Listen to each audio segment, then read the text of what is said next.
Tonight, my friends, we are taking a trip back to the Middle Ages to explore how medieval people may have enjoyed some of the best sleep in history. From segmented sleep patterns and natural sleeping environments to the calming rituals that prepared them for rest. The practices of the Middle Ages reveal surprising insights into a more peaceful and restorative way of sleeping. So before you get comfortable, as always, take a moment to like the video and subscribe to the channel only if you enjoy our content. Also, let us know where you're watching from and what time it is for you. Falling Asleep to History, about people falling asleep in a different time period, is perfect for helping achieve that perfect rest today. So turn on your nightlight, grab a blanket, and let's start. In the hushed darkness of a 13th century manor house, as the last embers in the central hearth faded to soft orange glows, the lord of the manor would not retire alone. Around him, in the enormous hall, lay his household staff, family members, and perhaps even trusted servants, all arranged in a careful choreography of medieval sleep. This collective slumber, so foreign to our modern sensibilities, represents one of history's most misunderstood phenomena, the medieval relationship with sleep. Contrary to popular assumptions about the discomforts of pre-industrial life, medieval Europeans may have enjoyed sleep patterns more aligned with human biology than our current regimens. The sleep of the Middle Ages wasn't merely a functional necessity squeezed between brutal days of toil. It was an elaborate practice infused with ritual, social significance, and a profound understanding of human needs that modern science is only now rediscovering.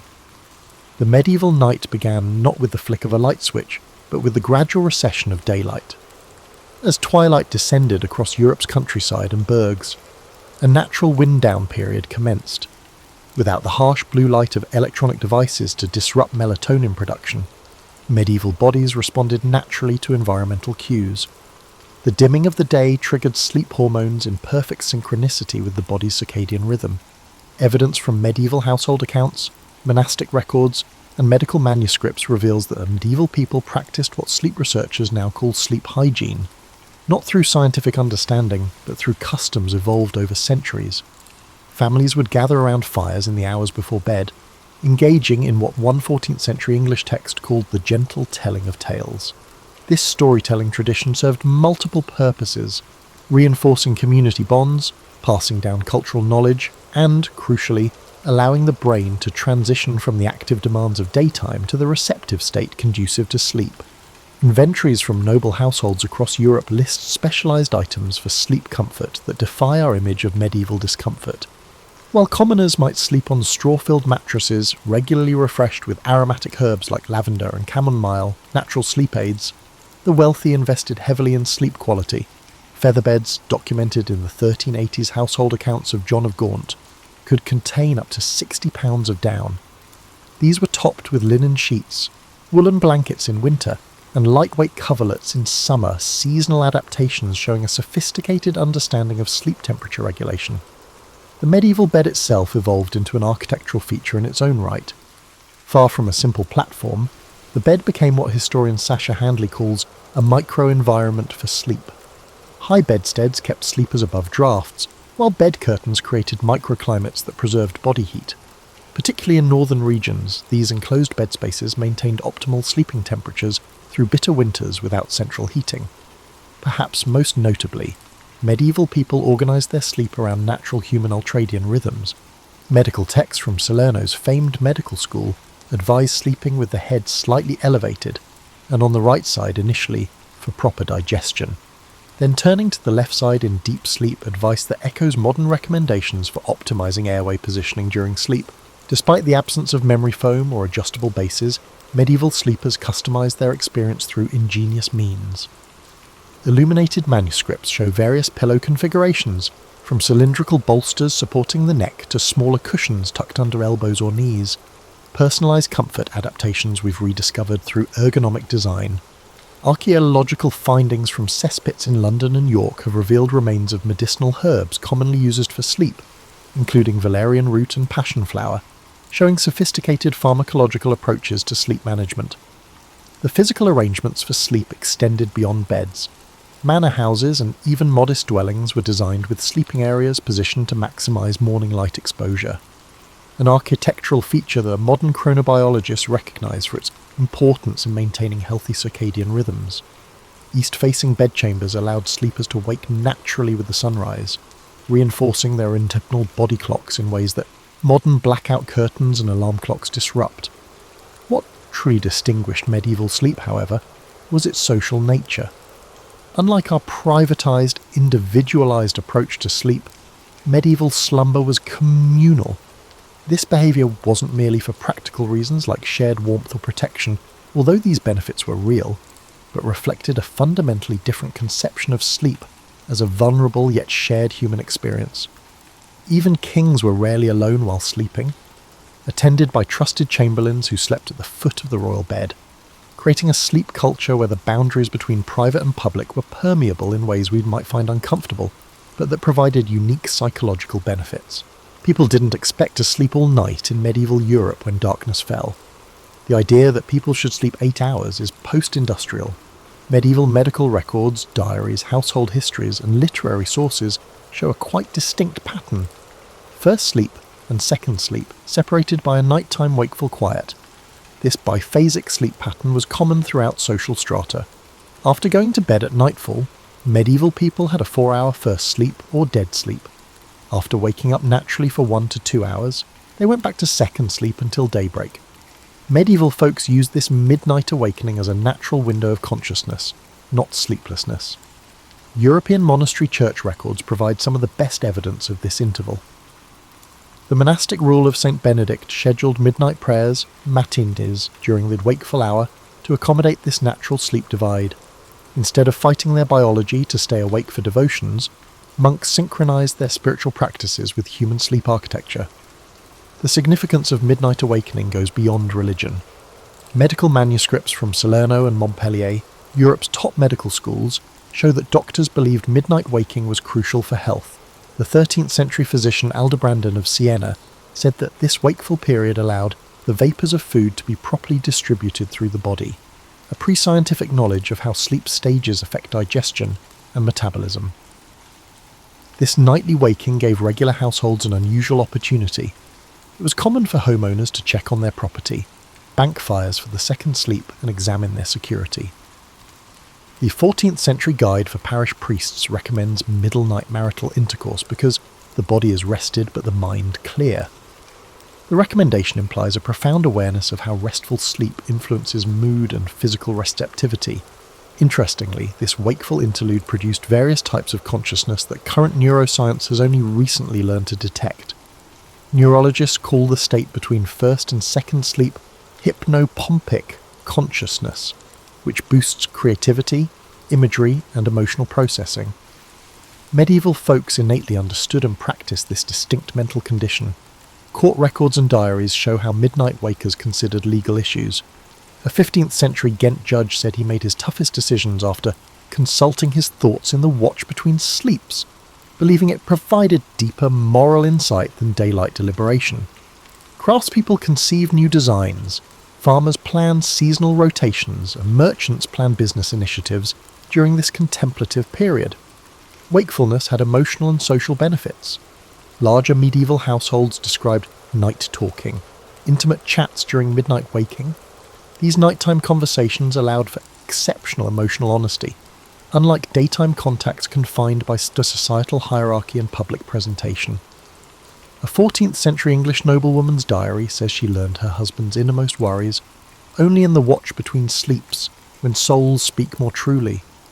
This split sleep pattern boosted creativity.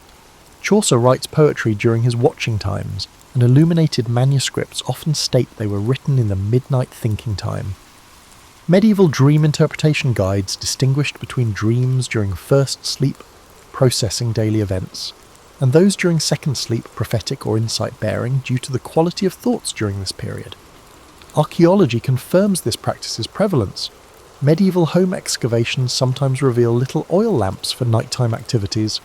In household inventories across social classes, night tables with writing tools, miniature prayer books, and meditation tools are common. When modern researchers removed artificial light from test subject settings for several weeks, they automatically reverted to biphasic sleep. Strong proof that segmented sleep is our biological rhythm. Medieval people honoured this cycle rather than pushing continuous sleep. aligning with their evolved sleep architecture in ways modern civilization rarely allows. Psychological benefits make segmented sleep valuable. The midnight wake-up allowed memory consolidation and emotional processing. Modern sleep science shows that disrupted sleep can improve memory formation. A 15th century French physician advised pupils to reread difficult material before bed and allow the mind to work upon it in the midnight watching. Medieval folks knew the value of this processing time. Medieval sleep environments were more complex and deliberate than popular belief. Medieval sleeping arrangements were frequently utilitarian marvels that represented considerable household investments and years of comfort technology, unlike the crude, unpleasant platforms depicted in modern media. Archaeology from intact medieval households shows that sleep quality was important. Excavated 13th century merchant homes in London showed specialised floor designs with insulating materials packed beneath sleeping areas, including wool, straw, and even feathers in wealthier homes, to block the cold from stone or packed earth floors. This intelligent underfloor insulation shows heat transmission concepts that affect sleep quality. Medieval sleep revolved around the bed, which evolved quickly. Bed technology improved by the 13th century from simple raised platforms. Estate inventories from around Europe reveal more sophisticated bed designs with specialised comfort components. The bed's hardwood frame, termed the bedstock, has mortise and tenon joints allowing minor flexibility without squeaking, which 14th century Florence carpenter guild laws required for undisturbed rest. Medieval mattress technology improved constantly. Peasant homes still use straw-filled beds, although they were more advanced. Traditional European farming groups using medieval methods used straw beds, not loose straw piled into sacks. Specially selected straw, oat straw, was recommended for its softness. Completely dried to prevent mould and broken to provide a springier texture was used. Most homes emptied and refilled these beds seasonally. For the wealthy, mattress technology evolved. By the 14th century, merchants and artists used wool-filled mattresses, while feather beds were the height of medieval sleep luxury. These were constructed sleep surfaces, not feather sacks. Guild regulations from 14th century Paris required feather beds to be built with particular weights of different feather varieties piled for compression and rebound. The most sumptuous examples had goose down on top and stiffer feathers underneath for stability, similar to modern high-end mattresses. Medieval pillows are often forgotten sleep technologies. Modern pillows are uniform, whereas medieval pillows were individualized. Archaeological evidence and household inventories show at least 4 pillow types: neck bolsters for spinal alignment, softer head pillows for comfort, wedge pillows for medical conditions, particularly respiratory issues, and smaller support pillows for positioning. Salerno medical writings advise lifting the head for digestion disorders and supporting the legs for back pain. Bed sheets were also designed for sleep comfort. Linen sheets were valued for their breathability and moisture-wicking capacity. Even small houses had many sets of linens and regular laundry records. In winter, woolen blankets provided insulation, while silk or light wool coverlets gave summer warmth. Seasonal bedding rotation shows a profound awareness of how ambient temperature influences sleep quality. Equally inventive was sleeping room climate control. Bed curtains were attractive and microclimatic. Fully enclosed bed curtains conserved body heat in winter. Large medieval houses recorded various curtain weights for different seasons, with summer curtains blocking insects, allowing airflow. This seasonal sleep environment adaptation shows a comprehensive awareness of how ambient variables affect rest quality.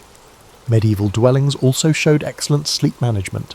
Sound-dampening interior shutters were common in metropolitan bedrooms. In intact York and Bruges homes, archaeologists found woven rush mats put on walls near public streets as early sound insulation. Medieval folks recognized noise pollution as a sleep disruptor and addressed it with intentional design. Medieval sleep was influenced by aromatherapy. Domestic and archaeological records show aromatic herbs in bedding. These were lavender and chamomile for relaxation, mint and rosemary for insect repellent, and dried rose petals for fragrance. For decades, home manuals have recommended inserting little herb-filled sachets into pillowcases to improve sleep. Researchers even reviewed illumination for its impact on sleep quality. Medieval dwellings used candles or rushlights in bedrooms for specific purposes. When affordable, beeswax candles were recommended near beds because they smoke less than tallow. Rushlights, manufactured by immersing river rushes in fat, burned longer and dimmed to help people fall asleep. These thoughtful evening light selections follow recent advice to avoid bright light before bed. Medieval sleep environments were sophisticated enough to regulate nighttime temperature. Bed warming technologies improved in Northern Europe. Early medieval hot stones evolved into warming pans equipped with adjustable handles and ventilated lids, which diffused heat evenly without causing burns. These gadgets were used in houses of all social strata, demonstrating the importance of ideal sleeping temperatures. Medieval Europe saw a number of systematic sleep hygiene activities when the sun set.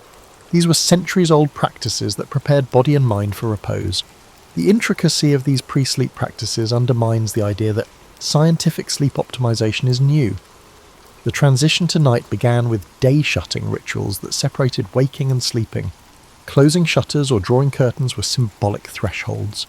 Even humble 14th century French households had practices for closing the day, typically with brief spoken phrases or prayers to signal that labour was over and rest could begin. Medieval Europeans intuitively knew the necessity of light reduction before sleep, according to archaeology. Medieval dwelling excavations reveal clever shutter designs that blocked light more completely. Rich urban homes had exterior shutters for security and inside fabric hangings to exclude remaining light by the 15th century.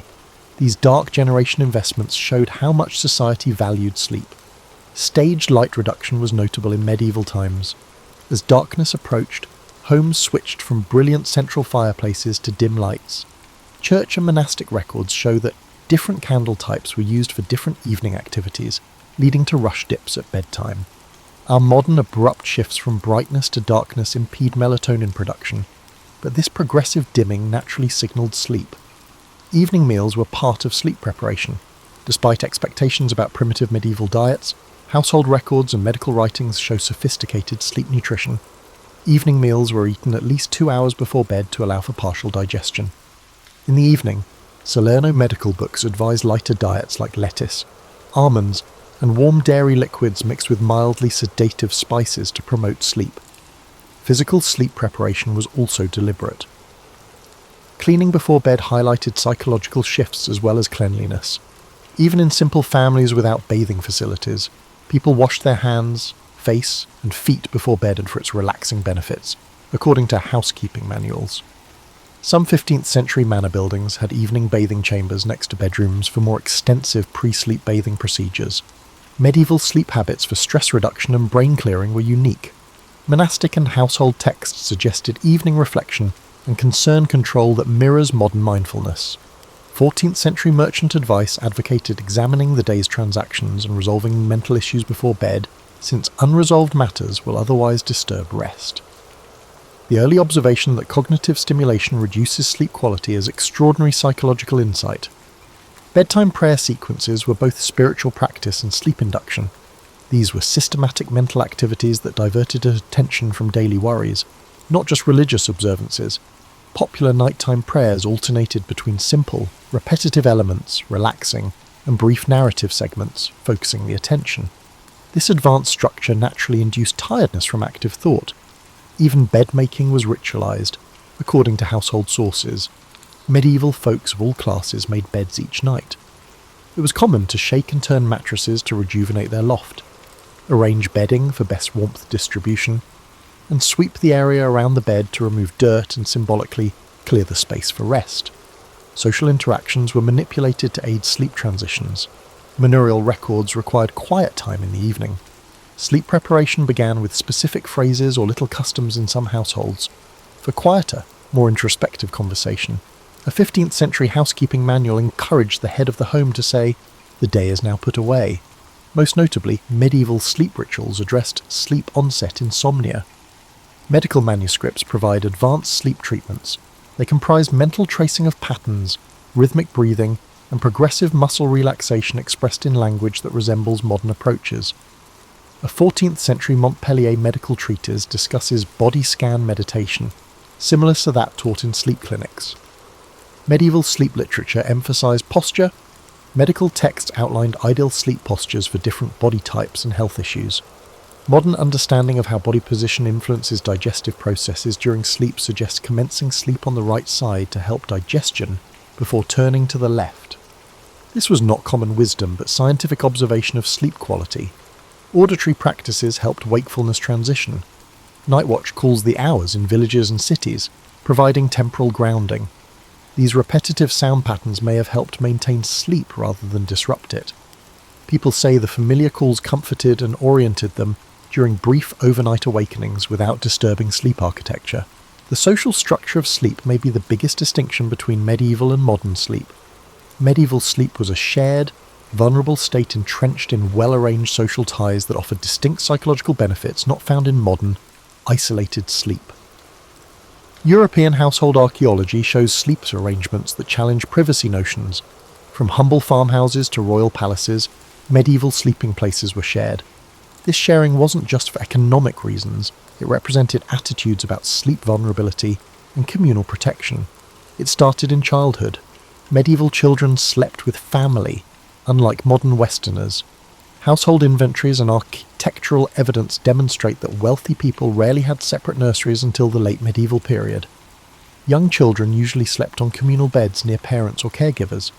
This arrangement provided physical warmth and safety as well as auditory and olfactory cues from trusted people to promote sleep. Children continued to sleep together as they grew.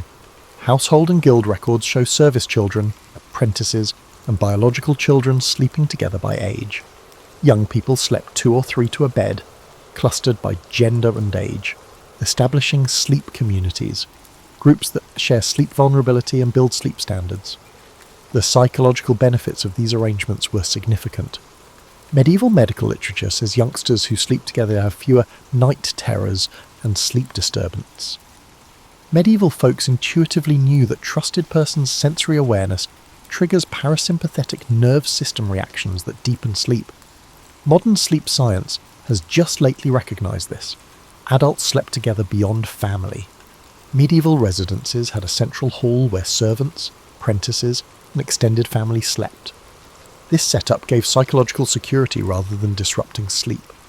Household accounts provide methods for grouping sleepers to accommodate individual needs and relationships. Even the rich, who could afford separate sleeping chambers by the later medieval period, rarely slept alone.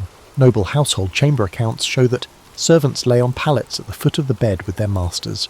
Medieval nobility preferred reliable companions during vulnerable sleep phases over loneliness. This communal sleep design had several psychological benefits that modern sleep experts are now recognising. Shared sleep rooms corrected sleep patterns, reducing anxiety over perceived sleep anomalies. When brief nightly awakenings occurred, the noises and presence of other sleepers reassured and reduced anxiety-induced sleeplessness. Medieval travel tales show how rooted these communal sleep obligations were. One 15th century merchant called private sleeping unnatural and disquieting to the mind. Inn regulations across Europe required tourists to share beds with strangers of the same gender until the early modern period, demonstrating how common shared sleep vulnerability was deemed. The intimacy of communal sleep areas encouraged unusual social bonds. Medieval stories emphasize pre-sleep discussions for resolving conflicts and improving relationships. Before bed, a 14th century family manual encourages settling disputes because harmony before rest brings better health to all. This incorporation of dispute resolution into sleep habits provided regular relationship healing that standalone sleep arrangements rarely do. Medieval sleep's communality improved safety. Before modern locks and security measures, numerous sleepers were protected by collective vigilance. Medieval households generally placed younger, lighter sleepers, usually apprentices or younger servants, near doorways, establishing a natural surveillance system. Household accounts recommend having different grades of sleepers with different awakening thresholds across the sleeping area. Social levelling was also achieved through sleep vulnerability. Daytime activities were hierarchical, but sleep momentarily lowered status. Snoring, shifting postures, and the universal weakness of unconsciousness made even high-status people seem more real to their subordinates, according to historical reports. This periodic reminder of shared humanity softened medieval social hierarchies. The communal sleep environment helped vulnerable populations more than our private sleep arrangements. Shared sleeping arrangements helped new mothers care for their babies at night. Village records and household narratives show that nursing mothers slept near other women who could help with evening feedings and child calming. Instead of being separated, older people were included in home sleeping arrangements, allowing the collective to adapt their natural sleep habits. Community sleep normalised nightly distress, which was important for psychological wellness. Nightmares and anxiousness were immediately relieved. Medical writings from the time prescribe a trusted sleeping companion's voice to comfort people awakening from terrible dreams, which is easier in shared sleep places than in our secluded bedrooms. Sleep historians now recognise the shift from communal to privatised sleeping, which began among the wealthy in the late medieval period, but didn't reach most communities until much later. This shift had mixed effects on human psychology. While privatising sleep increased individual control, it eliminated many of the security and social benefits of communal sleep. Medieval understanding of dreams and nighttime consciousness was highly developed, predicting modern findings concerning dreams' effects on emotion, creativity, and problem-solving. Medieval civilization developed intricate frameworks for identifying dream varieties and promoting positive dream experiences. Medieval dream theory classified dreams by psychological cause and meaning. Medical books from Salerno and Montpellier distinguished digestive dreams, those influenced by nutrition and physical conditions, from spirit dreams, those originating from deeper psychic processes. This distinction acknowledges dreams' psychological purposes and modern awareness of how physical variables affect dream content. Medieval understanding of how sleep absorbed everyday events was sophisticated. The 13th century encyclopedist Bartholomeus Anglicus observed that the mind sorts through the day's events while the body rests, foreshadowing REM sleep memory consolidation research. Household instructions advise quickly revisiting important daily events before bed to aid this processing function, which sleep researchers now know improves memory integration. Medieval dream notebooks show that people actively engaged with their dreams. Several preserved monastic and noble household dream diaries document dream content with attention to repeating themes and emotional patterns. A 14th century Florentine merchant kept a thorough book about how he tracked dream symbols, linking them to his waking concerns and using dreams to make commercial decisions. Medieval dream practice used complex dream incubation techniques to actively influence dream material to answer specific inquiries or difficulties. The monastic records describe focusing on certain questions before sleep and utilizing visualization to bring them into dream consciousness. This goal was practical cognitive training, not just spiritual. Multiple craft guild records mention masters telling trainees to consult their dreams when designing. Archaeology supports medieval dream practice. Excavations found dream-related objects near beds. These include modest religious artifacts, symbolic emblems, and written queries or issues under pillows, physical expressions of medieval belief that sleep consciousness might address waking difficulties. Medieval nightmare treatment was centuries ahead of modern methods. Medieval dream guides advised dealing with nightmares rather than suppressing them. One 14th century physician guide advocates helping patients achieve dream re-entry, returning to terrifying dream scenes while waking and imagining altering them. This method is similar to nightmare disorder treatments that rewrite distressing content. Medieval understanding of dreams and nighttime consciousness was highly developed, predicting modern findings concerning dreams' effects on emotion, creativity, and problem-solving. Medieval civilization developed intricate frameworks for identifying dream varieties and promoting positive dream experiences. Medieval dream theory classified dreams by psychological cause and meaning. Medical books from Salerno and Montpellier distinguished digestive dreams, those influenced by nutrition and physical conditions, from spirit dreams, those originating from deeper psychic processes. This distinction acknowledges dreams' psychological purposes and modern awareness of how physical variables affect dream content. Medieval understanding of how sleep absorbed everyday events was sophisticated. The 13th century encyclopedist Bartholomeus Anglicus observed that the mind sorts through the day's events while the body rests, foreshadowing REM sleep memory consolidation research. Household instructions advise quickly revisiting important daily events before bed to aid this processing function, which sleep researchers now know improves memory integration. Medieval dream notebooks show that people actively engaged with their dreams. Several preserved monastic and noble household dream diaries document dream content with attention to repeating themes and emotional patterns. A 14th century Florentine merchant kept a thorough book about how he tracked dream symbols, linking them to his waking concerns and using dreams to make commercial decisions. Medieval dream practice used complex dream incubation techniques to actively influence dream material to answer specific inquiries or difficulties. The monastic records describe focusing on certain questions before sleep and utilizing visualization to bring them into dream consciousness. This goal was practical cognitive training, not just spiritual. Multiple craft guild records mention masters telling trainees to consult their dreams when designing. Archaeology supports medieval dream practice. Excavations found dream-related objects near beds. These include modest religious artifacts, symbolic emblems, and written queries or issues under pillows, physical expressions of medieval belief that sleep consciousness might address waking difficulties. Medieval nightmare treatment was centuries ahead of modern methods.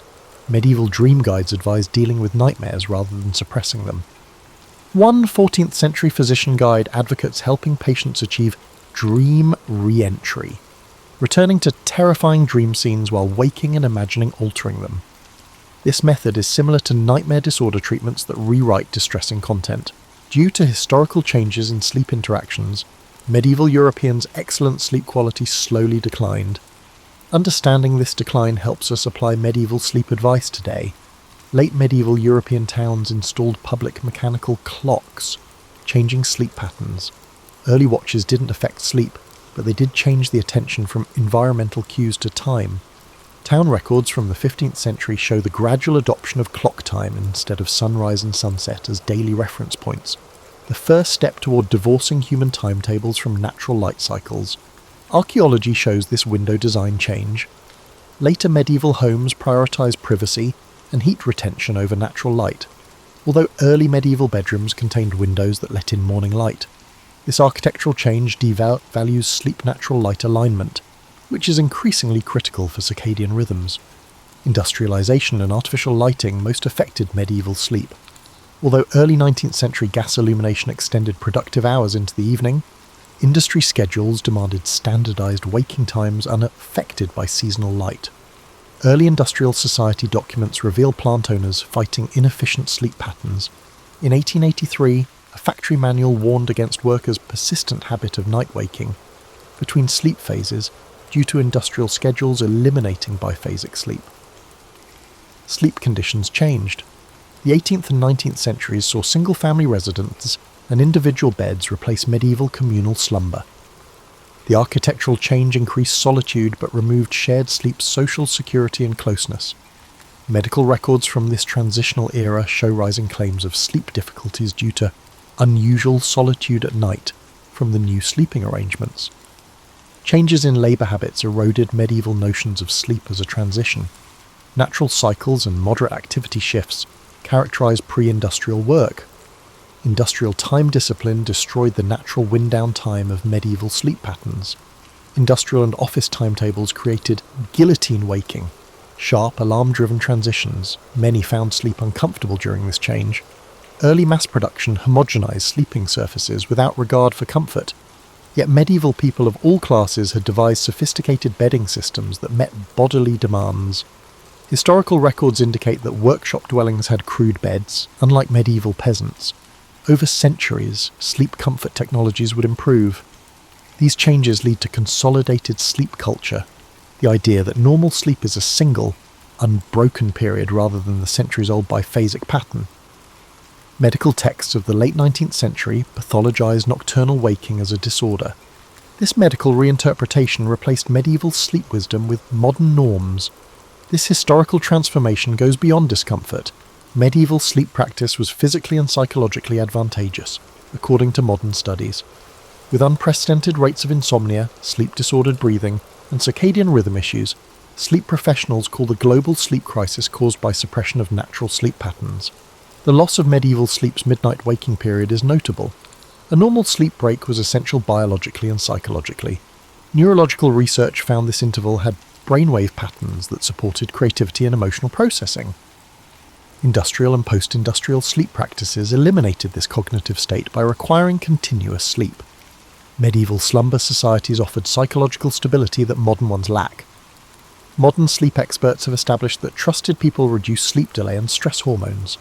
Modern sleep arrangements eliminate these benefits, creating anxiety-related sleep disruptions. Even in medieval times, seasonal sleep duration fluctuations were biologically good. Pre-industrial civilizations and historical sources show that medieval people slept longer in winter due to natural melatonin synthesis. Modern sleep schedules ignore seasonal changes, creating winter circadian misalignment. Medieval and pre-industrial sleep traditions are being rediscovered despite these losses. Sleep medicine now admits that medieval sleep practice was sophisticated and biologically sound, so we should revisit it. New sleep transition. Understanding is the best rehabilitation. After centuries of alarm clocks disrupting sleep, sleep professionals emphasize pre-sleep wind-down, reclaiming the medieval idea of sleep as a transitional activity. Modern sleep hygiene follows medieval practices of gradually reducing light exposure, quieter evening activities, and systematic pre-sleep routines. Modern technology harms and helps sleep. Screen usage influences melatonin production, yet apps and devices measure sleep and support circadian cycles. There are programs that regulate lighting throughout the day to approximate natural light progression, and alarm systems that pinpoint optimal awakening points throughout sleep cycles to recreate medieval sleep patterns. Architecture honours sleep wisdom. After decades of decreasing natural light in bedrooms, modern sleep-focused architecture prioritizes Eastern exposure for morning wake-ups, reverting to medieval design. Some creative neighborhoods are investigating communal sleep solutions for uneasy sleepers. Researchers and sleep experts studied medieval segmented sleep. Biphasic sleep patterns like first and second sleep improve sleep, mood, and cognition in long-term studies. Sleep clinics increasingly recommend this routine for insomniacs who believe their sleep disorder is their body re-establishing its natural cycle. Medieval sleep surroundings were rediscovered. Modern designers emphasize natural materials, temperature regulation, and personalized support similar to those used in medieval bedding systems, following years dominated by artificial sleep environments. Adjustable firmness mattresses and weighted blankets are inadvertent homages to medieval sleepers' custom bedding. Medieval sleep still affects psychology and spirituality.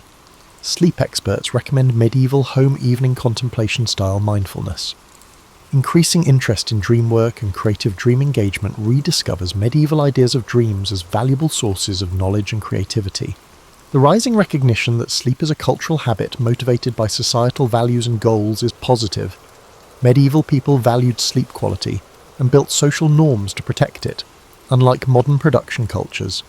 The slow sleep movement promotes workplace and societal practices that respect natural sleep patterns. A key paradigm change is realizing that societal institutions mismatch human nature and create numerous sleep disorders. Modern companies are experimenting with flexible timetables that match natural chronotypes and seasonal changes, like medieval civilizations did. Workers were organized around seasonal light shifts and human energy cycles. These strategies apply medieval wisdom to modern conditions. Medieval sleep reminds current sleepers that many human sleep features are neither infinitely adaptable nor flawless to copy. Human nature operates best when aligned with rhythms our medieval ancestors intuitively recognized and honored. Despite great pressure to conform to industrial and post-industrial sleep demands, medieval sleep teaches us to examine whose pre-industrial sleep expertise remains physically and psychologically helpful, not to reject comfort or technical progress. Current knowledge and rediscovered old customs may help us create sleep patterns that match evolutionary and current needs. Researchers say medieval people didn't understand the neurochemistry of sleep, but they recognized its patterns and respected its requirements in ways we're only now beginning to appreciate.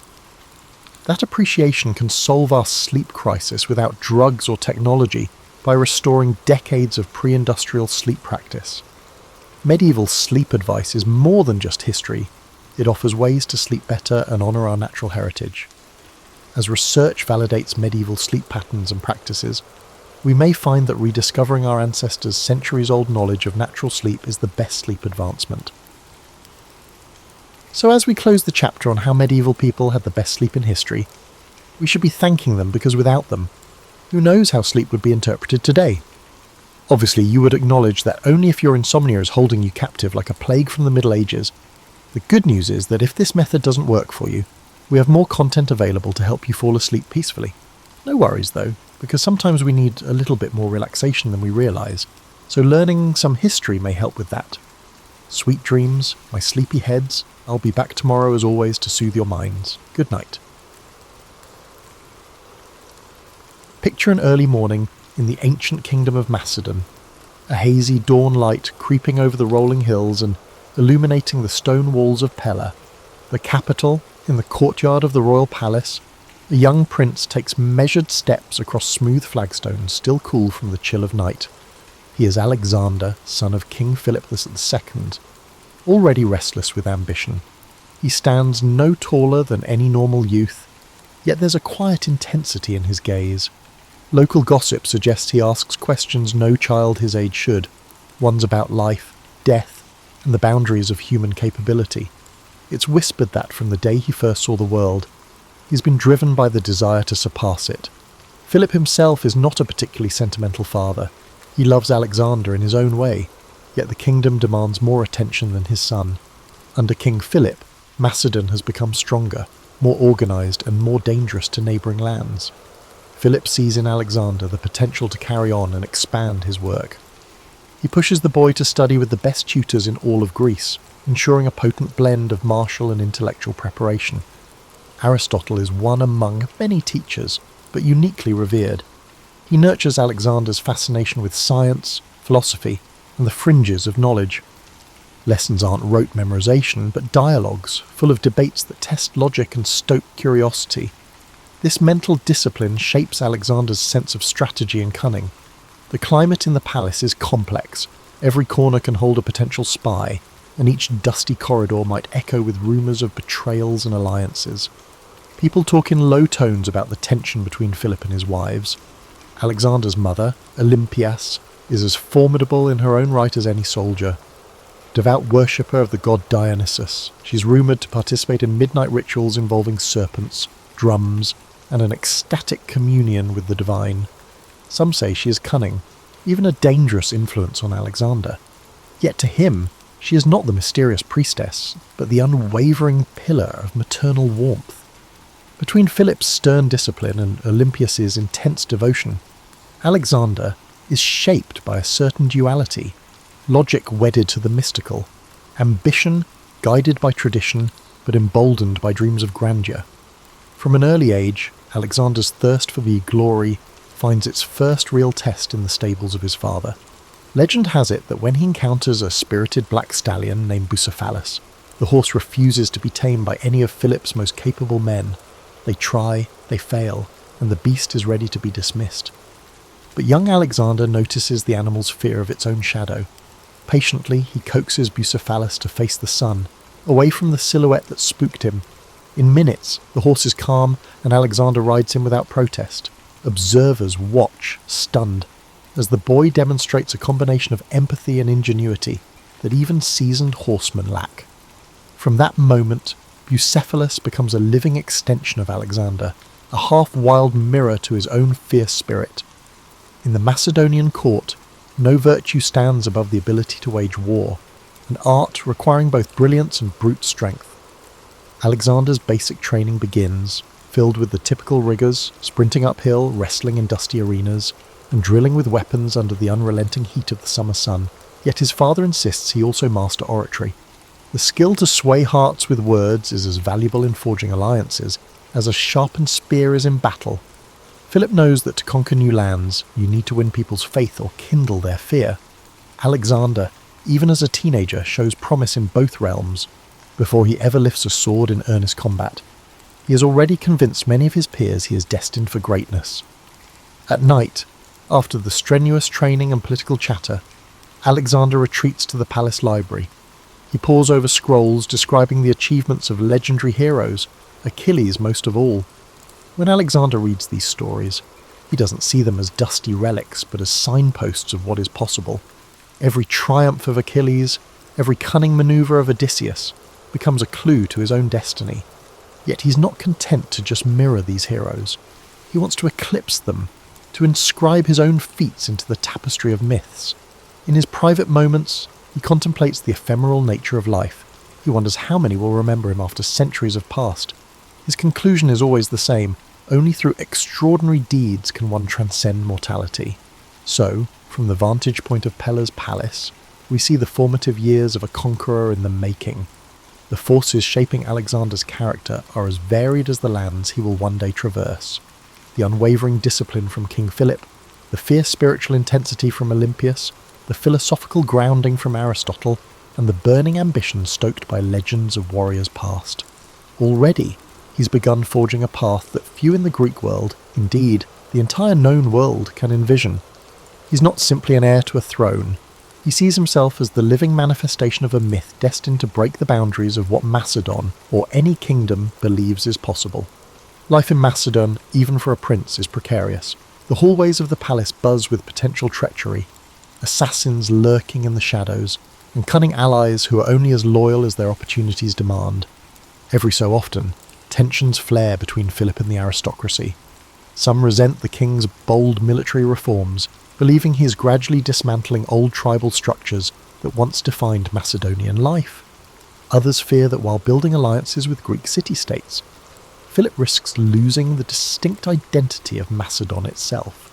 Young Alexander, absorbing these concerns, learns early that power can be fickle. Even the mightiest monarchy can topple under the weight of ambition, both from within and beyond the palace walls. Beyond politics, Alexander wrestles with internal doubt. Yes, he is fearless on a charging horse, but the responsibilities overshadowing him loom far greater. There's a hidden conflict, often unspoken, between father and son. Philip expects gratitude for all he provides: training, a stable empire, connections. But Alexander yearns to chart his own course, unsatisfied by mere inheritance. He wants to carve out something unprecedented, an empire bridging cultures and continents. Sometimes it feels like the older generation just wants to secure Macedon's local dominion, while Alexander's private vision stretches across the horizon. He doesn't articulate it yet, but deep within, the seeds of conquest already take root. To outsiders, Macedon can feel rugged compared to the refined city-states of southern Greece. Athenians and Spartans might sneer at Macedonian barbarism, but Philip has proven that Macedon's might lies in an organised army led by fierce leadership. Alexander sees the transformations, the phalanx formation perfected, discipline enforced, and new siege technologies tested. He trains alongside hardened veterans who share stories of battles fought against formidable foes. Growing up amid soldiers' banter, Alexander learns not only the physical demands of combat, but also how morale, fear, and loyalty can determine outcomes before the first arrow even flies. Around this time, Alexander is invited to visit Athens with his father. Despite any mocking glances from local intellectuals, he admires the marble columns, the bustling agora, and the philosophical debates that spill out onto street corners. The famed city is a living monument to human achievement in art and reason, yet it also teems with political tensions, a sense of friction between progress and tradition. Walking those storied streets, Alexander muses that controlling a city is far more than just occupying its walls. You must win over its spirit, its sense of cultural pride.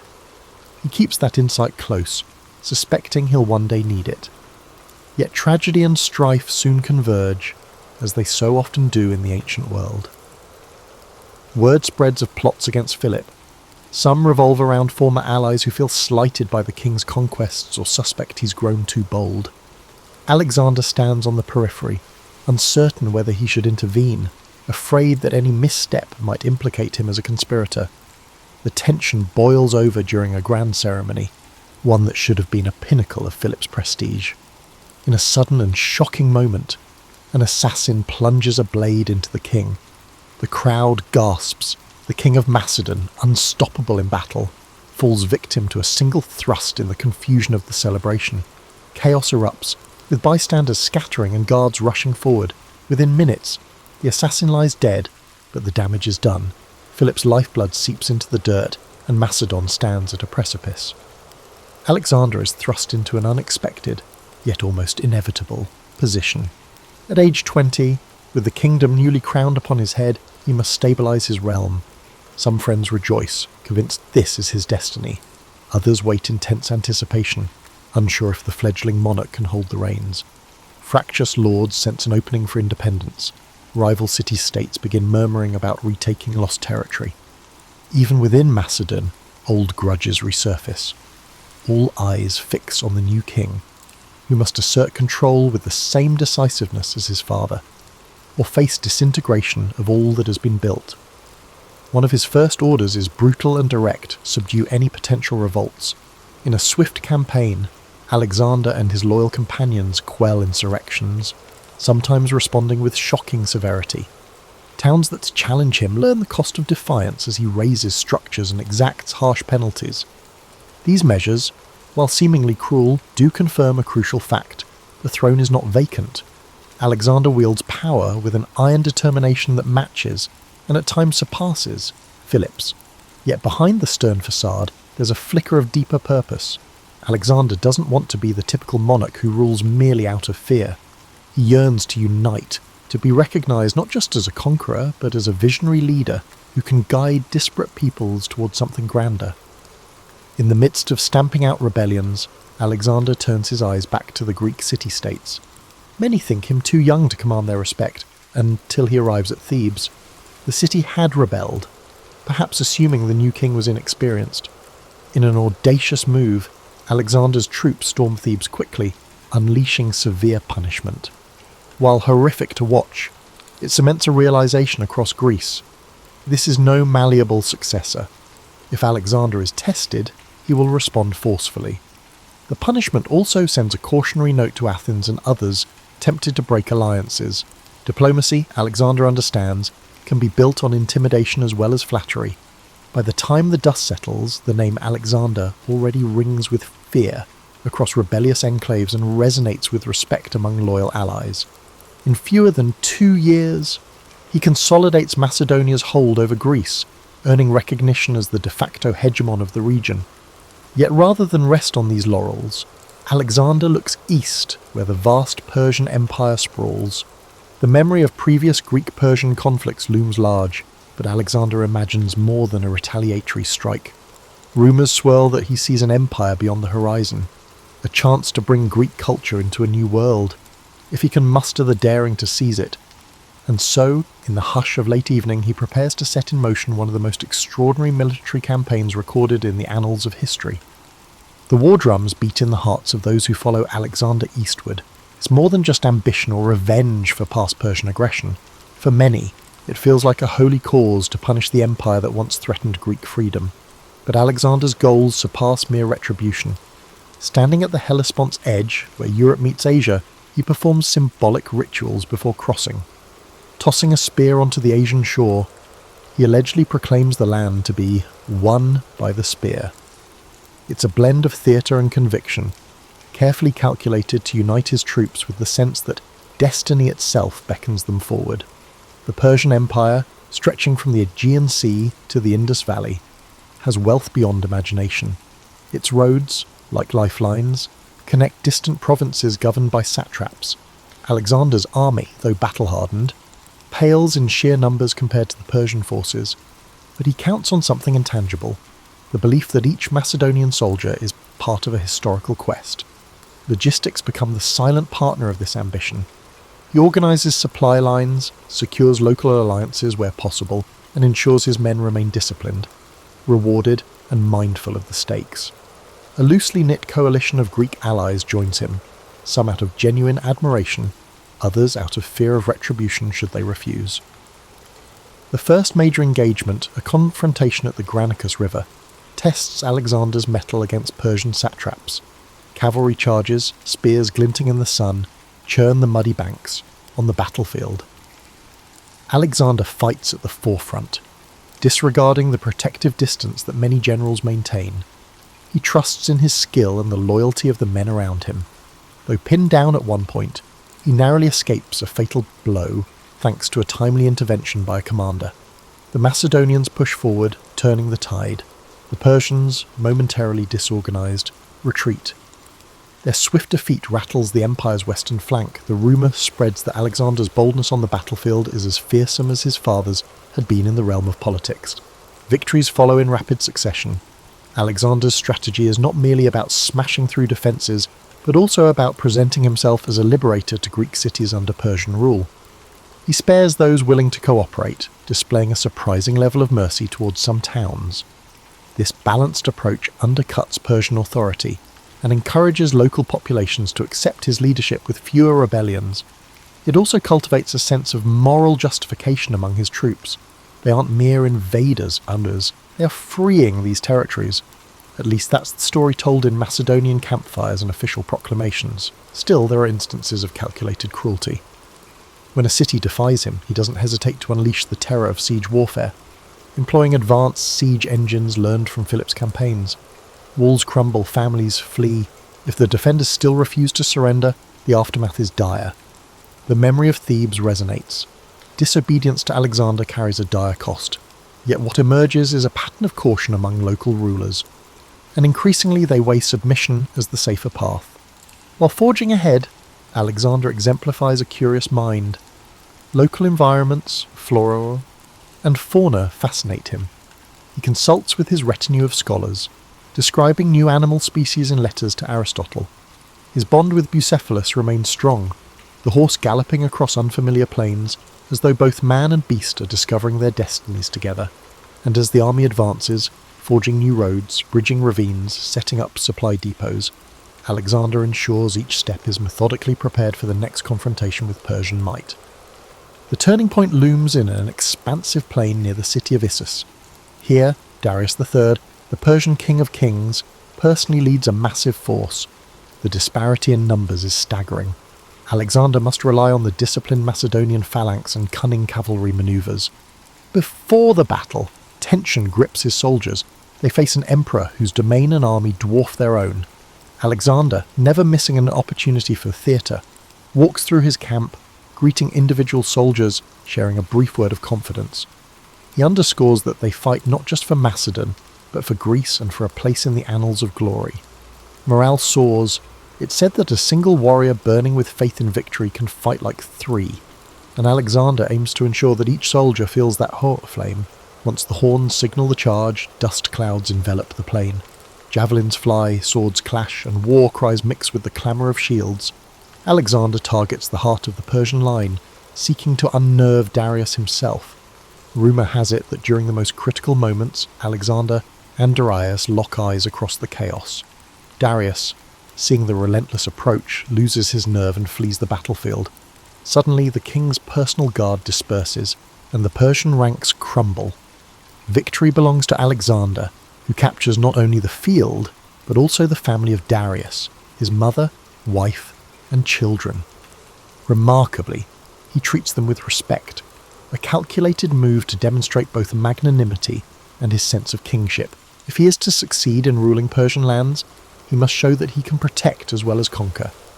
After Issus, Alexander's star rises among his own troops, while the Persian Empire grapples with uncertainty. Cities open their gates more quickly, satraps weigh switching sides or forging secret deals, and the myth of Persian invincibility splinters. Still, Darius remains at large, and the empire endures. Like a hydra, cutting off one head doesn't necessarily kill the beast, but for Alexander, Issus is proof that no odds are too great when armed with discipline, daring, and a bit of destiny. The next chapters of his campaign will test him in deserts, on the high seas, and within the labyrinthine politics of an empire older than Macedon itself. Yet one fact emerges unmistakably. The young king from the rugged north is rewriting the map of the known world, and he has just begun. In the aftermath of the Battle of Issus, the Macedonian army marches southward, drawn toward the wealthy and strategic coastal cities of Phoenicia. The broad objective is clear: secure the eastern Mediterranean ports and deny the Persian fleet any safe harbours. City by city, Alexander negotiates or besieges, or fostering alliances with those who bow voluntarily and subduing those who resist.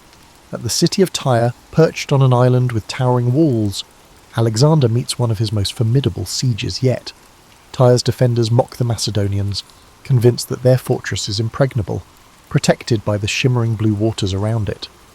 Unfazed, Alexander orders the construction of a massive causeway stretching from the mainland to the island. Day by day, the land bridge inches forward, built from timber and rubble. Tyre's defenders hurl blazing projectiles and stage daring naval raids, inflicting casualties. Still, Alexander's men persist. The siege of Tyre drags on for months, an agonizing test of perseverance and engineering.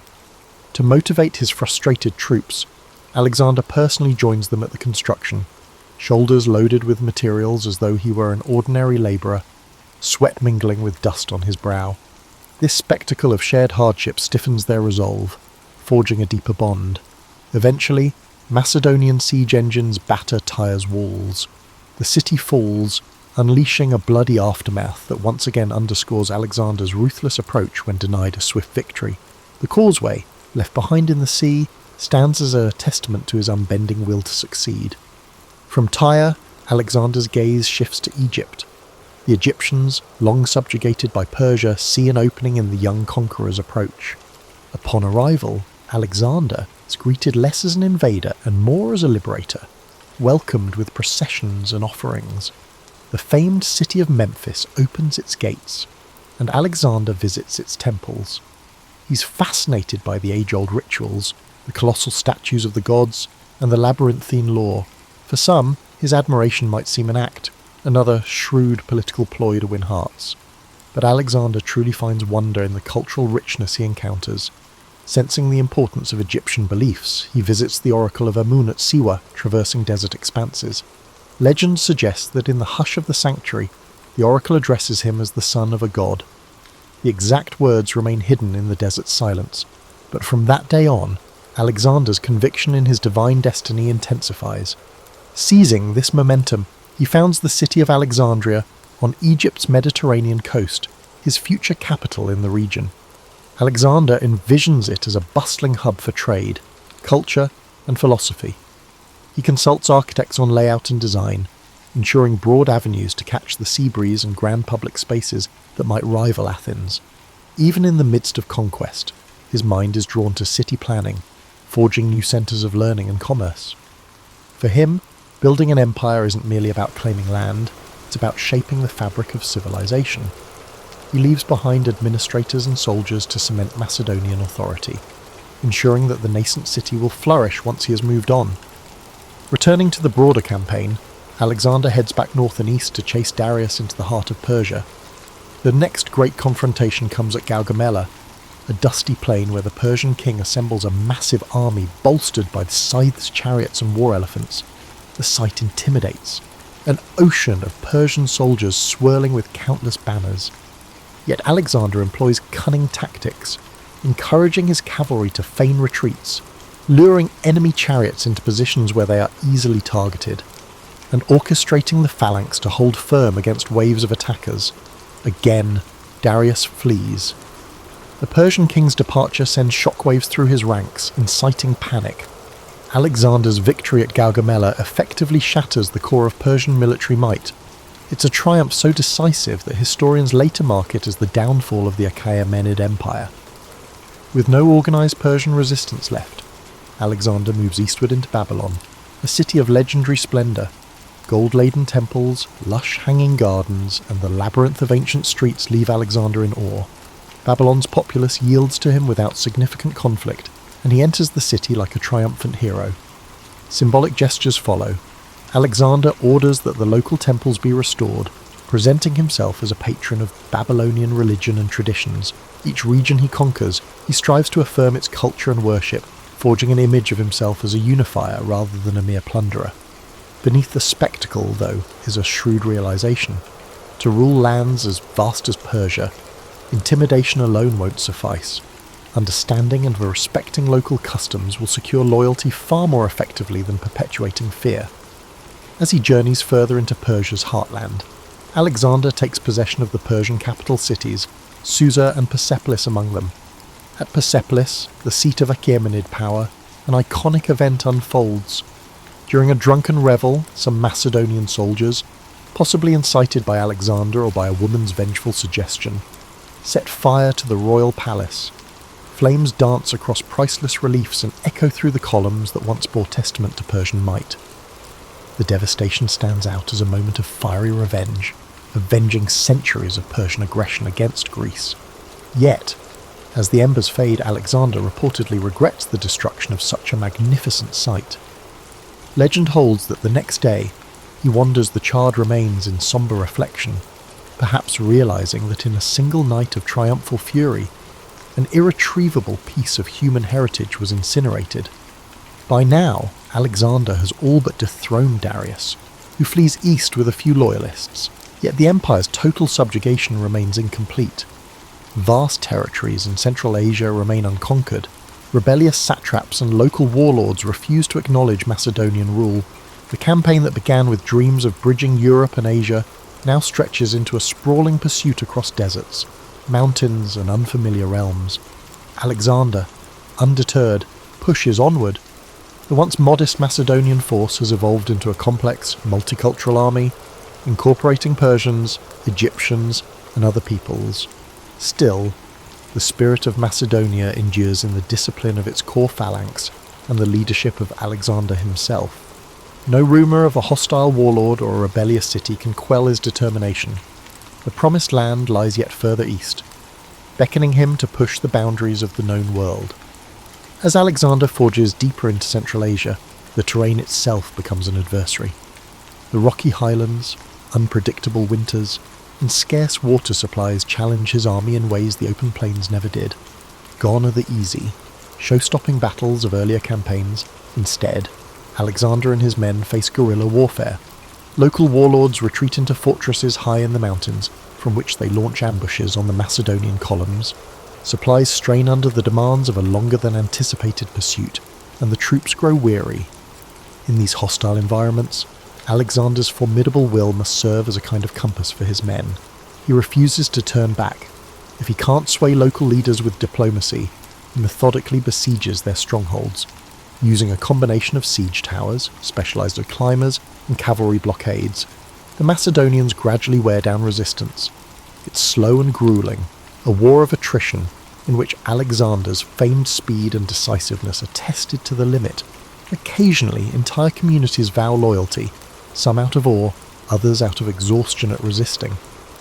Alexander seizes such opportunities to integrate them into his growing empire, placing local leaders in positions of governance if they pledge allegiance.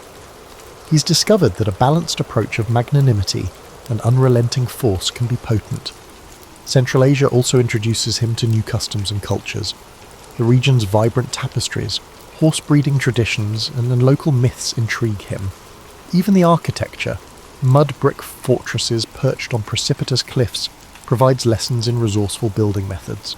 Though the campaign is physically draining, Alexander seems mentally alive, soaking up every experience as if it might offer a clue to how worlds might merge under his rule.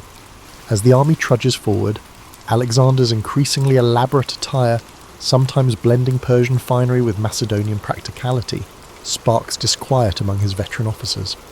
They mutter that he's adopting foreign ways too eagerly. Alexander is aware of the whispers, but believes that to govern effectively, he must visibly embrace the cultures under his dominion. For the older Macedonians, though, these gestures threaten the very identity they fought to protect. Tension simmers. One controversy that ignites this tension is Alexander's adoption of the Persian court practice known as proskinesis, bowing or prostrating oneself before the king. Among Persians, it symbolises respect for a ruler believed to be quasi-divine. However, for Macedonians and Greeks, bowing to another mortal man seems like servile flattery, even blasphemy. When Alexander begins expecting his courtiers to perform the gesture, he faces a quiet but potent backlash. It's not outright mutiny, but murmurs drift through the camp that their once-beloved leader is succumbing to arrogance, forgetting that the bond between commander and soldier in the Macedonian tradition was forged through a shared sense of mortal equality. Alexander, for his part, sees proskinesis as a means to unify the traditions of East and West under a single court protocol, but the friction underscores the growing distance between him and the rank and file who once found him so relatable. Adding to this strife is the case of Philotas, a high-ranking officer and son of Alexander's cherished general, Parmenion. Accusations arise that Philotas is embroiled in a conspiracy to assassinate Alexander. Whether real or fabricated, Alexander reacts swiftly. Philotas is tortured into confession and executed. Fearing Parmenion might seek vengeance, Alexander orders the older general's murder preemptively. The effect ripples through the army, striking fear and sowing doubt. Even close companions realise Alexander's paranoia has grown, No one is untouchable in the face of suspected betrayal. Rumours swirl that his mother, Olympias, had once warned him about trusting anyone too deeply. The triple blow of adoptive Persian customs, harsh punishment of perceived traitors, and the creeping sense that Alexander is evolving into a distant figure combine to erode some of the camaraderie that once fueled his men's devotion. Yet if the internal climate is fractious, the external campaign continues to expand Alexander's legend. In the region known as Bactria and Sogdiana, roughly modern Afghanistan and parts of Central Asia, Alexander marries Roxana, the daughter of a local noble. Historians debate his reasons. Is it genuine affection? Stories describe her as strikingly intelligent and beautiful, or a strategic move to legitimize his claim over the newly subjugated territories? Possibly both. In any case, the wedding is symbolic. It merges Macedonian power with Central Asian lineage, hinting at Alexander's deeper ambition to create a blended aristocracy that transcends old boundaries. Eventually, the pursuit of Darius ends not with a climactic battle, but with the Persian king's murder at the hands of one of his own satraps, Bessus. Alexander finds Darius abandoned and fatally wounded along a dusty roadside, granting him a final respectful cloak. The demise of his long-standing rival brings Alexander no real triumph. Instead, it leaves him with a new antagonist, Bessus, who declares himself the rightful Persian king. To avenge Darius and maintain the semblance of continuity, a clever tactic to rally Persian loyalists under his banner, Alexander pursues Bessus until the usurper is captured and executed. It's a twist of fate that Alexander, originally the nemesis of Persia, now punishes those who harm the Persian royal family, positioning himself as the legitimate heir to the empire. With that, Alexander effectively becomes king of Asia, though the label falls short of capturing the enormity of what he's achieved. He's already governed territories from Greece to the eastern edges of the Iranian plateau, but the horizon beckons him yet again, this time toward the far-flung lands of the Indus Valley. Having extended his empire across deserts and mountains, he thirsts for new challenges. No ancient map fully satisfies him. If oceans define the world's boundary, he wants to see that boundary for himself and possibly cross it. Marching into the Indian subcontinent, the vast Indus region, Alexander confronts not a monolithic empire but a tapestry of kingdoms, each with its own traditions, warriors, and alliances. The land is lush, with tropical forests and rivers that swell during monsoon rains. As he advances, he sends envoys to local rulers, hoping to forge alliances or demand submission. Some comply, offering gifts and tribute. Others test his mettle on the battlefield. Famed among these rulers is King Porus, who reigns over a territory in the Punjab region. Taller than most men, Porus is said to command fearsome war elephants that tower over the Macedonian cavalry. When Alexander's scouts bring back tales of the beasts' trumpeting roars and the sight of their sweeping trunks used like living battering rams, it sparks both fascination and anxiety among the troops. Alexander senses this confrontation will be unlike any before. Elephants can shatter a phalanx, throwing even seasoned veterans into disarray. Nevertheless, he refuses to be deterred. In fact, the challenge invigorates him. His route to Porus leads him and his men across the Hydaspes River, where fast currents and monsoon rains make the crossing treacherous. Under the cover of darkness and using diversionary tactics, Alexander manages to transport a significant portion of his forces to the opposite bank, positioning himself to attack. When dawn breaks, the armies face each other on a sodden plain. Porus, astride an elephant, appears regal and unflinching. Alexander, on his trusty Bucephalus, readies his cavalry to harry the flanks. As the battle commences, the thundering of the elephants shakes the ground, sending tremors through the Macedonian lines. Yet Alexander employs cunning. He directs archers to focus on the elephant mahouts, drivers, creating confusion among the beasts, and positions horsemen to strike from multiple angles. The Macedonian infantry displays its trademark discipline, forming tight formations that can pivot to lure elephants into lethal cul-de-sacs.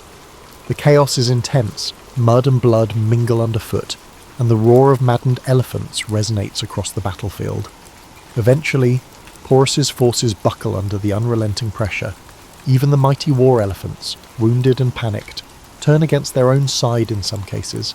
In the end, the Macedonians triumph. Rather than subjecting Porus to humiliation or execution, Alexander does something unexpected.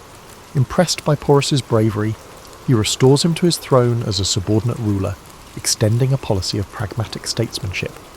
This act leaves an enduring legacy in the region, capturing the idea that Alexander valued noble opponents and recognised the utility of local rulers who would maintain order in his name. A sense of admiration grows on both sides. Some of Alexander's men remark they've never seen him so openly respectful to a defeated foe. And in return, Porus becomes a loyal ally, at least for a time. Despite the victory, the Macedonians are battered by the tropical climate, monsoon rains, unfamiliar diseases, and the strain of campaigning so far from home. Some murmurs become open pleas to turn back. Many have marched for years, seldom seeing their families. Tales spread of monstrous rivers further east, of endless armies waiting, or of new elephant corps that dwarf Porus's. The men, once intoxicated by a continuous string of conquests, begin to waver. The bond between Alexander and his army is tested. He rallies them with talk of forging an empire that circles the entire known world. Yet even as he speaks, the weariness in their eyes is palpable. At the Hyphasis River, they finally balk, refusing to go any further. Alexander is outraged. This is the first time his men openly defy him en masse. He tries all his powers of persuasion, calling upon their shared glory, reminding them of the unswerving loyalty they once showed under the scorching sun of Persian deserts. But the tired, homesick soldiers refuse to yield. The standoff is deeply emotional. At last, Alexander relents, perhaps realizing that an empire without an army to maintain it would collapse anyway. He constructs large altars at the boundary, symbolically marking the furthest point of his march and dedicating them to the gods. It's a gesture that provides him a sense of closure, even as frustration roils in his heart. The retreat begins. Though it's hardly a straightforward journey home, Alexander splits his forces, sending part by river while he leads the remainder through the harsh Gedrosian desert, modern-day southern Pakistan and Iran. This route is fraught with scorching heat, water scarcity, and sandstorms that obscure the sun. Many men succumb to thirst, exhaustion, and disease, leaving their bleached bones on the barren dunes. The retreat, in a way, becomes more of a trial than any of the battles waged. Alexander shares in the hardships. He famously pours out a helmet of offered water onto the sand rather than drinking it himself when his men have none. Such acts rekindle a measure of respect, though no one can forget the scale of the suffering they endure. At length, the battered army reunites near the Persian heartland. In place of triumphal parades, there is subdued relief. They have conquered more territory than any Greek or Macedonian ever dreamed possible. Yet the human toll is devastating. Alexander now stands at the apex of his power, in theory the ruler of everything from the Ionian Sea to the fringes of India. He has tested the boundaries of the world as known to him, but he can't escape an inevitable question. What does one do after conquering so much? There's an unease in the air, a sense that the unstoppable force of Alexander's ambition might have reached its outer limit. In the final years, Alexander's empire is vast yet fragile. He understands that simply conquering land doesn't guarantee permanence. Cracks appear among his generals, each harbouring personal ambitions. Ethnic tensions flare between Macedonians, who consider themselves the rightful rulers, and Persians, who resent foreign occupation, but also resent each other. Alexander attempts a radical solution. He pushes for a fusion of the races, encouraging mass marriages between Macedonian officers and Persian women, even presiding over a grand ceremony in Susa. Thousands of couples wed under lavish canopies, the event choreographed to signal unity. While it's a breathtaking spectacle, it doesn't fully ease the undercurrents of distrust. Many marriages end as soon as the official feasts conclude. The shift in Alexander's personal demeanour also causes unease. He drinks more heavily, at times losing the composure that once set him apart. Gone is the simplicity that marked his early campaigns. Now he's surrounded by an entourage of courtiers, many eager to flatter or manipulate. Some suspect that guilt over the killing of old friends haunts him. That the war-weary ghosts of campaigns past weigh on his conscience. Anger flares unpredictably. In one infamous episode, during a heated argument, he fatally stabs Clytus the Black, the same officer who once saved Alexander's life at the Battle of the Granicus. Immediately remorseful, Alexander is inconsolable for days, shutting himself away in anguish. But the damage is done. The old Macedonian veterans now see their king as a dangerous blend of paranoia, and absolute power. Despite these tensions, Alexander doesn't abandon governance. He plans administrative reforms, carving the empire into provinces run by both Macedonian and local officials. He invests in roads, trade routes, and the expansion of cities. Alexandria in Egypt blossoms into a vibrant metropolis, a beacon of Hellenistic culture. Similar foundations or refoundations across Asia create a network of Alexandrias, each intended as a focal point of Greek influence entwined with local customs. Scholars travel these routes, exchanging knowledge from Athens, Babylon, and beyond. Alexander envisions a cosmopolitan tapestry, though whether such a vision can survive him remains uncertain. He even contemplates new campaigns. Rumours swirl that he wants to press into the Arabian Peninsula, that he might return to India with a fresh army, or sail around Africa to find a western sea route. The man who once stood restless in the courtyard of Pella still cannot resist the siren call of uncharted horizons. Yet fate intervenes.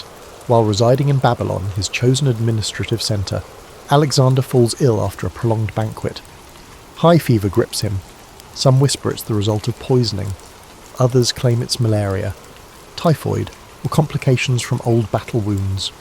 The unstoppable conqueror, only in his early 30s, finds himself bedridden. As his condition deteriorates, Alexander's high commanders gather anxiously.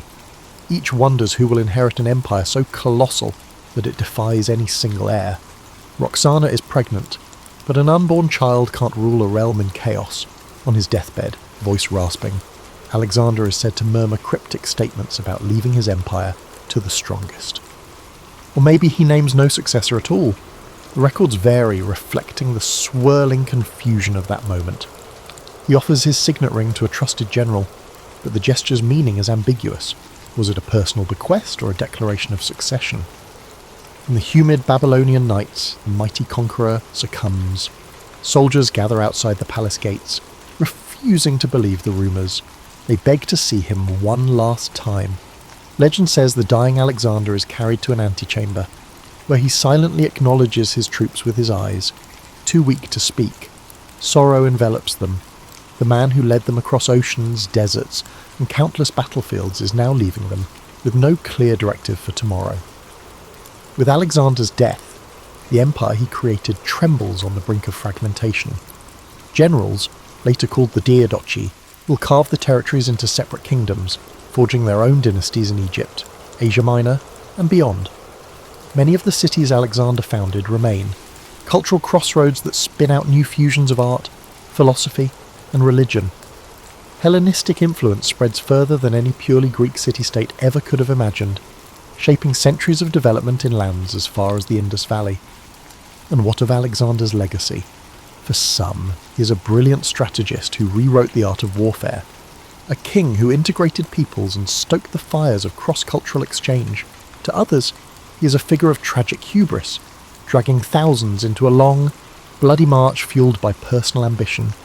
Stories from the Indus to the Nile, from the Oxus River to the Aegean Sea, carry fragments of his legend. Over centuries, the raw details morph into myths. Poets transform him into a demigod. Historians debate his virtues and vices, and explorers invoke his name when embarking on perilous quests. But above all, Alexander remains the restless soul of antiquity, a leader who, from his first steps on Macedonian soil, dreamed not of limiting horizons but of breaking them.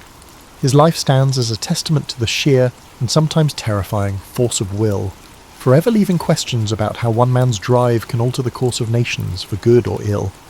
Thus concludes our tapestry of Alexander the Great, a story woven from dusty paths, rivers of conflict, lavish banquets, and fleeting triumphs. He was shaped by powerful parents, guided by philosophers, tested on countless battlefields, and enthralled by the promise of immortality through conquest. Whether or not he had achieved that immortality remains for us to judge. As long as human curiosity thrives, his name echoes. Alexander, the man who sought to see, to rule, and to understand the edge of the known world, only to find that the world is always larger than we dare imagine. From his earliest days, young Marcus sensed expectations clinging to him like a heavy mantle. He was not yet the philosophical emperor history would revere, merely a curious boy from a prominent Roman family. Marble halls and hushed political debates formed the backdrop of his childhood, each conversation reinforcing the idea that he was fated for a grand role. Even while tinkering with wax tablets and toying with styluses, the weight of the future loomed in every corner of his home. Despite his tender years, Marcus felt drawn to the Roman Forum's colossal columns and venerable statues. Each marble figure whispered tales of victory and downfall, reminding him how power shimmered, then vanished. He marvelled at the thought that these silent sentinels once watched over leaders who, like him, had walked these streets, shoulder to shoulder with fate. More than politics or pageantry, Marcus discovered his keen interest in philosophy. His mother, gentle but incisive, recited lines from Stoic texts on rainy afternoons, speaking of moral fortitude as the shield against life's unpredictable storm. In these verses, Marcus found a reassuring promise that wisdom could transcend the clamour of ambition. This fascination grew when he met Junius Rusticus, a revered tutor uncompromising in truth. Instead of coddling Marcus, Rusticus challenged him, igniting the fire of a questioning mind. Their lessons were forging an inner sanctuary, one guided by reason rather than impulse. While many children dreamed of feasts and fleeting distractions, Marcus quietly gravitated toward calmer pursuits. Evening hours found him practicing letters by lamplight, his stylus carving words about duty and virtue into smooth wax. Even at a young age, he sensed that an empire was not just a playground of wealth and power, but an arena where moral strength was tested at every turn. Politics, however, remained an unrelenting reality. Allies and adversaries shifted like desert sands. Whispered rumours ignited disputes in the Senate before the boy even finished his morning meal. The sheer chaos unsettled Marcus, reinforcing his belief that the world desperately needed unwavering ethical principles. In the orchard behind his family's estate, where lemon trees cast comforting shadows, the boy pondered the gap between noble intentions and the labyrinthine struggles for control. Could a leader maintain honour in a realm that seemed to thrive on cunning? One evening, he overheard a conversation between two young senators, speculating on the emperor's successor. They spoke of cunning, lineage, and ties that could tip the scales of power. The gravity of those words thrilled and sobered him. Soon, the emperor's choice would reshape the lives of thousands. Perhaps they would someday look to Marcus for leadership. The thought both exhilarated and weighed him down. He was fully aware that the opulent facade of Rome concealed genuine struggles for numerous individuals. However, a glimmer of determination glowed within him. If he could combine his moral convictions with practical governance, perhaps he could leave a lasting legacy for Rome, surpassing the monuments adorning its skyline. Within the hush of the orchard, lulled by the scent of citrus, Marcus would close his eyes and imagine a city where leaders governed with compassion and clarity, where a child's lessons in virtue could shine light into the darkest corners of public life. This was more than daydreaming. It was the formation of an inner compass. Over time, that compass would guide him through personal trials and political storms alike. The seeds of the greatness, once planted, sprout in quiet moments of introspection. Marcus Aurelius was still a boy, but those daily lessons, Stoic texts, moral debates, afternoons spent in wide-eyed awe at the Forum's relics, were shaping him into something unexpected. He wanted to be more than a figurehead who wore the purple cloak of Rome. He aspired to be a leader who, through reason and resolve, could honour the empire's legacy while also moulding it into a place where virtue had not yet gone to die. Only time would reveal the magnitude of that promise. But in those early days, he nurtured it beneath the lemon trees, letting the steady Roman sun coax it into full bloom. Occasionally, he noticed the quiet fear in the eyes of servants, wondering if the next political shift would upend their lives. These silent observers became Marcus's secret teachers, revealing how the whims of the powerful sent ripples through every social stratum. Each nervous glance was a stark reminder that real lives rested on the emperor's decrees. For Marcus, the truest path forward lay in forging a principled heart, one that would not falter when confronted by the swirling winds of power. He did not yet know how he might achieve such steadiness, only that he must, lest he become the very thing he feared. The turning point came when Emperor Hadrian, aging and burdened by illness, cast his gaze upon the empire's future. In doing so, he settled upon Antoninus Pius as his immediate successor, but insisted that Antoninus adopt young Marcus alongside Lucius Verus. For Marcus, This was no mere ceremonial shift. Suddenly, every gesture was scrutinized, every uttered word weighed for hints of potential. However, while he felt destiny's grip tighten around him, he also discovered unexpected warmth in Antoninus, the man he would learn to call father. Antoninus Pius was neither a flamboyant conqueror nor a voracious politician. His nature leaned toward the steady and the dutiful. He managed affairs of state with consistent practicality, doing so in a manner that contrasted sharply with the tempestuous reigns Rome had witnessed before. Gradually, Marcus realized that the empire did not always hunger for breathtaking exploits. It sometimes needed the comforting hand of stability. And from Antoninus, he absorbed a set of quiet lessons, among them the value of patience, the virtue of measured decision-making, and the simple power of reliability. But not everyone supported this new arrangement. Some in the Senate murmured that Marcus was too young, too reflective, too predisposed toward philosophy to handle imperial responsibilities. They questioned whether the boy who spent hours with Stoic scrolls and moral treatises could ever become the commanding presence they believed Rome required. In response, Marcus met these doubts not with anger, but with a focused determination. If he was untested in governance, then he would devote himself even more deeply to studying its intricacies. He devoured treatises on law, pored over military histories, and conversed late into the night with advisors who had navigated the labyrinth of Roman politics. The more he learned, the more he recognized that governance was not a place for rash tempers or inflexible dogmas. Indeed, it demanded both compassion and detachment, an ability to stand firm for justice, while also understanding the fragility of human ambition. His bond with Lucius Verus added a twist to this evolving chapter. Lucius was his co-heir, a young man prone to revelry and spectacle, far less studious than Marcus but undeniably charismatic. The two could not have been more different. Yet they were tied together by destiny's decree. Even so, Marcus found that their differences enriched his perspective. Through Lucius, he glimpsed the appeal of festivity and lived experience, worlds that felt distant to his contemplative soul. He did not begrudge Lucius his extravagances, but he pledged to maintain a certain balance, steering clear of the pitfalls of mindless indulgence. Under Antoninus's watchful guidance, Marcus began attending meetings where Roman officials debated issues of provincial taxes and infrastructure. At first, he was a silent observer. He listened intently, noting how rhetorical skill could sway opinions, how alliances formed and dissolved. Gradually, Antoninus entrusted him with minor tasks, drafting letters to distant governors, reviewing small legal disputes, or overseeing the maintenance of an aqueduct. Despite the seemingly mundane details, each assignment revealed the hidden threads that held Rome together. An enlightening moment arrived when an official from a far-flung province complained about an unpaid legion.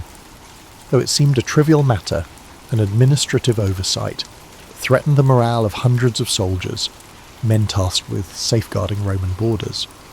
Marcus tackled the crisis with empathy, ensuring funds were dispatched promptly and carefully, offering a few thoughtful words of gratitude for the troops' service.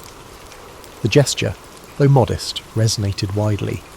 Rumours spread of the young heir who was genuinely concerned for the well-being of people he had never met. For the first time, Marcus sensed that his inclination toward moral philosophy might, in fact, hold a practical value in the arena of power. Life under Antoninus's roof was both nurturing and demanding. The emperor expected discipline, but also allowed Marcus to cultivate intellectual pursuits. Debates with learned scholars and philosophers became as common as talk of grain shipments from Egypt. In these discussions, Marcus refined his belief that leadership was not about personal glory, it was about serving a greater whole. He saw in Antoninus a man who laboured daily for the good of Rome, not because it was glorious, but because it was right. Still, there were moments of doubt. The ghosts of the previous emperors, men such as Domitian and Nero, cast long shadows. Marcus knew well that absolute authority could corrupt a weak soul. Late at night, when Roman lamps flickered, he wrestled with questions that few dared to ask aloud. How could one wield power without compromising virtue?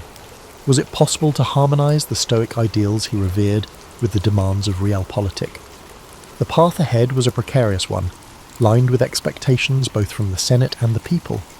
Yet each day, in small but significant ways, Marcus was learning that an emperor's duty was not just to conquer, but to care, not simply to command, but to comprehend. By internalizing these truths, he began shaping the course of his future reign. More importantly, he was becoming the steward of an empire that, under his guiding hand, might just find the soul it had long been missing. Years passed quietly, each sunrise an opportunity for Marcus to refine his understanding of both philosophy and government. Antoninus Pius, hale and cautious, presided over Rome without the military spectacles or outlandish feasts that had characterized some of his predecessors. In this environment, Marcus matured into a man who merged introspection with practical discipline. The empire, under Antoninus's measured hand, was relatively calm, but that calmness was not guaranteed to last. Everyone sensed the inevitable storms gathering on the horizon. Marcus spent his days balancing official duties with philosophical exploration.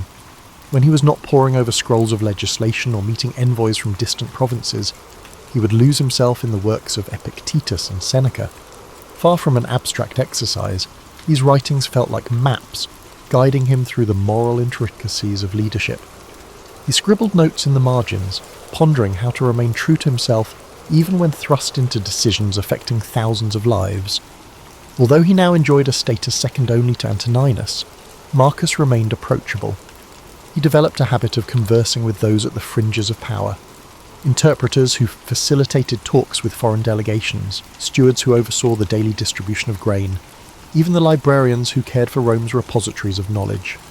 Listening to their small but urgent stories, he saw more clearly the magnitude of responsibility that would soon rest upon his shoulders. Each conversation reminded him that the empire's success was anchored in everyday diligence, not just in grand proclamations. His personal life, though mostly tranquil, had its challenges. Encouraged by Antoninus, he entered a thoughtful marriage with Faustina, the emperor's daughter. Their union was not just a political arrangement, there was genuine affection between them. Faustina brought a spirited energy that balanced Marcus's more reflective nature. Yet, the intricacies of raising a family within the palace tested his composure in ways philosophy books rarely addressed. Their children's laughter filled the marble halls, but so did the strains of potential succession debates. Marcus tried to be an engaged father, but he often found himself juggling the empire's needs with the demands of parenthood. Meanwhile, Lucius Verus, his adoptive brother, grew increasingly restless. The lull under Antoninus's rule left Lucius craving excitement. He frequented gatherings that were rumoured to be lavishly hedonistic, drawing the curiosity of Rome's elite and the concern of its moralists. Despite their occasional friction, Marcus still cared for Lucius, who was, after all, part of the family. To reconcile their worlds, Marcus invited Lucius to more official functions, hoping to blend Lucius's charm with the seriousness of leadership. Sometimes it worked, other times it sparked tension. It was around this period that disturbing news began to trickle in from the northern frontiers. Germanic tribes tested the boundaries of the empire, small incursions hinting at bigger clashes to come. Rome had grown accustomed to relative peace, and these events rattled the comfortable illusions of eternal stability. Marcus became acutely aware that Stoic ideals would soon be tested on the battlefield as much as in the Senate. Responding to these threats required not just philosophical calm but strategic understanding, a skill he was only beginning to hone.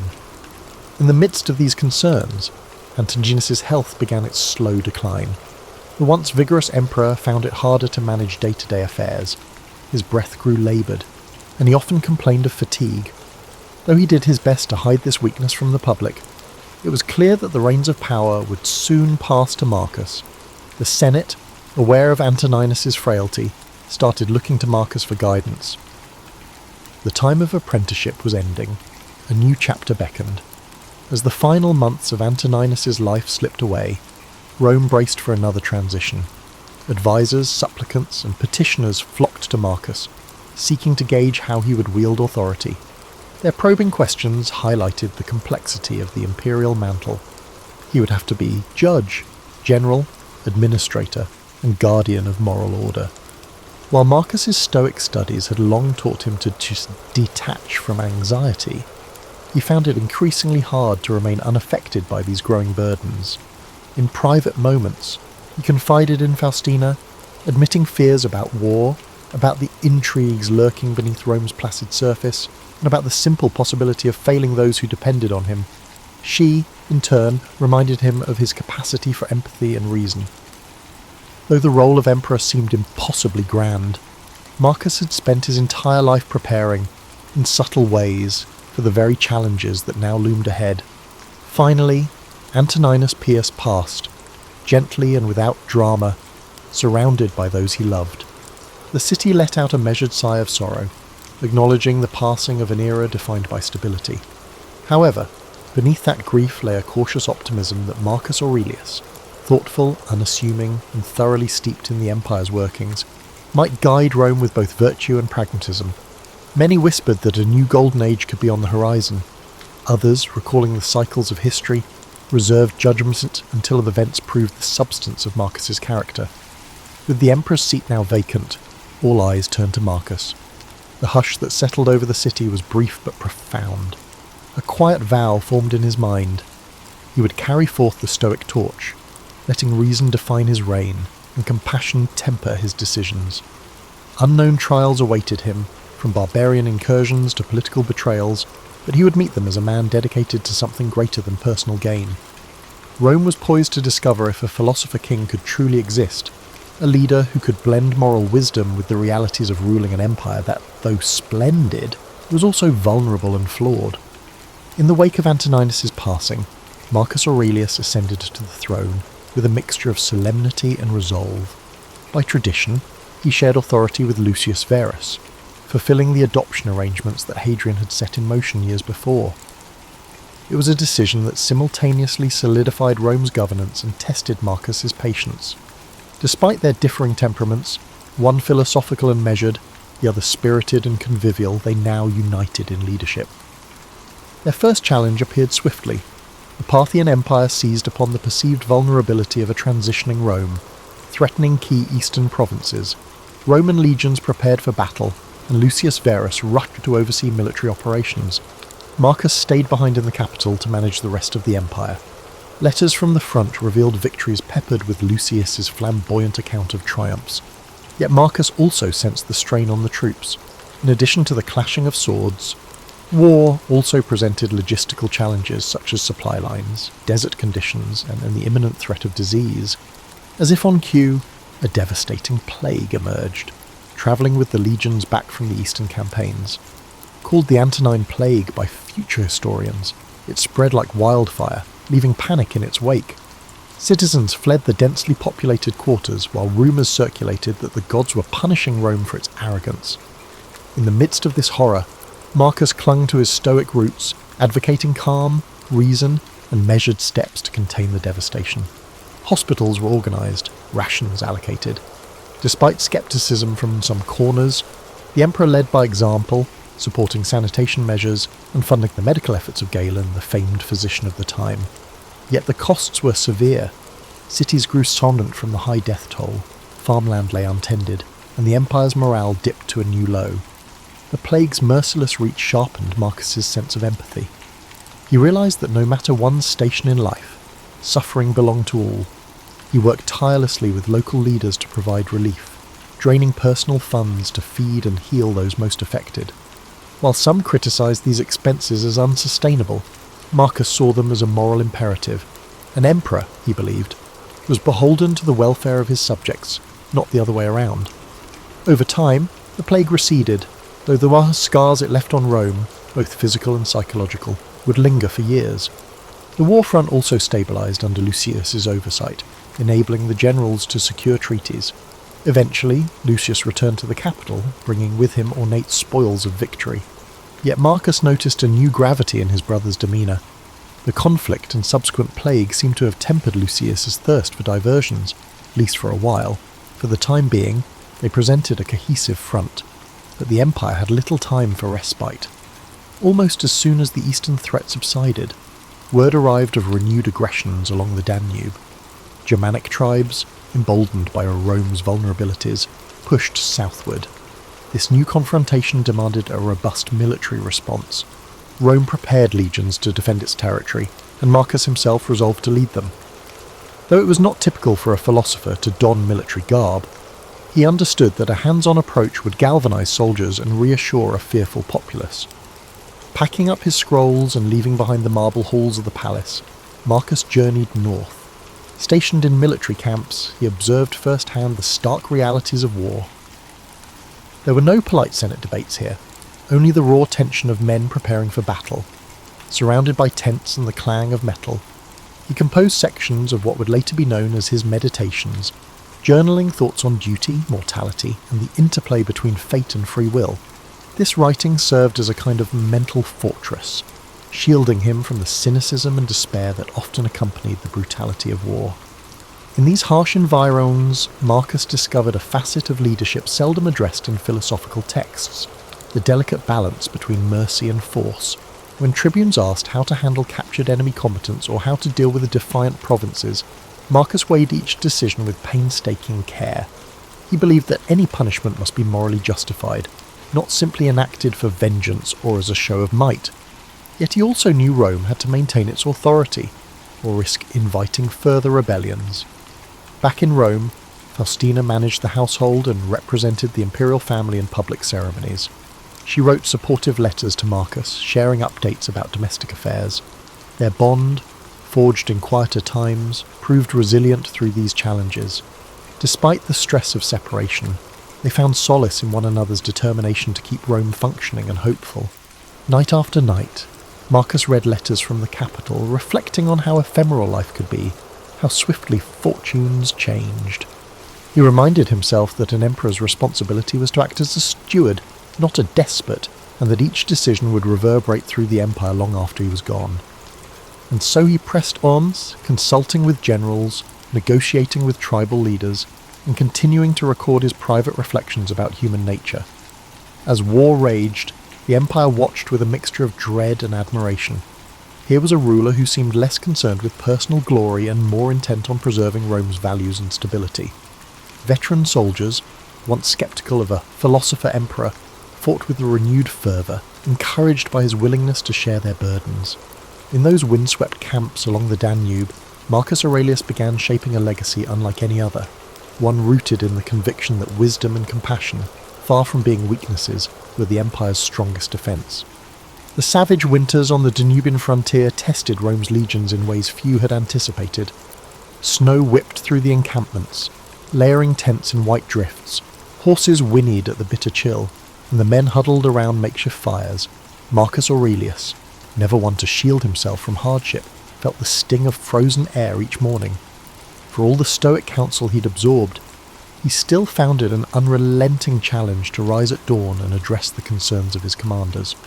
Yet the deeper the cold bit into his bones, the more he recognised that resolve was forged through shared trials.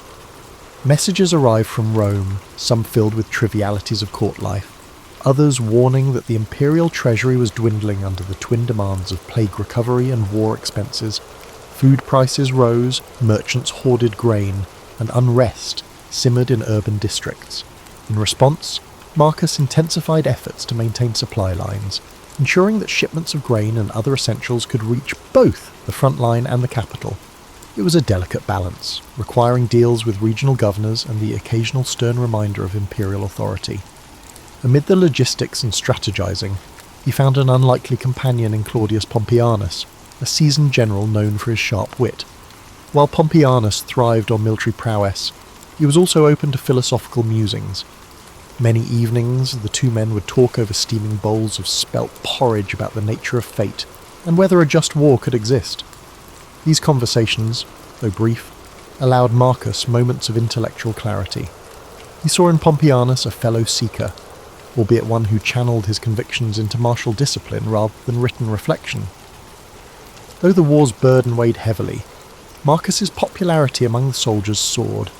In him, they saw not an aloof imperial figure but a leader who endured the same bitter chill, the same muddy camps, the same threat of sudden attack. During battle preparations, Marcus took care to visit injured soldiers, offering words of encouragement. His presence among them became a reassuring symbol that Rome's emperor understood sacrifice not from a gilded distance, but through personal experience.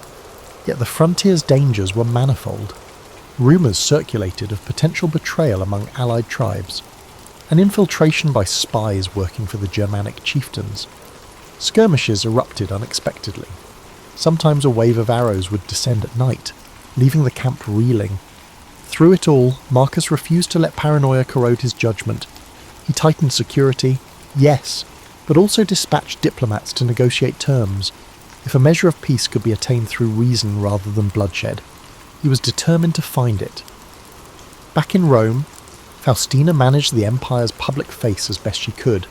She visited temples, performed ritual offerings, and listened to the appeals of citizens who sought the emperor's ear. Though many admired her resilience, whispers of court intrigue continued to swirl.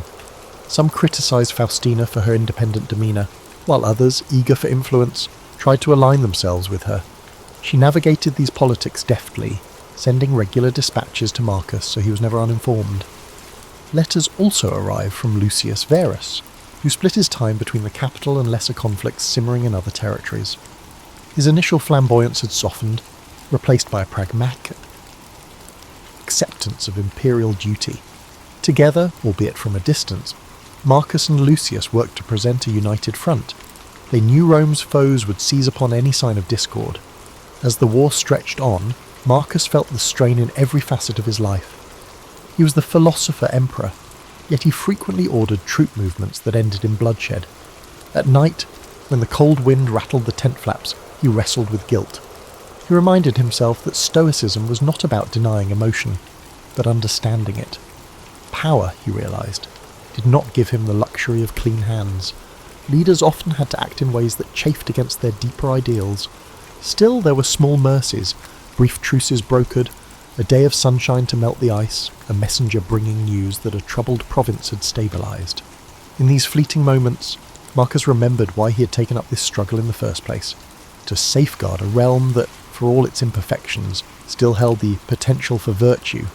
If Rome could remain strong yet morally grounded, the seeds of a more enlightened society might one day take root. Victory was not guaranteed, nor was an end to the constant trials. The barbarian tribes fought with desperation, determined to carve out territories in the empire's weakening landscape. But Marcus pressed on, forging alliances and marshalling legionary forces, always mindful that true victory would involve reconciliation as much as military success.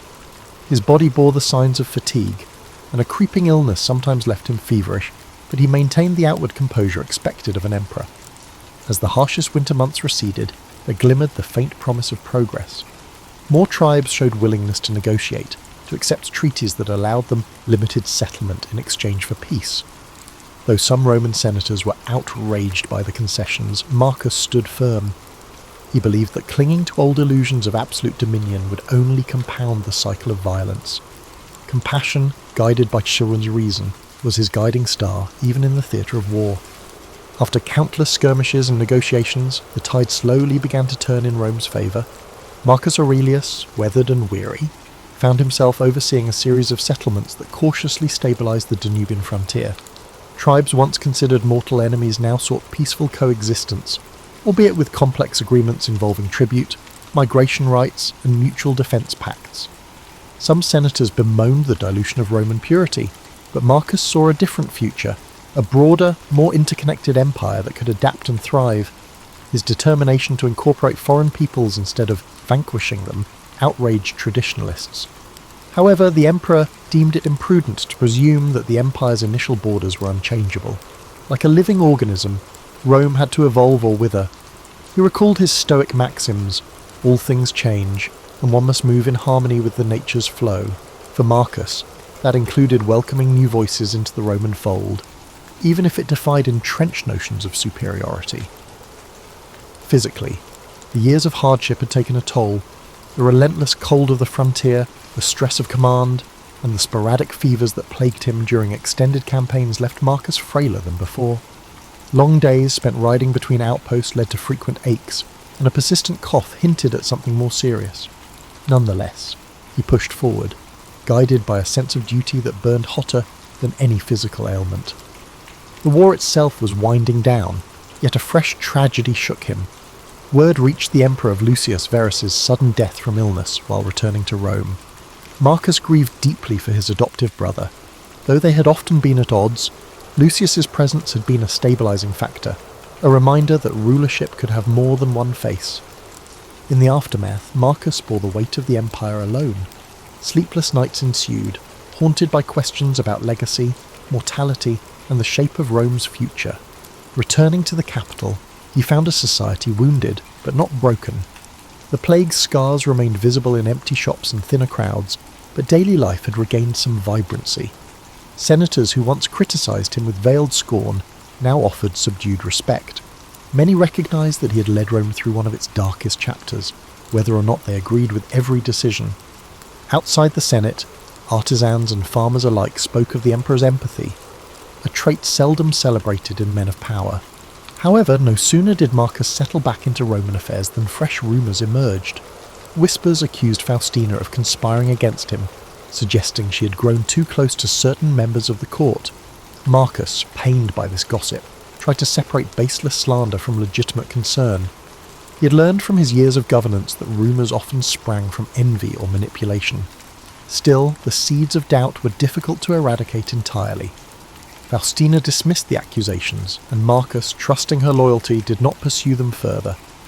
In these uneasy times, he also grappled with fatherly worries.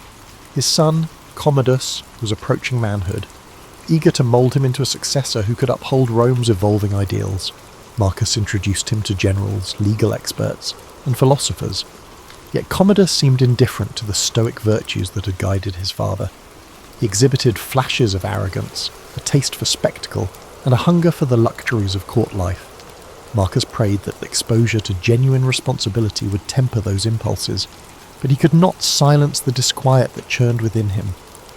Amid political intrigues and paternal anxieties, Marcus returned to his writings, adding new pages to the philosophical journal he kept close at hand. These reflections, composed in the hush of dawn or by lamplight late at night, served as a compass when external chaos threatened to overwhelm him. Quietly, he reaffirmed that temperance, justice, courage, and wisdom remained the pillars upon which a life of purpose was built. If he could not enforce these virtues on an empire, let alone on his child, he could at least embody them. Determined to leave Rome stronger than he found it, Marcus embarked on a series of legal and social reforms. He wanted to streamline bureaucratic processes, ensure that provincial governors were held accountable, and provide stable infrastructure for a population still reeling from war and disease. Funding was scarce, but he allocated what resources he could to the projects he deemed essential. Aqueducts were repaired, roads improved, and schools granted modest stipends to educate the next generation. Critics warned that such benevolence bordered on naivete, yet Marcus viewed these steps as vital investments in a more resilient Rome. Even in the hush of progress, he was not blind to the undercurrent of discontent. Powerful families plotted behind closed doors, believing that an emperor preoccupied with moral philosophy could be outmaneuvered. Soldiers, once loyal, grew restless in peacetime. The empire's old ghosts never fully vanished. Marcus braced himself for the next upheaval, aware that stability was always an interlude, never a permanent state. And so he carried on, leaning on the very principles he had studied as a child, navigating betrayal and forging alliances, contending with the willful nature of his offspring. He tried to remain steadfast. Each day brought a new puzzle, a shortage of funds, a border skirmish, a senator's duplicity. Yet through it all, Marcus Aurelius refused to relinquish his core belief that reason and compassion might still illuminate the darkest corridors of power. Time was a patient sculptor, etching its lines deeper into Marcus's features. Though he still attended to official duties with unwavering diligence, his health faltered. That persistent cough worsened, and his nights grew more restless. The physicians advised rest, but an emperor's life rarely granted such luxuries. Fears lingered too, the sense that the empire was but one rumour, one betrayal, or one uprising away from fragmentation. Marcus stood at the centre, exerting every effort to maintain unity through the combined power of rational governance and moral conviction. In the final campaigns against resurgent Germanic tribes, Marcus once again took to the field. Age had not diminished his resolve. From camp to camp, he travelled with a small retinue, offering encouragement to battle-weary troops. Yet this time the war-worn emperor appeared more ghostly than regal. The men spoke of his stoic endurance, how his eyes shimmered with fever even as he spoke of duty and fortitude. For all he had done to keep Rome intact, the ravages of illness would not yield to rhetorical skill. Commodus, summoned to his father's side, witnessed firsthand the empire's fringes, a harsh land shaped by conflict. Marcus hoped the sight would steel his son's character, prompting a sense of responsibility. But Commodus wore impatience like a second toga. He complained about the cold, about the humble rations, about the lack of pomp he believed befitted an imperial heir. Marcus inwardly grieved, knowing the path ahead might splinter beneath Commodus's restless feet. Yet he also recognised that no father could impose virtue on a reluctant child. In quieter moments, Marcus confided in Claudius Pompeianus, who had remained a steadfast advisor. The emperor spoke of the contradictions inherent in rulership, how an aspiring philosopher must enforce harsh discipline to maintain the empire's cohesion. Pompeianus offered practical wisdom, while Marcus responded with meditative reflections. Their conversations formed a final tapestry of friendship, weaving threads of pragmatism and introspection together in the twilight of Marcus's reign. Eventually, the news spread that the emperor had taken gravely ill. Camp physicians tried every remedy they knew, from herbal concoctions to prayers at makeshift altars, but the decline accelerated. Marcus retreated to his tent, his body weakening, yet his mind still alert, summoning Commodus for a last conference. He emphasized a single theme: the virtues that guide a leader must not be mere ornament. In the hush between father and son, he uttered words about compassion for subjects, fairness in judgment, and the necessity to curb excess. Commodus, shifting uneasily, nodded but offered little reassurance. As the hours slipped by, the emperor returned to his meditations. There, in the fading glow of a lantern, he penned a few final lines in a journal that had been his companion through wars, plagues, and political strife. He wrote not of victories or conquests, but of how fleeting each moment is, and how each individual's duty is to act in accordance with the good of the whole. Rumour would have it that these last notes carried more serenity than sorrow, as though Marcus were already stepping into the realm beyond mortal worries. When his eyes closed for the final time, the camp fell into a sombre hush. Soldiers who had long admired his calm presence gathered around the tent, quietly paying their respects. Courtiers murmured that the empire had lost its quell. Even those who once criticised Marcus found themselves longing for his steady hand. The commander of the guard ordered a gentle watch throughout the night, unwilling to break the solemn peace that followed his final breath. Yet life in the empire continued. The next day, Commodus assumed leadership, and Rome braced for another shift. Few doubted that change was inevitable. Marcus had known it himself, but he had also believed that his efforts, his stoic counsel and moral reforms, had planted seeds for a gentler, more reasoned empire. The question of whether those seeds would sprout or wither under Commodus's rule filled hearts with both anticipation and dread.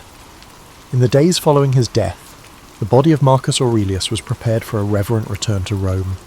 Crowds lined the streets to catch a glimpse of the funeral procession. Rome did not always cherish its philosophers, but it seemed determined to honour this one, who had guided the empire through despair. Women wept openly, remembering how he had once funded relief in their neighbourhoods. Veterans stood in stoic salute, each recalling the winter nights he spent among them. Scholars carried small scraps of parchment filled with the emperor's wisdom, uncertain if the new era would appreciate such lessons. In the coming years, Rome's course would deviate sharply from the principles Marcus had championed. Commodus's reign brought spectacle over substance, extravagance over empathy. Yet long after the empire's fortunes rose and fell, the writings of Marcus Aurelius endured, quietly offering guidance to those who, like him, sought a life anchored by virtue and reason. He left behind no sweeping arcs of conquest, no grand self-aggrandizing monuments. His legacy was etched in the hearts and minds of those who witnessed how an emperor could sit by a soldier's bedside or grant clemency to a defeated foe. The marble might crumble, the gold might tarnish, but the ideals Marcus championed, integrity, humility, wisdom, would stand resilient. And so, in the annals of history, he would remain a guiding light, a testament that even within the highest seat of power, the human spirit could strive for something nobler than mere dominion. Ares was never the type of god to sit neatly in the lore of ancient Greece. Scholars often reduce him to a one-dimensional force of bloodlust. but his origins stretch into an older tapestry of mortal dread and shifting mythic structures. Long before he stood on Olympus, war itself existed. The roiling turmoil of Bronze Age conflicts shaped a primal deity, one who came to embody every surge of aggression in the human heart. Yet it wasn't always straightforward. A culture deeply familiar with the horrors and necessities of war formed something beyond a single note of violence. We picture the pantheon, Zeus the king, Hera the queen, Athena the strategic warrior, Apollo the golden archer, and so on. In that lineup, Ares is typically an outlier, unpredictable, quick to anger, sometimes portrayed as a brutish cousin no one fully respects. But in archaic traditions, he embodied the rawness of battle in a way that only a people who both feared and revered the bloodshed that either secured or destroyed their homes could comprehend. No harvest could be protected without swords, no city walls stood firm without warriors, and no spoils of victory existed without devastating defeats. Ares was the embodiment of that paradox, the proud figure who could inspire men to both valiantly defend their families and commit unspeakable atrocities. In these early conceptions, Ares was not simply a cartoon of unbridled cruelty. There's evidence that some city-states elevated him as a symbol of gritty valour. The Spartans, for instance, admired many aspects of martial prowess, though Athena's strategic cunning often overshadowed his more direct approach to conflict. Even so, it was Ares who symbolised the adrenaline and terror that overcame a battlefield moments before the first spear was thrown. He embodied the unadulterated strength of battle, a force as ancient as the clash of bronze weapons against wooden shields. Homer's epics cast a particular light on him, but even within the Iliad, his presence can be contradictory. One moment he is yelping from a wound inflicted by Athena, the next he's levelling entire phalanxes. This spectrum illustrates the capricious nature of war itself, ephemeral victories, devastating losses, and the hollowness that can follow even the most triumphant campaign. In many ways, Ares represented the chaos that no general's plan could fully tame. It's important to note that ancient worshippers were not naive about the price of war. Bloodshed came at a high cost. Temples dedicated to Ares were fewer compared to Athena's, indicating a cultural ambivalence. While Athena's tactical brilliance was easier to appreciate, Ares demanded acceptance of the darkest aspects of war. In desperation, people might invoke him, pleading for the strength to defend their homes and hearts. Yet they also prayed for protection from his fury, aware that uncontrolled combat risked swallowing both winners and losers alike. Between regional variants, Ares took on local traits. In some areas, he was worshipped as Enyalios, linked to the ear-splitting battle cries that preluded skirmishes. Other localities invoked him in rituals involving the binding of war's spirits, trying to keep violent impulses at bay. These complexities reflected the moral quagmire of mortal conflict, an interplay of necessity, pride, survival, and raw fear. Over time, Ares amassed titles that reflected both devotion and dread, serving as a constant reminder that the boundary between revered protector and menacing harbinger is often extremely thin.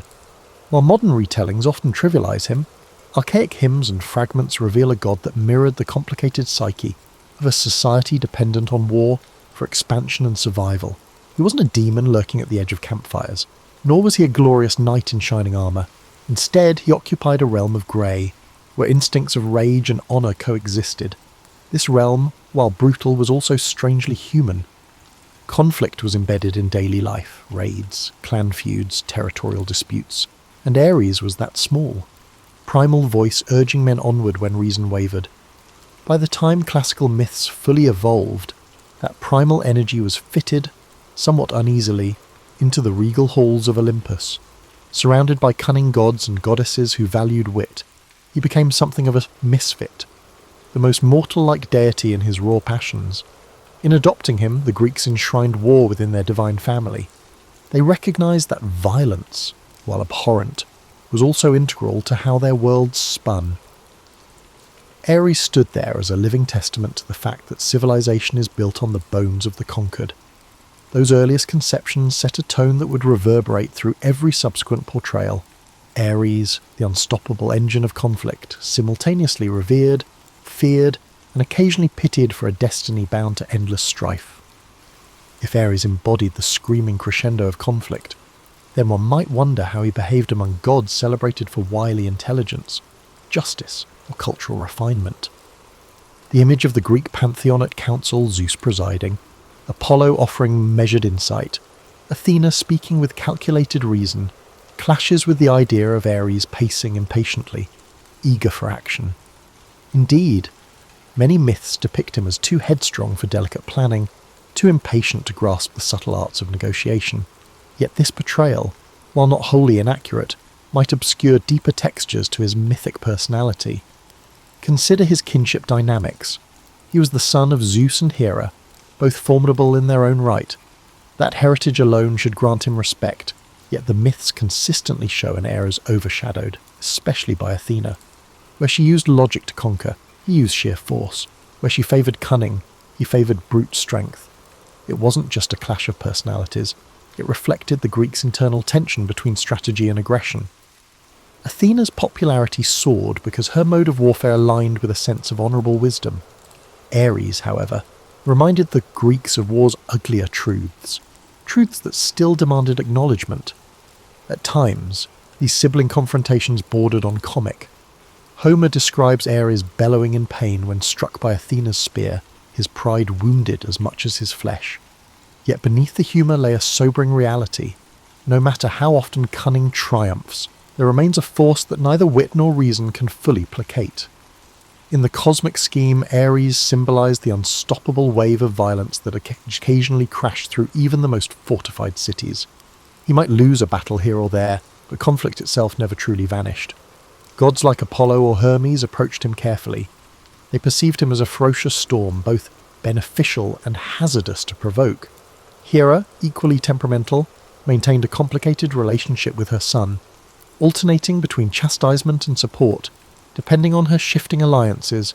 Zeus, for all his might, sometimes expressed exasperation with Ares, calling him a pariah among the gods.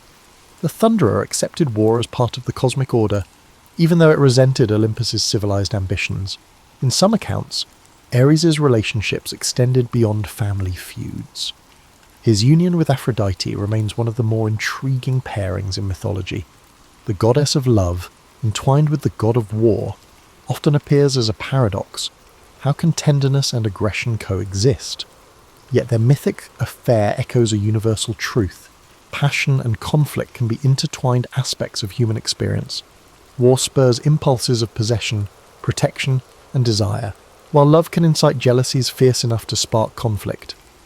Aphrodite's involvement with Ares isn't just a sensational rumour about the gods' personal lives. It symbolises how love and war, seemingly at odds, intertwine in human affairs. Furthermore, Ares' offspring with Aphrodite and other partners reflect different shades of struggle. Some myths speak of Deimos, terror, and Phobos, fear, as his children, manifestations of the dread that precedes any battle. Others hint at Harmonia, harmony, a curious byproduct of love and war merging. This dichotomy reveals that for all his destructive tendencies, Ares participated in generating forces that could unify people. If only they learned to harness conflict's lessons, a battlefield can unite comrades as powerfully as it drives them to oppose an enemy. Outside these grand narratives, certain cult practices suggest that not every devotee saw Ares as irredeemably brutish. In some Greek regions, modest shrines were dedicated to him, places where warriors offered thanks for survival or supplicated for courage. While his worship never equaled Athena's broad acclaim, it served a ritual function in communal life. Soldiers recognized that, for all the talk of strategy, once spears flew and blood spattered the earth, raw fighting spirit might decide who lived and died. They turned to Ares for that final push. His image was not static. The city of Thebes once honoured him, linking him to its legendary founder. Arcadian villages performed complex rites blending fertility with battle lust. Through these examples, we glimpse how local traditions interpreted him not just as a mindless brute, but as a necessary power. War was seldom glorified, yet the Greeks knew that ignoring its presence was folly. Thus, Ares moved through their myths, never quite loved, never entirely shunned, an essential if uncomfortable relative at Olympus's table. Over time, as Greek culture embraced philosophies exalting reason and order, Ares' impulsive nature stood out even more, yet he endured, unchanged in essence, reminding gods and mortals alike that conflict is sometimes an unavoidable part of existence. In a pantheon full of varied personalities, he was the stinging reality check, the raw surge of chaos no treaty or supplication could fully tame, and the rest of the immortals, though annoyed, amused, or appalled, had no choice but to allow him a seat at the feast. Though Ares belonged to the grand tapestry of the Greek pantheon, his reputation moved beyond mere mythic banter when mortals invoked him on actual fields of war. One of the most significant stages for such invocations was the long, grueling conflict of the Trojan War. This monumental clash blurred the boundaries between myth and history, as gods intervened in and out of mortal affairs. On those plains, Ares found himself embroiled in a drama where battles were fought not just for territory, but for the glory of reputations, and occasionally at the whims of meddling deities. In the Trojan War narratives, Ares was not a distant observer. He appeared directly on the battlefield, siding first with one army then the other, reflecting the chaotic nature of real warfare.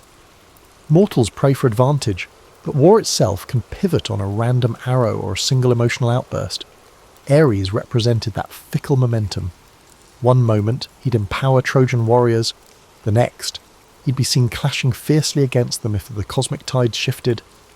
Homer's Iliad underscores how terrifying it was for mortals to witness Ares in his full war god fury. Armies might have boasted skilled generals and heroic champions, but none could remain truly fearless before a literal incarnation of bloodshed. Whenever he charged onto the field, the ground seemed to tremble. This gesture was more than poetic flourish. It symbolised how the mere prospect of unstoppable violence could unnerve even seasoned veterans. Yet, Ares was not invincible.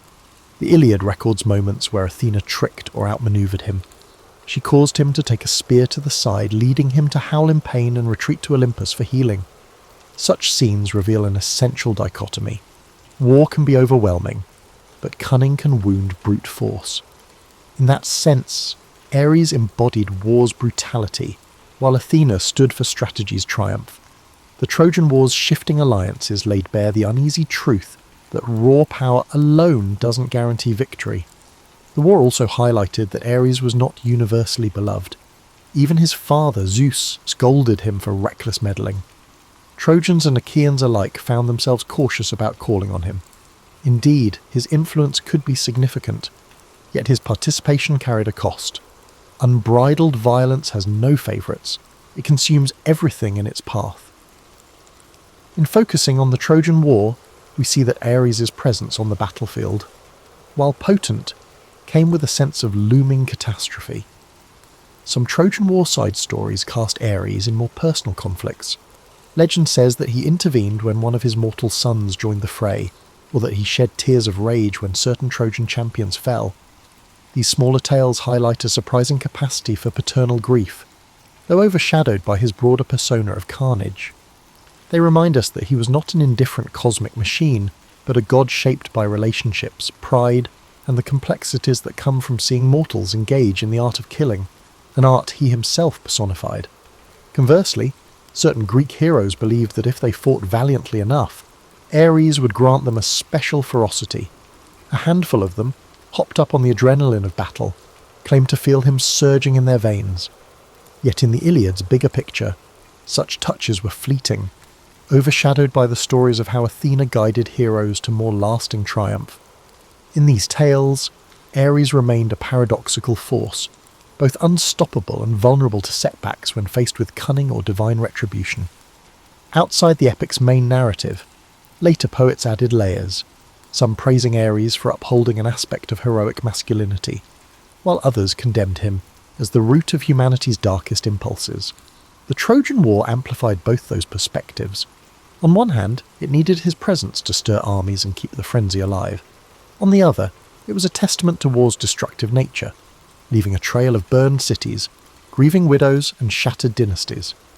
In short, the Trojan War stories brought Ares down from the distant halls of Olympus and thrust him into the grit of mortal existence. His involvement illustrated the raw power that can't be fully contained or directed, the impetus behind every destructive charge.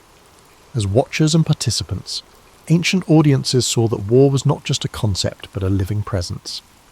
Ares' actions offered a cautionary tale. Tapping into unbridled aggression can be a quick path to fleeting victories and catastrophic loss. Even among gods, war remains an unpredictable companion, and nowhere was that more apparent than on the bloody fields of Troy. Outside the epic swirl of Trojan battlefields, Ares' narrative also intersects with tales of passion, fatherhood, and the everyday churn of mortal life. His most famous love affair with Aphrodite, goddess of love and beauty, exemplifies how war can become entwined with desire. However, it was more than just a tale of romance between diametrically opposed forces.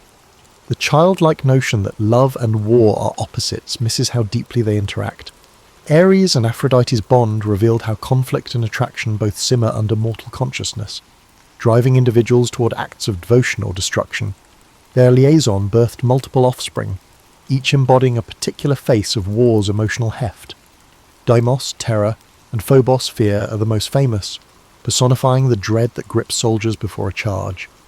However, less renowned figures also emerged from Ares' line, Eros, in some versions, and Harmonia, indicating that out of conflict could come forms of unity or even love, albeit rarely. The ancient poets debated these genealogies, but they consistently underscored a central idea: the energies fueling war are not wholly divorced from those that spark affection or loyalty. Despite that, Ares was seldom depicted as a doting father. Epic conflicts and divine feuds overshadowed his paternal role. Some small myths, however, suggest moments of personal attachment. One tells of him avenging the death of a daughter by slaying her murderer. Another recounts him raging against a rival who dared insult his lineage. In these glimpses, we see that war's fury might also be a twisted expression of care, a readiness to destroy anyone threatening those under one's protection. In mortal eyes, such stories played out in real life. Soldiers, spurred by love for family, might descend into savage violence to defend them. Ares' fatherly instincts mirrored that fundamental human contradiction. People kill to protect what they cherish. As savage as that seems, it's an undeniable element of human conflict across centuries. In raising his spear for those he loved, Ares exposed a strain of loyalty overshadowed by more sensational accounts of his ferocity. Meanwhile, everyday worship of Ares remained measured. Very few large temples honoured him, but smaller cultic practices sprang up in city-estates contending with frequent warfare. Soldiers might sacrifice animals or lay symbolic weapons on makeshift altars, hoping to appease a god who could lend them ferocity or spare them from it. While Athens and Sparta revered Athena's strategic mind, individual warriors sometimes felt a more visceral connection to Ares' raw impetus. He believed that war drums and conflict chants were sacred, inspiring a trance-like fervour in combatants. Some historians argue that these rituals were psychologically vital, building unity before battle. In Greek culture, rousing songs and rhythmic marches might have invoked the presence of Ares, galvanizing hearts against fear.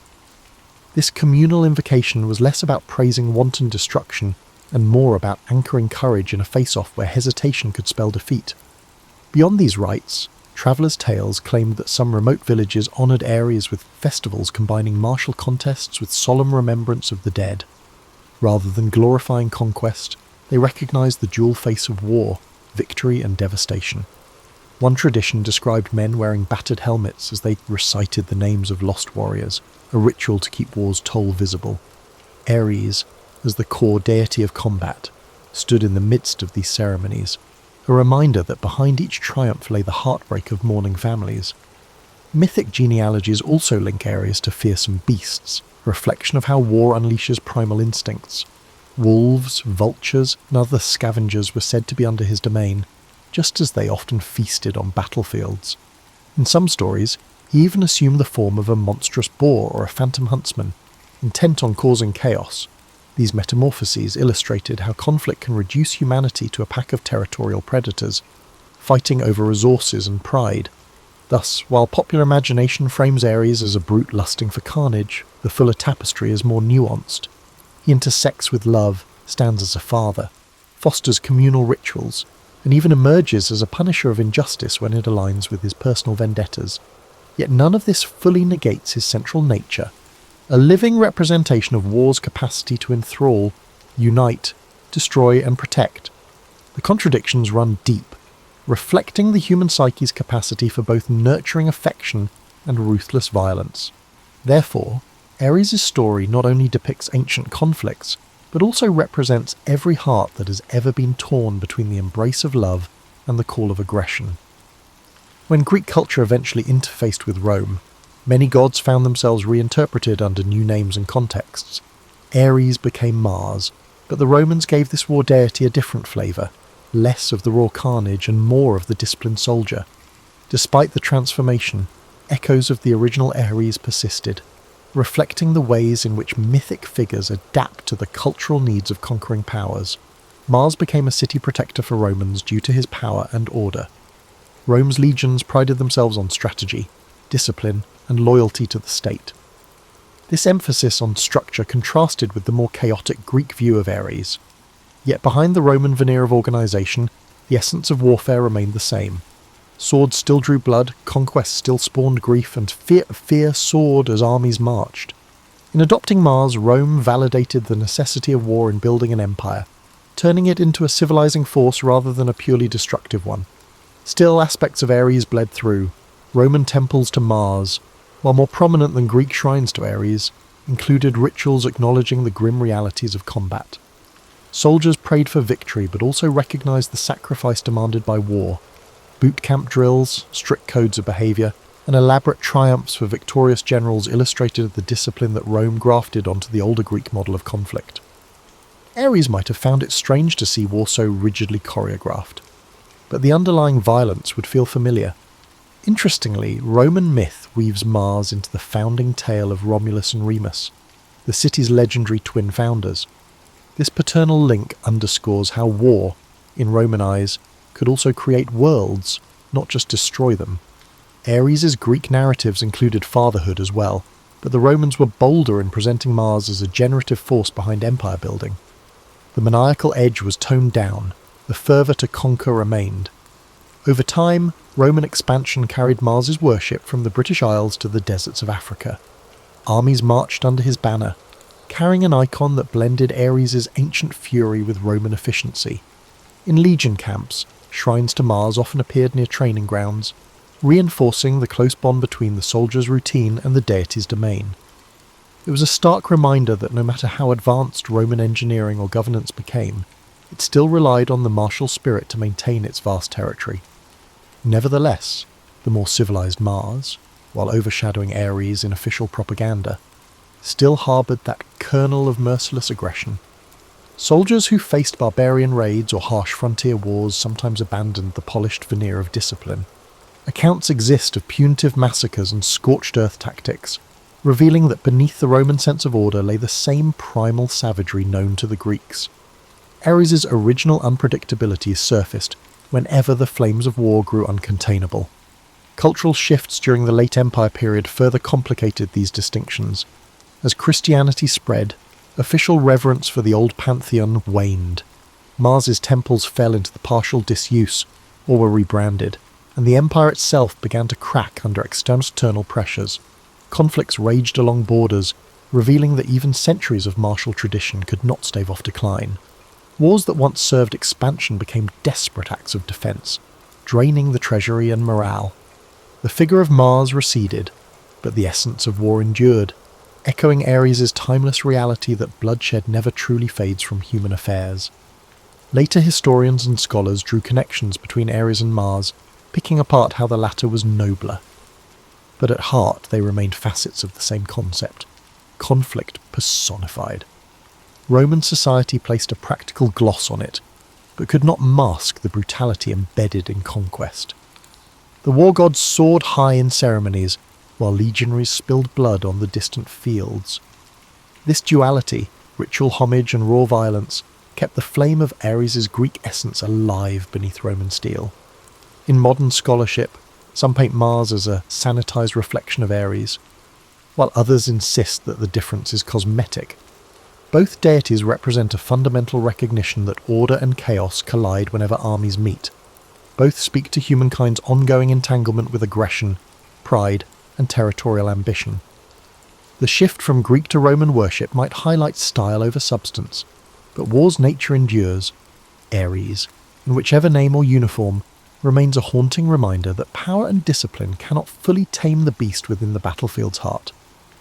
Long after the Roman Empire fractured, the figure of Ares lingered in cultural memory, carried through medieval scribes and eventually Renaissance humanists who rediscovered classical texts.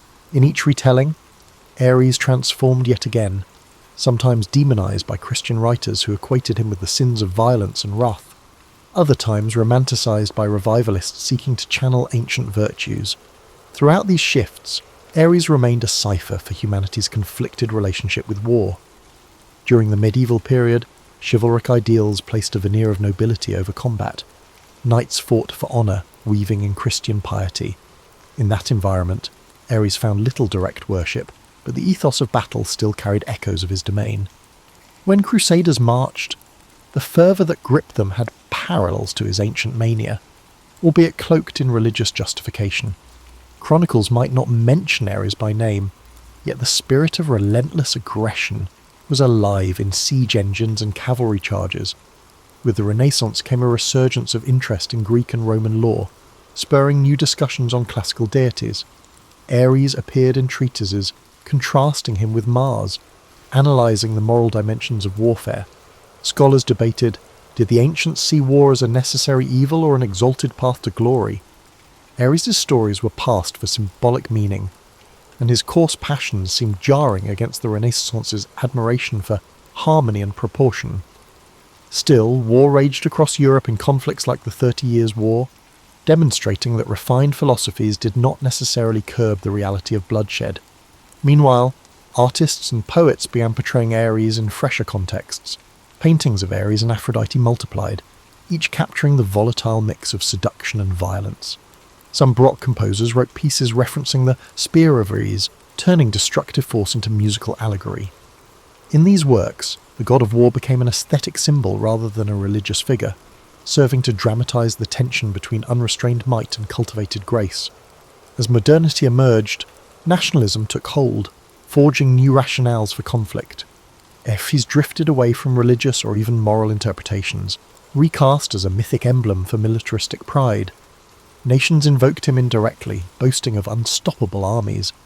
Political cartoons or propaganda posters might depict a warlike figure reminiscent of Ares, brandishing rifles instead of spears, fueling mass mobilization. Though few invoked his name, his spirit loomed in the grand mobilizations of the Napoleonic era, or the World Wars, when entire continents caught fire. In the intellectual sphere, critiques of war found renewed voice. Philosophers like Kant or Rousseau, each in their own way, grappled with the tension between man's capacity for reason and his penchant for violence. They might not have cited Ares specifically, but his essence was there, the recognition that conflict repeatedly shatters idealistic visions of peace. Attempts to create lasting treaties often crumbled under national rivalries, echoing Homeric narratives where no truce lasted long once egos flared. With the rise of psychology, Ares gained an unexpected new framework. Analysts probed the death drive or the innate aggression they believed resided in human nature.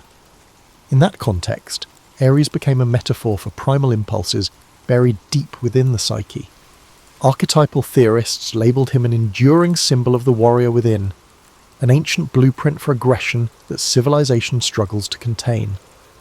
Writers and therapists used this angle to explore personal struggles, like anger management or PTSD, arguing that ignoring the Ares archetype could lead to unchecked violence or sublimated rage. In the late 20th century, pop culture reimagined him yet again. Films, comic books, and video games cast Ares as a villain or anti-hero, charging onto digital battlefields or cinematic showdowns. These portrayals often relied on superficial traits, bulging muscles, booming voices, and unstoppable bloodlust, while occasionally teasing at deeper complexities. Even so, the essence of the ancient god persisted, bridging centuries. Modern war narratives remain haunted by the same questions the Greeks wrestled with. Does conflict define us? Can it be transcended, or is it inherent to our being? Through all these evolutions, Ares never fully disappeared. His story threads through every epoch that grapples with violence and the uneasy admiration it can inspire. whether demonized or glorified. He stands as a collective symbol for humanity's willingness to pick up weapons in pursuit of power, survival, or ideals. Whenever peace falters, the old war god stirs in the background, a reminder that the same primal force that hammered bronze swords millennia ago still courses through the veins of modern armies and everyday individuals alike. In considering Ares' full trajectory, one sees that he transcends neat categories of good or evil. He is, rather, a reflection of how humans conduct themselves when pushed to extremes, whether in ancient Greece, imperial Rome, medieval crusades, Renaissance treatises, or modern conflicts. The spectre of war has consistently hovered, sometimes worshipped, sometimes feared, always consequential. Ares, as an entity, clarifies that violence cannot be exercised by moral condemnation alone. It is woven into the very tapestry of human civilization. Modern commentators might describe him as a cautionary metaphor, a primal reminder of our capacity for both communal defense and savage destruction.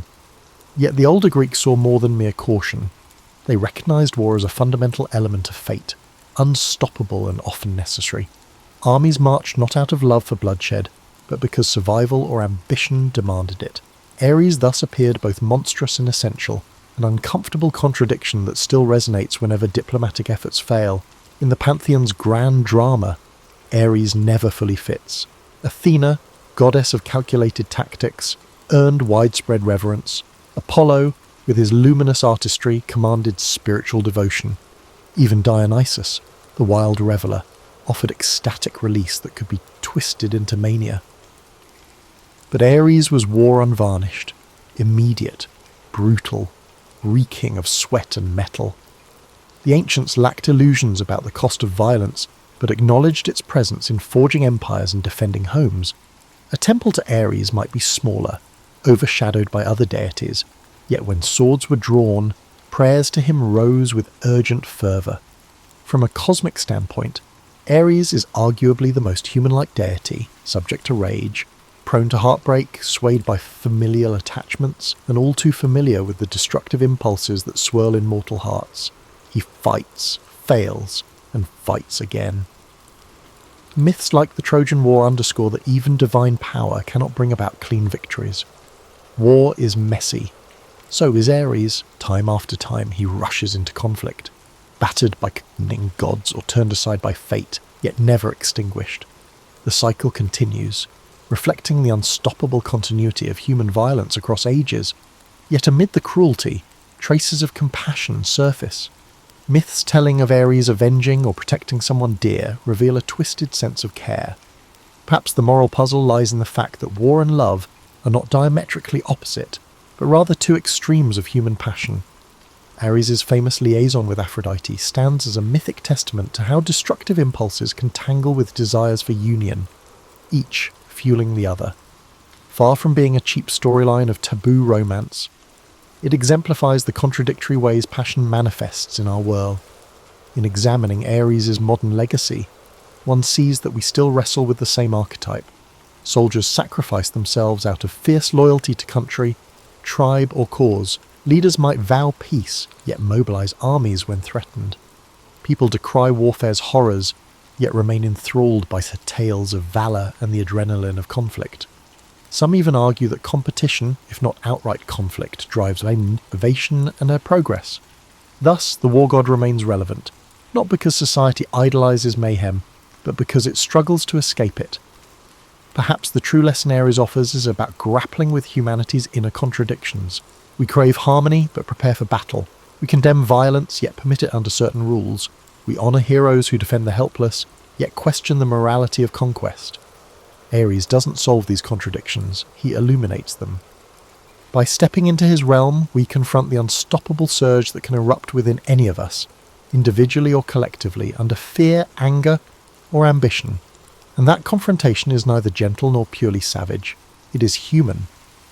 Peace advocates might shudder at the thought of exalting a war deity, but ignoring him does little good. Recognizing Ares means recognizing that aggression is part of our lineage. Only through understanding that reality can we hope to channel it responsibly or mitigate its worst effects. In the end, Ares is not just the sword raised high or the shield clanging in defiance. He is the flicker of rage in the eye of someone cornered, the tremor of adrenaline before a decisive stand, the triumphant shout that echoes across a battlefield. War's form changes, from bronze spears to nuclear arsenals, but the core impulse remains. Ares stands eternal, no longer needing sacrifices in quiet shrines, yet thriving wherever conflict looms. Through him, we witness a facet of ourselves that is both awe-inspiring and terrifying, our capacity to wage war, and perhaps one day to master it. From the vantage of old Macedonia, where elders gathered beneath olive trees to swap hushed lore, the story of Hercules emerged in sparks of disbelief. They whispered about a force that blurred the boundaries between the mortal and divine realms. This child, born in modest Tiryns, possessed an unsettling gift. Feats of strength performed so calmly that some wondered if the gods had quietly laid a blessing or a curse at his feet. Tiryns was a farming community framed by rocky hills and cloud-strewn skies, a place defined by the routine labour and rigid social caution. The boy's first display of uncanny power was witnessed by a shepherd. With a single tug, he reined in an ox known to drag grown men like ragdolls. It wasn't the show of force itself that troubled onlookers. It was the eerie silence with which he did it, as though testing a boundary rather than revelling in might. Soon, neighbours recalled other oddities, doors unhinged by a careless push, footprints left in stone, and animals that yielded to his hand without resistance. Though some saw him as Tiryns' protector in training, others felt uneasy. Mortals were fragile beings. Gifts of such magnitude often drew divine ire. Hercules, for his part, behaved like any curious youth, combing riverbanks for turtles or carving shapes into the soft rock. Yet beneath each childlike pastime lurked an awareness of difference. He sensed that the world around him fit like a shirt one size too small, familiar but constricting. A single miscalculation could fracture relationships or destroy trust. As he neared 15, rumours of unnatural predators swept across the farmland. Shepherds muttered of wolves the size of ponies, with eyes lit by feral intelligence. The local militia dared not test the truth of those claims, leaving the fields in a state of hush. Hercules, compelled by equal parts curiosity and duty, gathered a simple spear and ventured into the pine forests alone. For 3 nights, the darkness swallowed him. On the 4th dawn, he reappeared at the village edge, clothes torn, blood running down his arms. Yet he carried no trophy, only the quiet certainty that the threat was gone. Word of his deeds spread through travellers' wagons and along shepherds' routes, echoing into lands beyond. It was said that the monstrous wolves vanished as swiftly as they had come. In the villagers' eyes, such might have signalled a guardian, or even a chosen instrument of the gods. Soon they built humble altars to honour him. They offered tiny bowls of grain and small cups of wine as offerings to the boy who had ensured their nights. Hercules accepted none of it openly. He would pause at those altars, gaze at them in faint puzzlement, then slip away. Inside him, a tug of longing clashed with the weight of expectation. He cherished the farmland's rhythms, morning light over tilled earth, the lull of cicadas in the summer. Yet each casual greeting now carried a jolt of awe, and every dirt path he roamed felt narrower, as though funneling him towards some vast unseen road. Occasionally, he stole into the hills to commune with nature's raw pulse, pressing his broad hands against boulders as though listening for whispered secrets of stone. Tiryns was never the seat of sophistication, unlike Athens or Thebes. It lacked gilded temples and philosophical gatherings. In a way, the simplicity of Tiryns allowed Hercules to flourish without being overwhelmed by rumours. People accepted him, half wary, half hopeful, because they needed him. He held back storms that might devour them in a single gulp. He soon learned of a summons from King Eurystheus of Mycenae, a monarch who demanded fealty and recognised the usefulness of a mortal wielding near-divine might. Friends warned him of palace politics. Even the local priest, stooped with age, cautioned that power-hungry rulers often feed on legends until there is little left of the legend itself.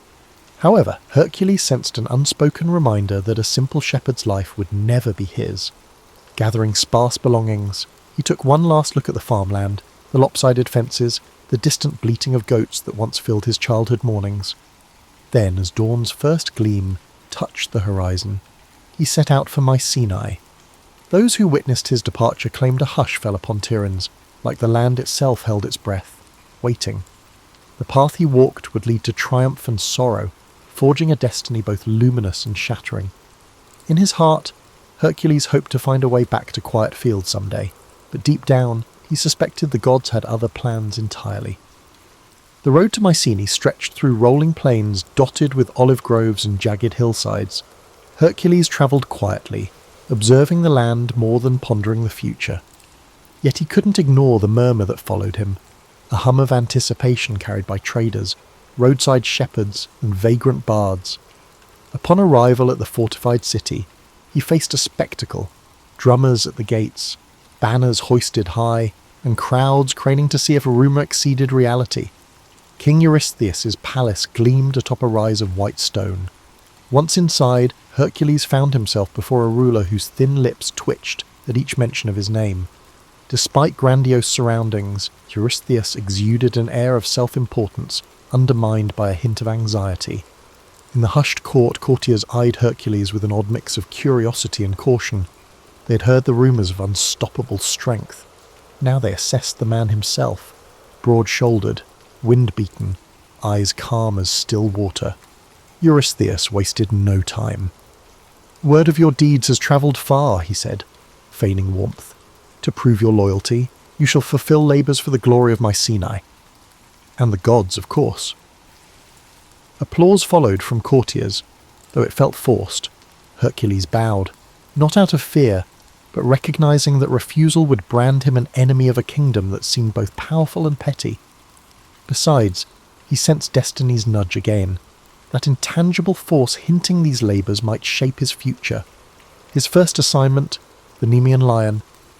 Villagers near Nemea spoke of a cat the size of a warhorse, its fur impervious to spears or arrows. Eurystheus demanded its pelt as proof. Setting out with minimal supplies, Hercules ventured into a region shadowed by tall grasses and jagged rock. On the second day, he spotted massive paw prints pressed into the soil. Following them, he entered a dank cavern overhung by dripping vines. The lion emerged, its coat shimmering like steel. Arrows snapped against its hide, confirming the rumours. They grappled, the beast roaring with unnatural ferocity while Hercules wrestled in silence, locking powerful arms around the creature's neck. At last, he wrenched it downward, ending its life with a blow that reverberated in his bones.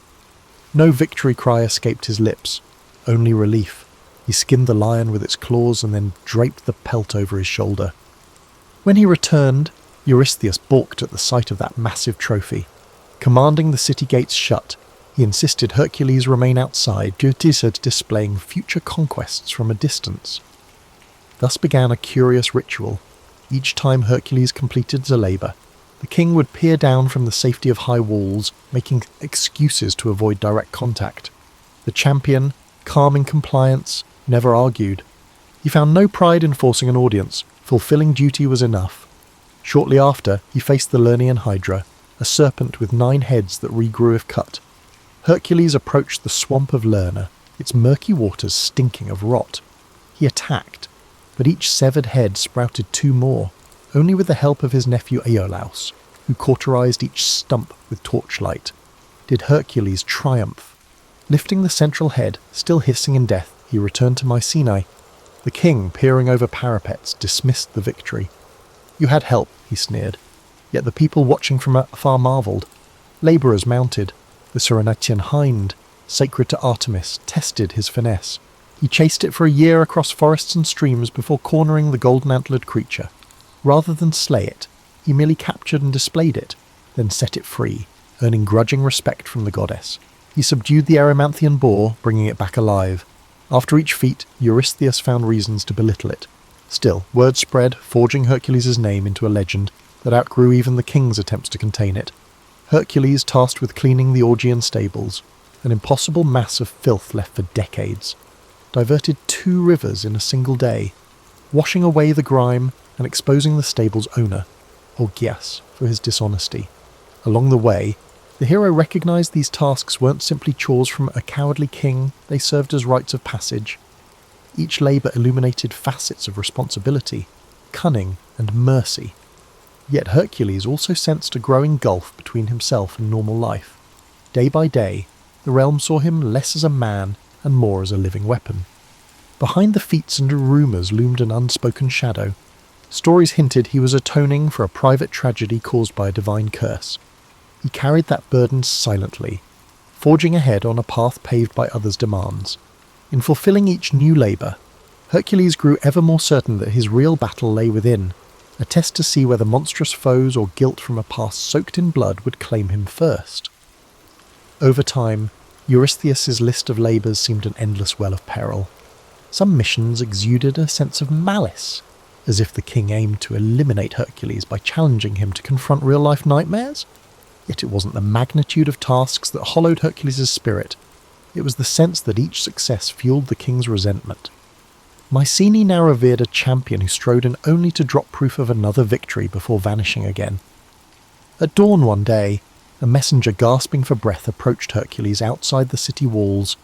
A threat lurked by Lake Stymphalus, where ravenous birds terrorized farmers.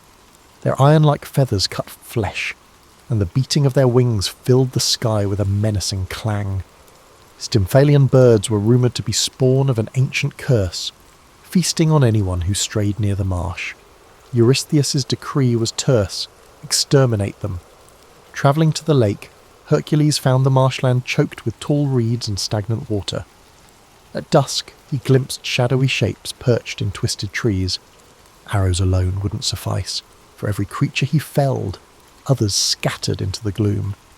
Recalling an old tale, he fashioned bronze clappers, forging a racket so loud it startled the flock skyward.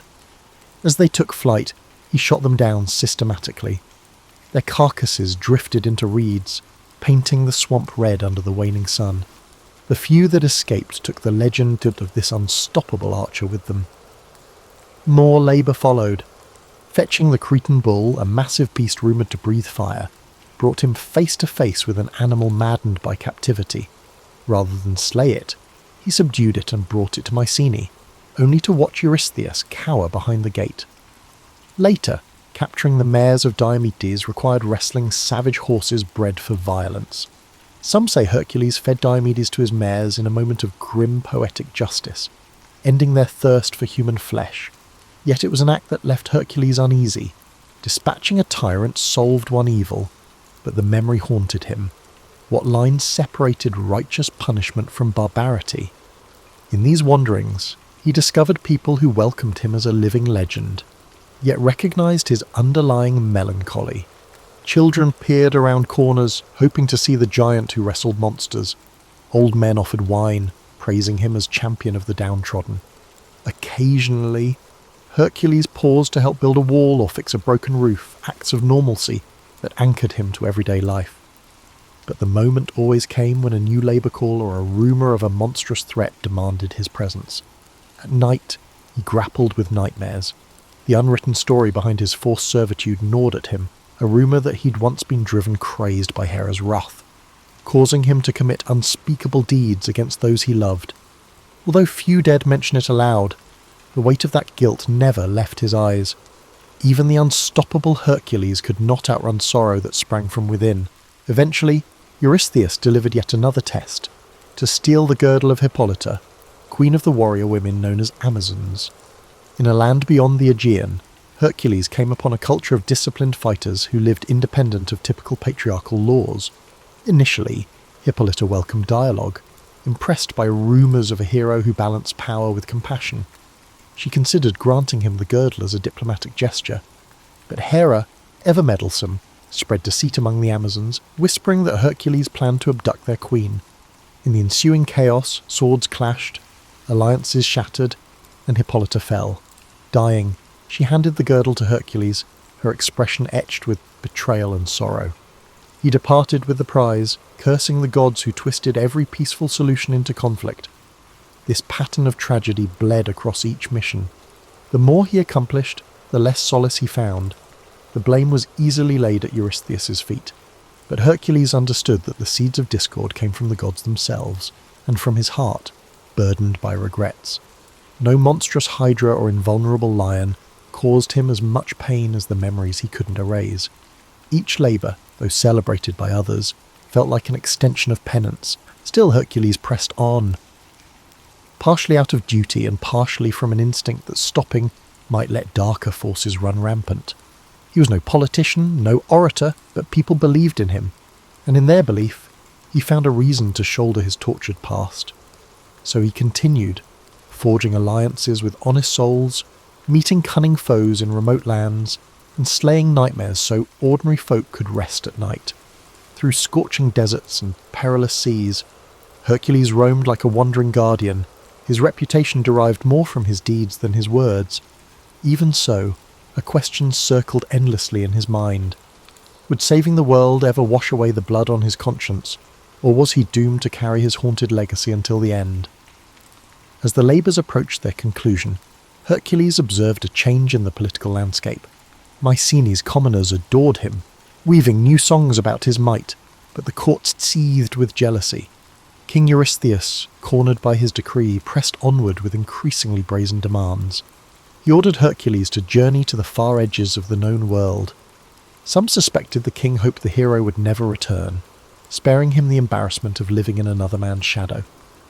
A test soon arrived in the form of the cattle of Geryon, the creature Geryon, rumoured to have 3 bodies fused into one, reigned over a sun-scorched land beyond the pillars marking the westernmost boundary of mortal travel.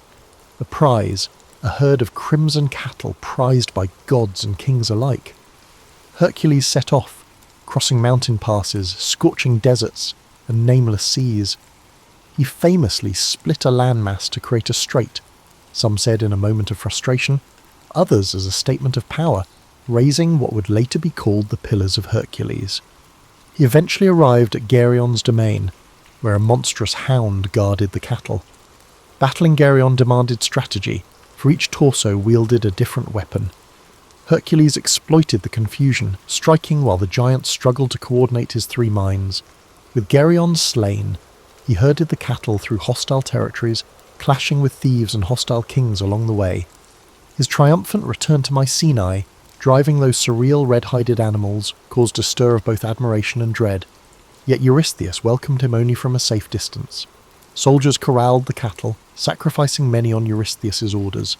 The more the king tried to belittle Hercules' efforts, the more ordinary citizens hailed the hero as a saviour of the realm. Privately, Hercules remained unmoved by their cheers.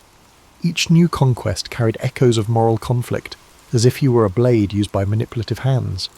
Another monumental feat involved the golden apples of the Hesperides, guarded by a serpent coiled in a hidden orchard.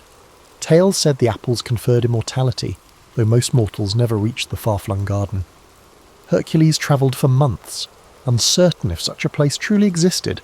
Eventually he encountered Atlas, the titan condemned to hold the sky on his shoulders.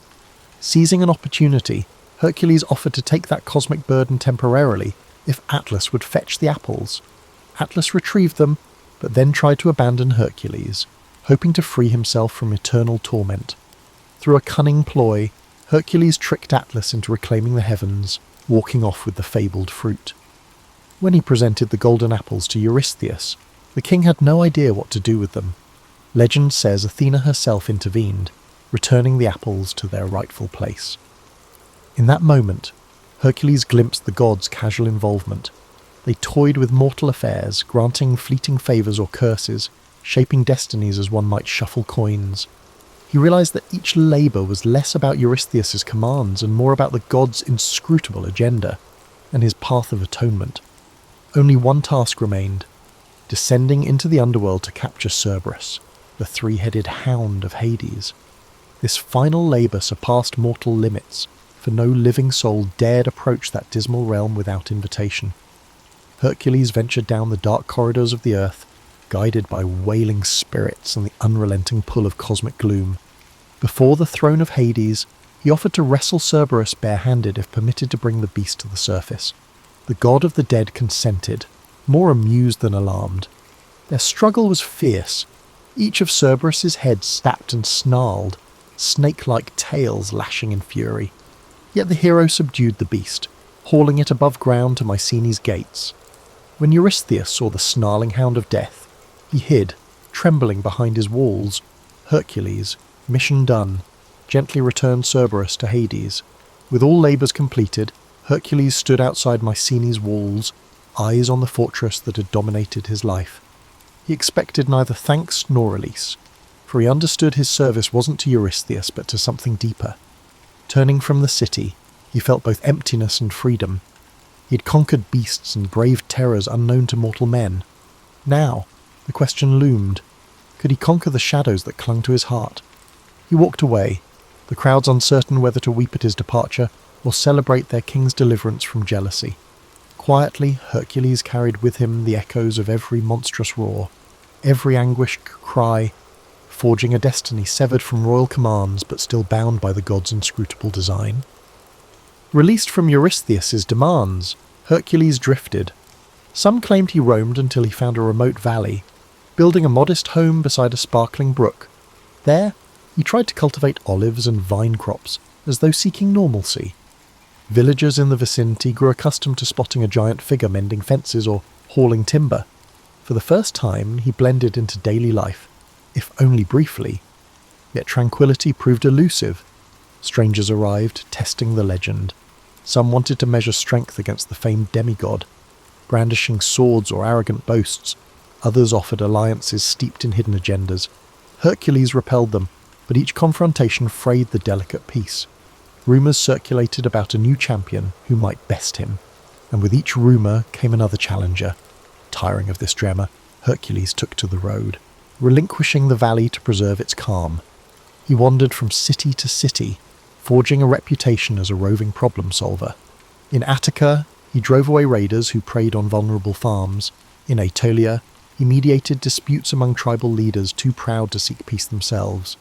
Some towns offered him gold or titles, but he refused, yearning for something intangible that mortal wealth couldn't provide.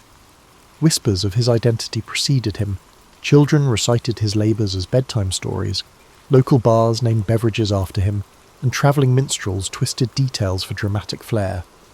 Along the way, Hercules encountered Deianira, a woman said to possess both keen intellect and resolute compassion.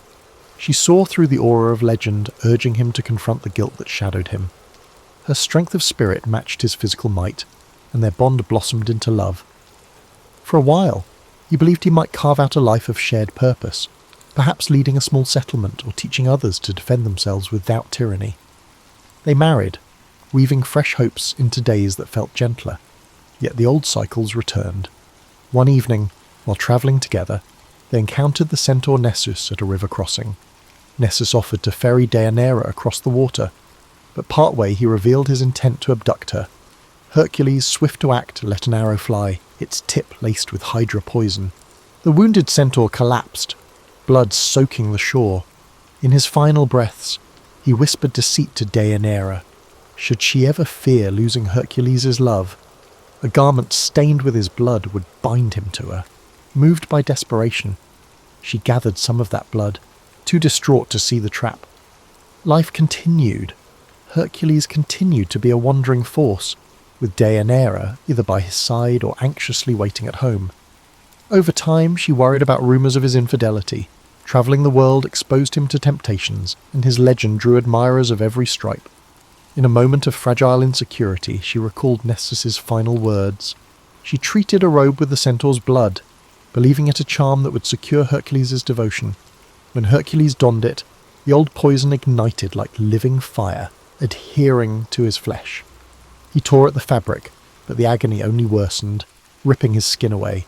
Realizing the horrifying betrayal, he raged in confusion, not knowing the entire truth of why the robe burned him alive. Faced with the insurmountable pain, he sensed no earthly remedy could quell it. Deianira, horrified by what she had caused, either fled or took her life. Accounts differ. Hercules, in his torment, built a funeral pyre on Mount Weta. Step by tortured step, he climbed, each footfall echoing the weights he'd carried all his life. Guilt, duty, heartbreak. He stretched himself upon the wood, begging for an end to his suffering. Flames were lit, devouring mortal flesh that once battled monsters and kings. Smoke curled toward the sky, bearing the essence of a hero who had saved entire realms yet failed to escape divine cunning and human frailty. Some say that in those final moments, Zeus intervened, lifting his son's immortal spirit to Olympus. Others claim Hercules simply became ash, the price of mixing superhuman deeds with all too human vulnerabilities. wherever the truth lies, the legendary champion's last mortal breath vanished in fulfilling of the destiny shaped by both triumph and agony. Even the wind seemed to pause in reverence, as though acknowledging that no beast or king had ever broken him as completely as love and betrayal. Hercules' end on Mount Weta thundered through the Greek world like a mournful lament. Those who'd admired him as a liberator stood in stunned silence, while others who had envied him spoke in hushed voices without the cruel caprice of fate. Priests in local temples offered contradictory explanations. Some insisted his spirit rose to the heavens, others deemed it just another tragic demise, albeit of an extraordinary mortal. In the weeks that followed, altars across the Aegean bore solemn offerings in his memory, drips of wine, handfuls of grain, even small wood carvings depicting a lion's pelt or a hefty club. Ordinary folk struggled to reconcile the downfall of a figure who had bested lions, hydras, and giants. How could such a champion succumb to something as simple, yet devastating, as poisoned fabric? For many, it confirmed that no one, not even a demigod, was immune to the brutal interplay of divine grudges and human failings. At Mycenae, King Eurystheus' court reportedly watched the news unfold with uneasy satisfaction. Though the king had long resented Hercules, learning of his agonizing death offered no genuine relief, only a hollow sense that the realm's most potent shield was gone. Some whispered that if a champion like Hercules could be vanquished, perhaps the gods would turn a harsher eye on lesser mortals. Fear lingered in the corridors of their power, as though Hercules' fiery end had shifted the cosmic balance in unpredictable ways. Stories multiplied, as tales do. Certain bards favoured the uplifting version. Zeus, recognizing his son's heroism, welcomed him among the immortals. They spun visions of Hercules seated on Olympus, sipping ambrosia in the presence of swirling constellations. Others told the bleaker side, that the flames consumed not just his body, but every vestige of his once glorious spirit, scattering him into oblivion. Across the seas, foreign scribes embellished details, turning him into a half-legendary king in lands he never visited, or crediting him with feats he never performed. Amid these tales, Deianira's part in the tragedy sparked endless debate. Some portrayed her as a naive victim of Nessus' deception. Others painted her as a jealous spouse who rashly destroyed what she claimed to love. Still others insisted the real blame lay with the gods. To many listeners, it hardly mattered. Heartbreak had been the final monster Hercules couldn't defeat. Curiously, in small villages scattered near the sites of his labours, Hercules' memory retained a more grounded quality. In these pockets, older farmers recalled how he once repaired a broken dike or rescued a lost child in the midst of a colossal quest. Children heard bedtime stories of a giant who was kind enough to share bread with travellers in need. Here, the heroic feats remained awe-inspiring, but so did the everyday decency he displayed. Over time, that dichotomy, colossal strength paired with unfeigned humility, became the tapestry of his legend. Rulers from other city-states, seeing the potency of Hercules' name, erected shrines dedicated to him as a protective spirit. They wanted travellers to believe their territory enjoyed the hero's blessing. In some cities, small festivals arose, featuring contests of strength reminiscent of his fabled deeds. However, a whisper of caution permeated every public commemoration.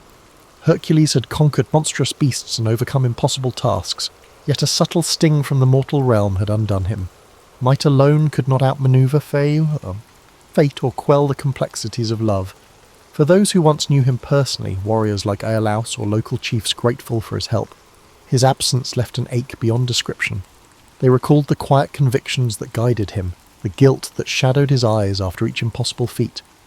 His final torment seemed a cosmic injustice, yet also a stark reminder that the line between divine and human was never clean. Hercules had walked that line throughout his life, wrestling monstrous forms on behalf of the powerless, while an invisible war of deities raged overhead. Over decades, recollections softened.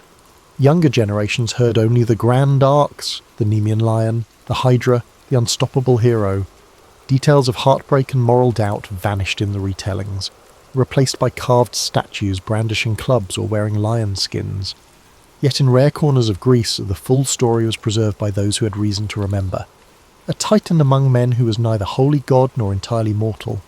undone at last by the same vulnerabilities he had once tried to transcend. Thus, Hercules' flame burned on in the minds of those who found resonance in his struggles, even long after the funeral pyre's embers cooled to ash. Time and distance transformed Hercules from a man into a myth. Greek cities grew, allied and warred. New heroes rose and fell. In the retelling of old stories, his name emerged as a beacon of impossible feats. Philosophers invoked him as a parable, some praising perseverance, others warning against arrogance. In remote villages, older generations passed down more intimate accounts. How a colossal figure once mended a roof before chasing off marauders, or how he accepted a bowl of wine on a cold night without flaunting his stature. As the classical era gave way to Roman ascendancy, Hercules evolved into a Roman emblem. Soldiers prayed to Hercules Invictus, equating him with conquest and unrelenting will. Statues proliferated, from grand marble works in the Forum to tiny household shrines. Emperors, hungry for legitimacy, wrapped themselves in the demigod's imagery, hoping some shred of that timeless prowess might cloak their human frailties. However, the bragging about strength often overshadowed the deeper nuances of Hercules' trials. Centuries later, medieval scholars wrestled with pagan legacy, attempting to blend ancient myths into Christian frameworks. Hercules became a cautionary figure, powerful yet undone by sin and trickery. In the Renaissance, artists seized upon his heroic silhouette. Palaces displayed frescoes of him wrestling lions or heaving mountainsides, highlighting the human form in dynamic glory. Playwrights toyed with his persona, sometimes as tragic hero, sometimes as comedic foil, each era reinterpreting him anew. Despite these cultural metamorphoses, echoes of his true complexity endured. In certain monastic libraries, meticulous scribes noted lesser-known episodes, the moral agony behind his labours, the heartbreak that ended his mortal story, and the persistent question of whether he ever truly found peace. For some, he embodied the tragedy of a life shaped by the divine lineage yet rooted in mortal limitations. For others, he served as a beacon of aspiration, proof that mortal will could confront even the gods' designs and sometimes triumph. Beyond texts and statuary, Hercules lived on in the intangible realm of folk memory. Fishermen off distant coasts recited short prayers to him before braving storms, as if the old guardian might still shield them from the sea's wrath. Caravans crossing desert routes invoked his name for safe passage. Parents, uncertain how to quiet a restless child at night, spun lullabies of a gentle giant who once fought off wolves so families could sleep in safety. These understated tributes carried forward the essence of a hero who, despite divine drama, always answered mortal need. For a contemporary observer, perhaps in the middle decades of life, Hercules' tale resonates on several levels. There's the unbridled strength of youth, those unstoppable surges of ambition or optimism. Then there's the gradual intrusion of responsibility, regret, and heartbreak. Middle age can bring reflection, how even the strongest among us wrestle with past mistakes, unfulfilled desires, and the weight of moral compromise. Hercules, with his unstoppable arms and vulnerable heart, mirrors that universal dilemma. Overall, it's the dualities that define him. Saviour and destroyer, victor and victim, demigod and man. He soared above mortal confines yet remained shackled by the god's whims and his own remorse. Scholars today still debate the meaning of his final act. Was the funeral pyre a mere surrender to agony, or a deliberate transcendence of mortal bounds? Did the smoke carry him to Olympus, or was it a symbolic final note to the ballad of an exhausted hero? Some epilogues insist he found a measure of immortality, a seat among the pantheon, a cosmic nod to the labours he performed in the service of humanity and divine prerogative. Others claim his spirit roams the mortal realm, occasionally glimpsed in moments of dire need. Most accept that the ultimate truth, like so many ancient tales, remains wrapped in shifting layers of interpretation. And so Hercules remains, a fixture in the collective psyche. He stands for more than might alone. He stands for the cost of greatness, the fleeting nature of redemption, and the fragile boundary that separates gods from men. Whether chiselled in marble or accounted in a village tavern, his legend endures. He is the champion forever, forging new legends, even centuries after his final breath. In that sense, Hercules lives on wherever human hearts still strive, endure, and grapple with the powers, divine or earthly, that shape our destinies. Catherine of Aragon's birth coincided with the emergence of the modern world. Catherine of Aragon was born on December 16th, 1485, at the Archbishop's Palace in Alcalá de Henares near Madrid, during a time when the medieval era was slowly giving way to what we now call the Renaissance. Her parents, Isabella I of Castile and Ferdinand II of Aragon, had united their kingdoms and were in the midst of completing the Reconquista, which would culminate with the fall of Granada in 1492. Catherine's early years were marked not by coddling, but by immersion in one of Europe's most dynamic courts. While most historical accounts focus on her later marriage to Henry VIII, Catherine's formative years in Spain reveal a woman groomed for far more than matrimony. Her mother, Isabella, ensured Catherine received an education that surpassed what most royal daughters could expect. The tutelage of Alessandro Geraldini and the humanist Antonio Geraldini gave her fluency in multiple languages, including Spanish, Latin, French, and Greek. She studied canon and civil law, genealogy, heraldry, and history, subjects typically reserved for male heirs. Catherine's childhood unfolded against the backdrop of her parents' military campaigns against the Moorish kingdom of Granada. Rather than shielding their children from state affairs, Isabella and Ferdinand brought them along. At age 6, Catherine found herself in the military encampment at Santa Fe outside Granada, watching as the last Muslim ruler in Spain surrendered to her parents.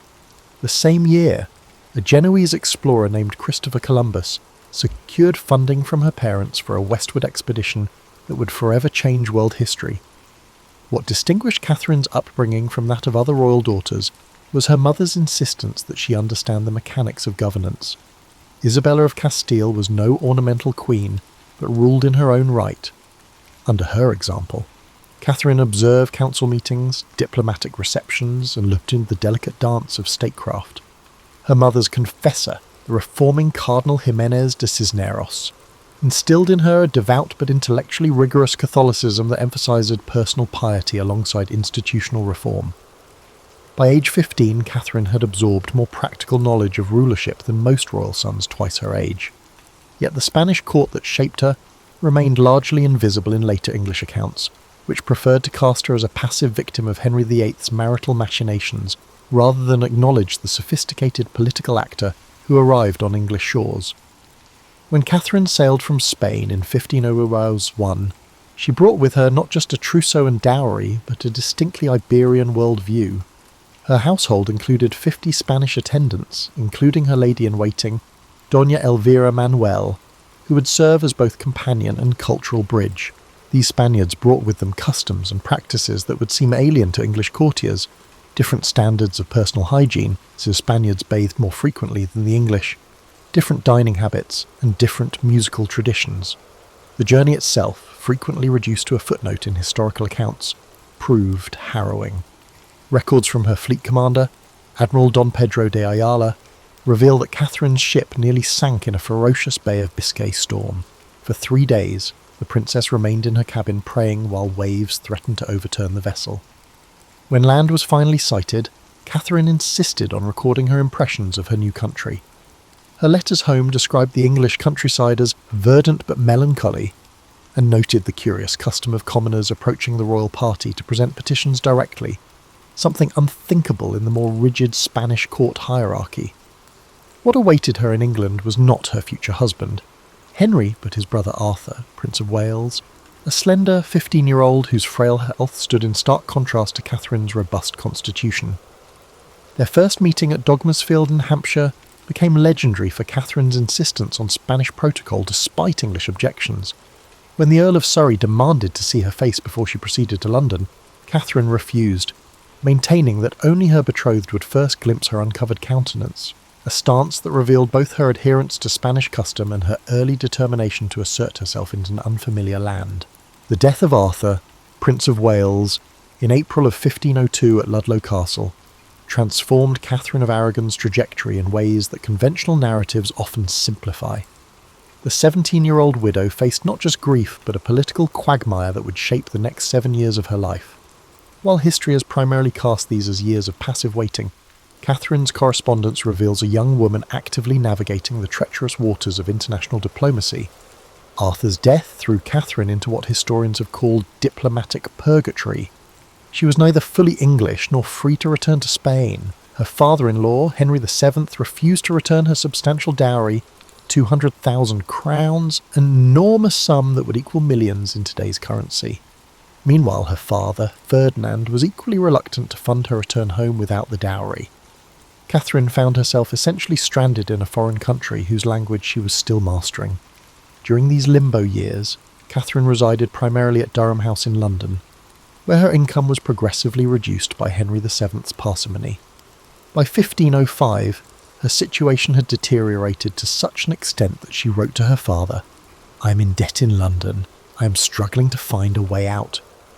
Court records show that she was forced to pawn personal items, including gold vessels from her table service, to pay her servants' wages.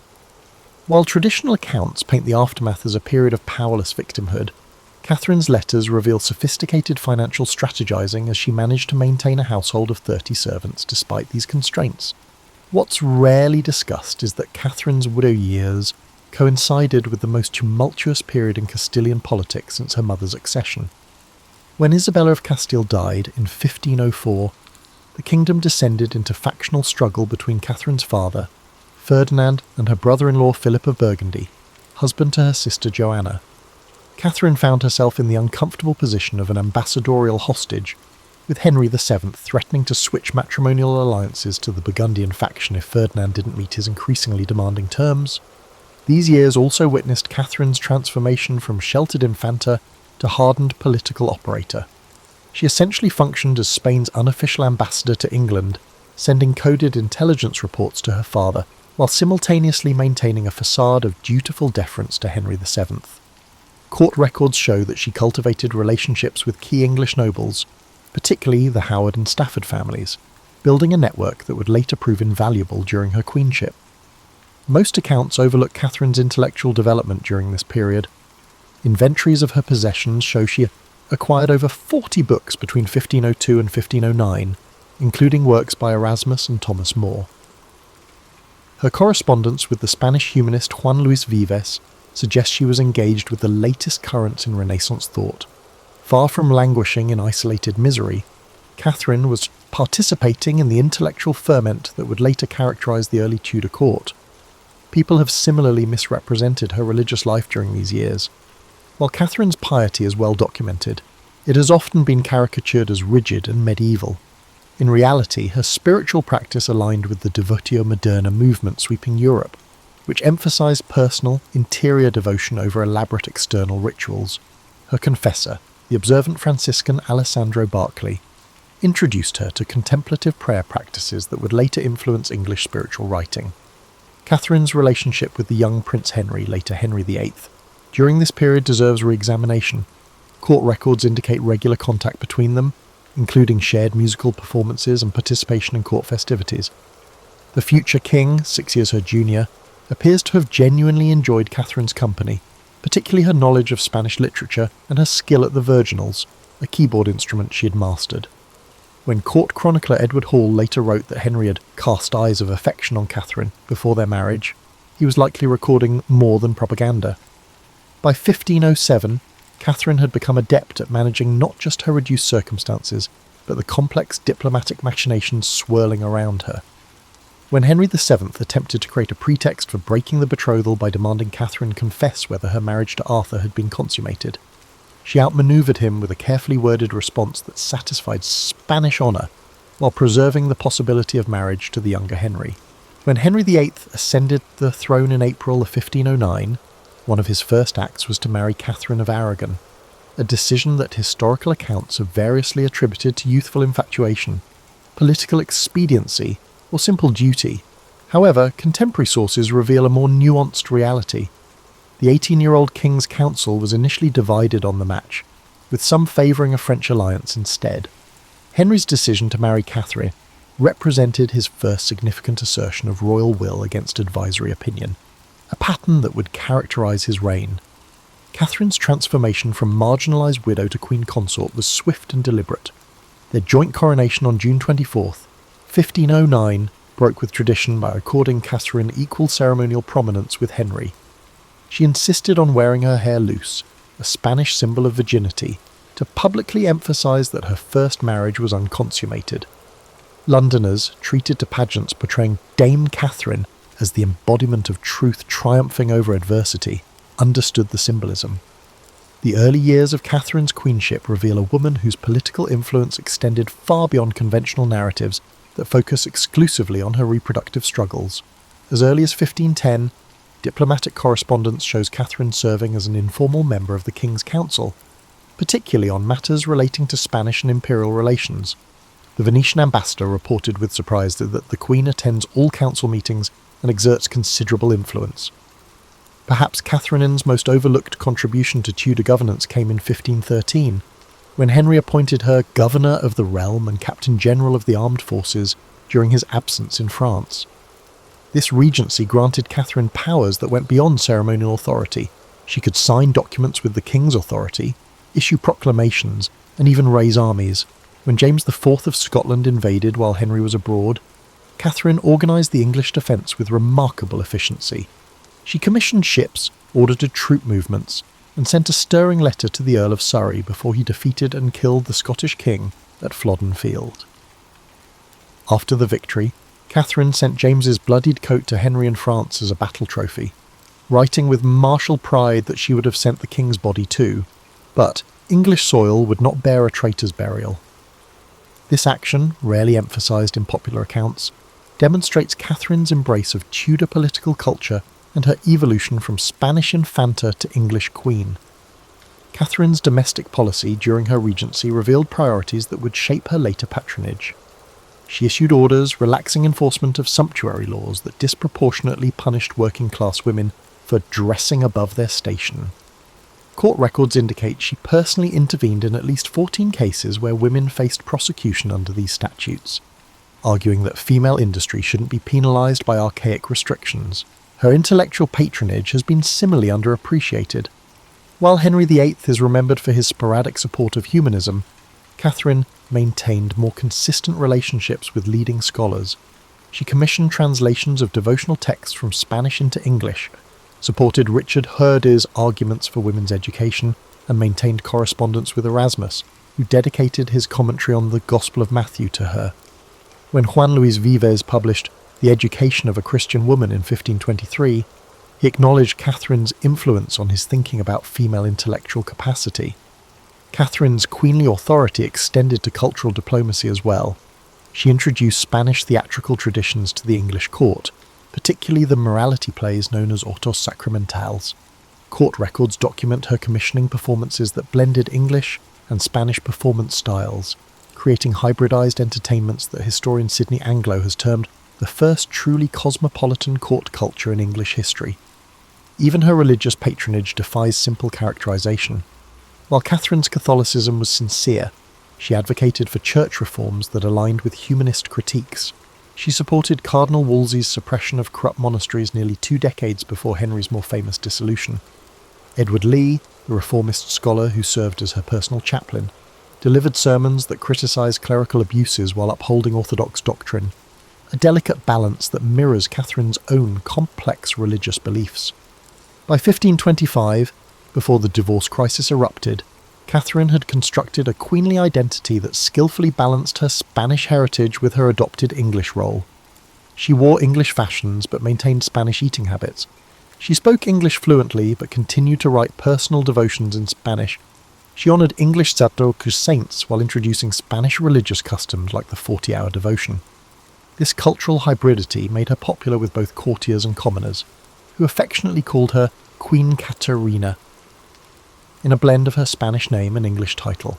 The unravelling of Catherine's marriage to Henry VIII, who was euphemistically called the King's Great Matter, has traditionally been presented as a contest between an increasingly desperate king and a stubbornly principled queen. This narrative, while not entirely false, obscures the sophisticated legal battle Catherine waged to defend her position. Far from being a passive victim of Henry's machinations, Catherine mounted a defence that utilised every legal and diplomatic weapon at her disposal. When Henry first raised doubts about their marriage in 1527, citing Leviticus 20:21 as evidence that he had sinned by marrying his brother's widow, Catherine responded not with mere emotional appeals, but with precise canonical arguments. Her initial legal position rested on 3 points: that her marriage to Arthur had never been consummated, that Pope Julius II's dispensation had specifically addressed and overridden any impediment, and that the passage in Leviticus was contradicted by the levirate principle in Deuteronomy 21:5, which actually commanded a man to marry his brother's widow. Document evidence from Spanish archives reveals that Catherine personally drafted many of the legal arguments her representatives would later present. Her annotated copy of the decretals, papal legal pronouncements, shows her meticulous research into precedent cases. She identified 13 prior instances where papal dispensations for affinity had been granted and never subsequently revoked, creating a legal pattern that strengthened her case. Catherine's legal team, assembled through her personal connections rather than royal resources, represented an impressive coalition of canonical expertise. While Henry retained the services of Cardinal Wolsey and later Thomas Cranmer, Catherine secured representation from William Warham, Archbishop of Canterbury, Cuthbert Tunstall, Bishop of London, and, most importantly, John Fisher, Bishop of Rochester, whose treatise defending the validity of her marriage became the definitive opposition text. The Blackfriars trial of 1529 provided Catherine with her most dramatic moment of resistance. Her famous speech before the Legatine court, "I call God and all the world to witness that I have been to you a true, humble, and obedient wife," has been celebrated for its emotional power. Less recognised is its legal cunning. By appealing directly to Rome before the court could render judgment, Catherine executed a sophisticated canonical manoeuvre called acceptio spolii, which argued that she couldn't receive fair judgment while deprived of her rights as queen. This legal tactic effectively suspended the English proceedings. Catherine's appeal to Rome wasn't merely procedural obstruction, but reflected her understanding that the case would receive a more favourable hearing there. She maintained a network of informants throughout Europe who provided intelligence about papal politics. When imperial forces sacked Rome in 1527, placing Pope Clement VII under the influence of her nephew Emperor Charles V, Catherine strategically intensified her appeals to Rome, understanding that geopolitical circumstances now favoured her position. Even as Henry isolated Catherine physically, moving her from palace to palace with ever-decreasing household staff, she maintained communications with supporters through an underground network. Royal account books reveal the king's frustration at discovering Catherine had smuggled letters to imperial ambassadors via servants disguised as vegetable sellers. One particularly effective channel involved Catherine's Spanish ladies-in-waiting, who would carry messages braided into their hair when visiting London markets. When Henry separated from Catherine and banned her from court in 1531, she had effectively transitioned from being the queen consort to the opposition leader. From her reduced household at the Moor in Hertfordshire, she continued directing legal resistance through coded correspondence. She instructed her representatives in Rome to challenge every procedural motion, effectively creating years of delays that prevented Henry from legally remarrying while she lived. Catherine's strategic acumen extended to public relations. Understanding the power of popular sentiment, she deliberately appeared before crowds when travelling between her various places of confinement, dressed plainly but with the royal arms prominently displayed. Contemporary accounts describe commoners lining roads to cheer the true queen, demonstrations that so concerned Henry that he eventually confined her to increasingly remote locations. What's rarely acknowledged is how Catherine's resistance provided the legal template that later English Catholics would use to challenge Henry's religious policies. Her insistence on the supremacy of papal authority over the king in matters of marriage created precedents that evolved into broader arguments against royal supremacy. The network of supporters she cultivated, particularly among university scholars and clergy, formed the nucleus of what would become recusant resistance during Elizabeth's reign. Perhaps most remarkable was Catherine's maintenance of dual loyalties throughout the dispute. While adamantly defending her position as England's rightful queen, she refused multiple opportunities to escape to imperial territories, or to authorise her nephew Charles V to invade England on her behalf. When Charles's ambassadors suggested military intervention in 1532, Catherine reportedly responded, "I will not be the cause of war in Christendom, nor against the country that is now my own." Catherine of Aragon's diplomatic significance has been consistently undervalued, in historical assessments that focus primarily on her domestic role. In reality, she served as the linchpin of Anglo-Spanish relations for nearly 3 decades, wielding influence that extended far beyond ceremonial functions. Her diplomatic career commenced prior to her queenship, as her father, Ferdinand, utilised her as a living pawn on the European diplomatic arena. From her arrival in England, Catherine maintained what we would now call a parallel diplomatic channel alongside official ambassadors. Her personal correspondence with her father, Ferdinand, and later her nephew, Emperor Charles V, provided intelligence that official dispatches often lacked. The Spanish ambassador, Rodrigo de Puebla, frequently complained that Catherine had more accurate information about English court politics than he did. Writing to Ferdinand in 1505, "The princess knows more of the king's mind in 1 hour than I learn in a month of careful observation." During Henry VIII's early reign, Catherine functioned as the architect of the Anglo-Spanish alliance that defined English foreign policy until the divorce crisis. The Treaty of Westminster, 1511, which formalised England's entry into the Holy League against France, bore Catherine's diplomatic fingerprints throughout. Spanish archives contain her draft suggestions for the treaty terms, many of which appeared verbatim in the final document. This hands-on approach to treaty formation went well beyond the conventional role of a consort. Catherine's influence extended beyond Spanish relations. She maintained regular correspondence with her sister Joanna in Castile, her nephew Charles in the Low Countries, and her niece Isabella in Denmark, creating a familial intelligence network spanning Europe. When Margaret of Austria, regent of the Netherlands, needed to communicate sensitive information to England without alerting French spies, she often routed messages through Catherine rather than formal diplomatic channels. The Field of Cloth of Gold in 1520 is typically presented as a watershed in Anglo-French relations, marking the legendary summit between Henry VIII and Francis I of France. Less discussed is Catherine's behind-the-scenes diplomatic counterweight. While publicly supporting the French rapprochement, she simultaneously strengthened ties with Charles V, hosting his ambassadors for private audiences, where she emphasised England's continuing commitment to imperial friendship. This dual-track diplomacy allowed England to maximise its negotiating position between Europe's 2 dominant powers. Catherine's diplomatic value became evident in 1522, when Charles V visited England for 6 weeks, an unprecedented diplomatic coup. Court records reveal Catherine's personal management of the visit's logistics, from menu planning that accommodated Spanish tastes to entertainment that subtly emphasised Anglo-imperial commonalities. During political discussions, Catherine often served as a cultural interpreter, explaining English customs to her nephew and contextualising English positions for Henry. The resulting Treaty of Windsor, highly favourable to English interests, was widely attributed to Catherine's skillful mediation. The Queen's diplomatic relevance wasn't limited to European affairs. Catherine took particular interest in the nascent transatlantic explorations, likely influenced by her mother's sponsorship of Columbus. Documents in the Spanish archives show she personally intervened to protect the rights of indigenous peoples in Spain's American territories. In 1529, she wrote to officials in Hispaniola, warning against the mistreatment of native inhabitants and endorsing the humanitarian arguments of Bartolomé de las Casas. This early advocacy for indigenous rights represents an underappreciated aspect of her international influence.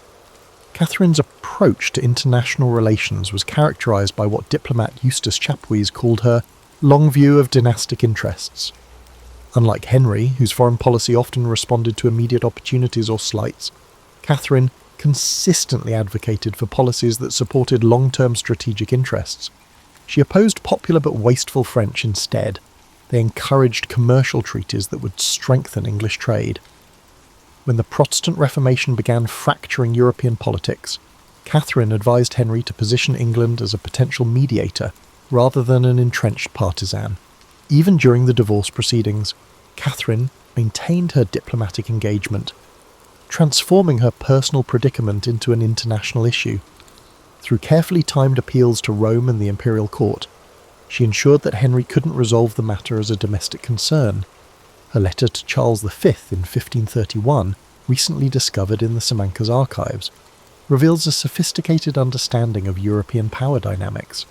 She advised her nephew to pressure the Pope through diplomatic rather than military means, arguing that the Holy Father responds better to gentle persuasion than to threats. In her final days at Kimbolton Castle in 1536, Catherine executed a crucial diplomatic manoeuvre.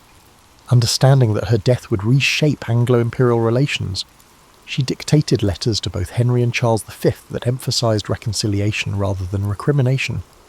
To Henry, she reaffirmed her love despite their differences. To Charles, she explicitly requested he maintain peaceful relations with England.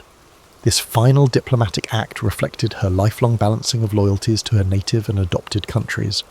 Perhaps the clearest evidence of Catherine's diplomatic significance came after her death, when Anglo-imperial relations rapidly deteriorated without her moderating influence.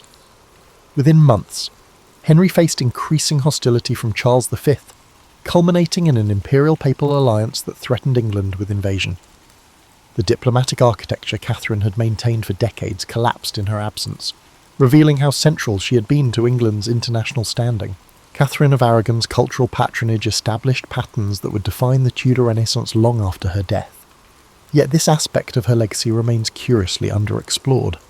Unlike the spectacular but sporadic patronage of Henry VIII, Catherine's cultural investments were systematic and transformative, particularly in education, literature, and the textile arts.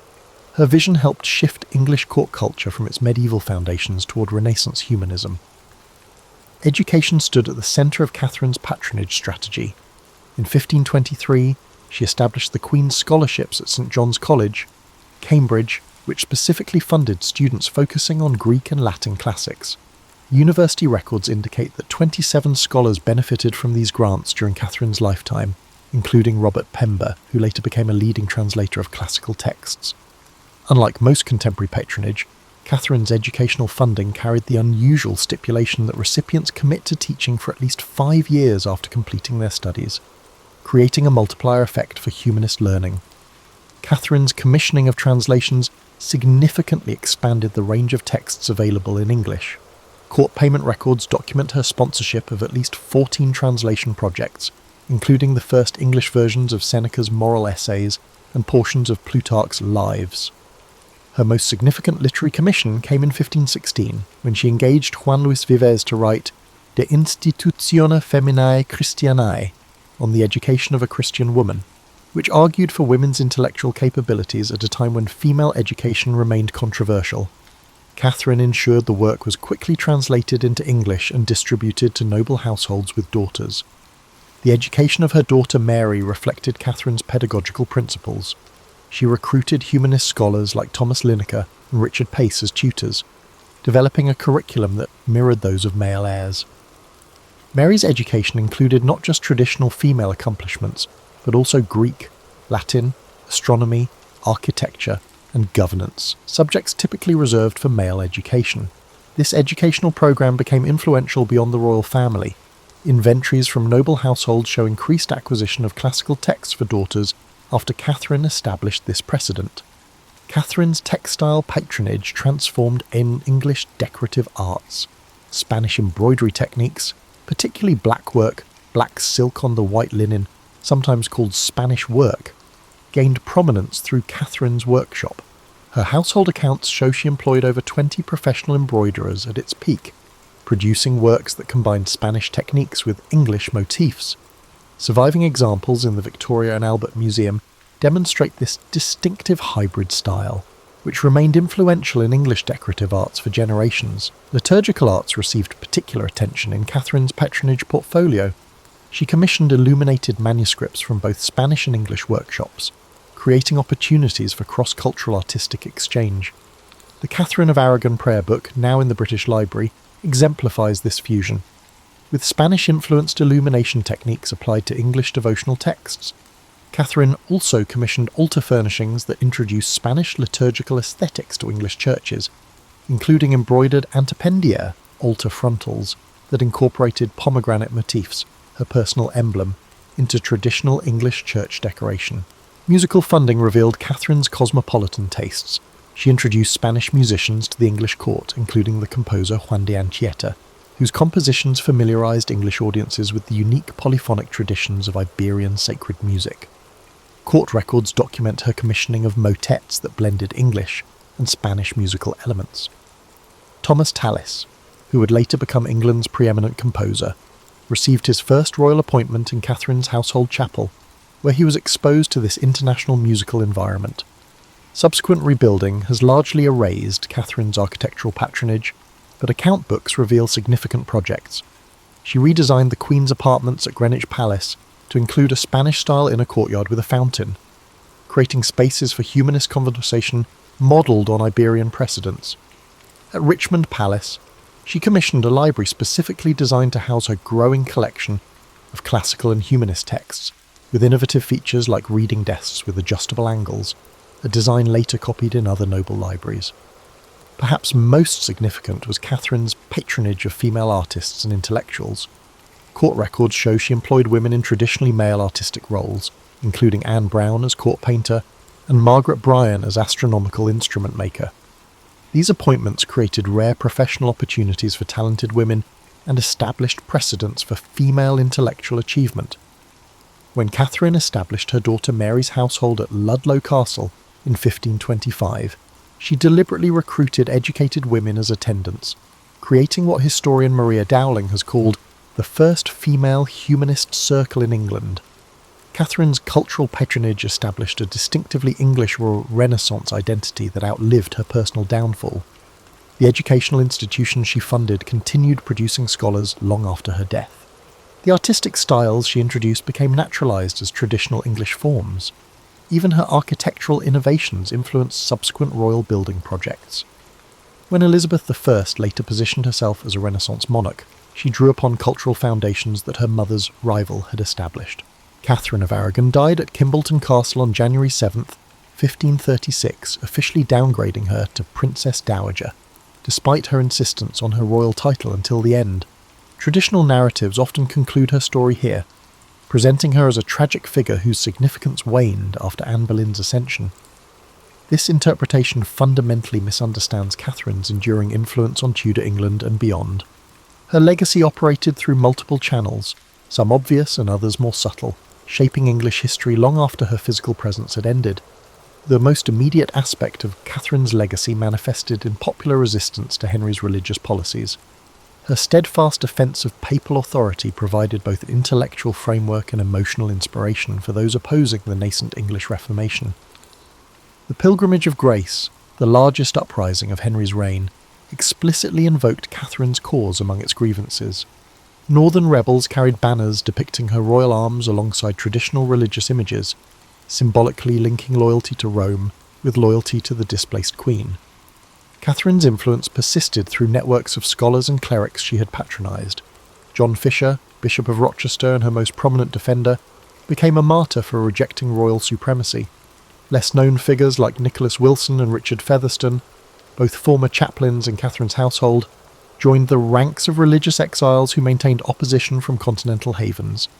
These Catherinian loyalists, as historian Eamon Duffy termed them, preserved alternative visions of English Catholicism that would influence later recusant communities.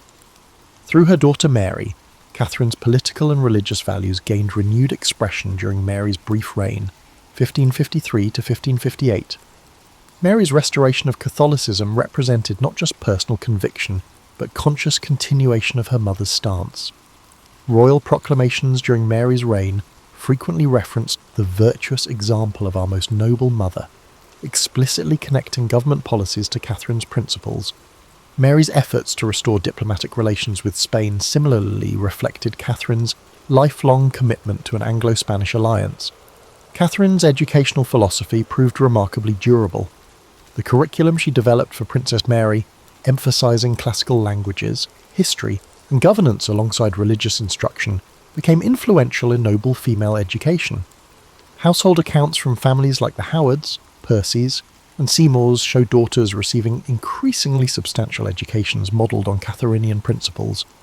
By Elizabeth's reign, a generation of noble women had benefited from this educational transformation, creating what scholar Lisa Jardine called a female intellectual elite unprecedented in English history. The legal arguments Catherine mounted in her defence established precedents that resonated far beyond her personal case.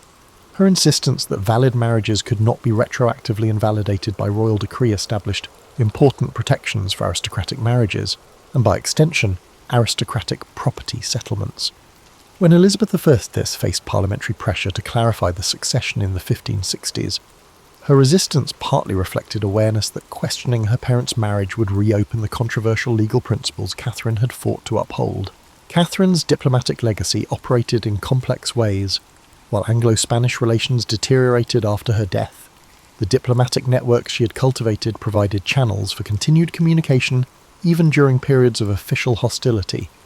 Spanish diplomats used contacts they had made in Catherine's home to stay in touch with English Catholics during Edward VI's rule. These unofficial channels proved crucial during Mary's accession crisis in 1553, when Spanish diplomatic support, arranged through Catherine's former ladies-in-waiting, helped secure Mary's throne. In cultural terms, Catherine's influence remained visible for generations. The distinctive blackwork embroidery she introduced remained fashionable throughout the 16th century, with Elizabeth I herself wearing garments decorated in this Spanish work, despite her political opposition to Spain.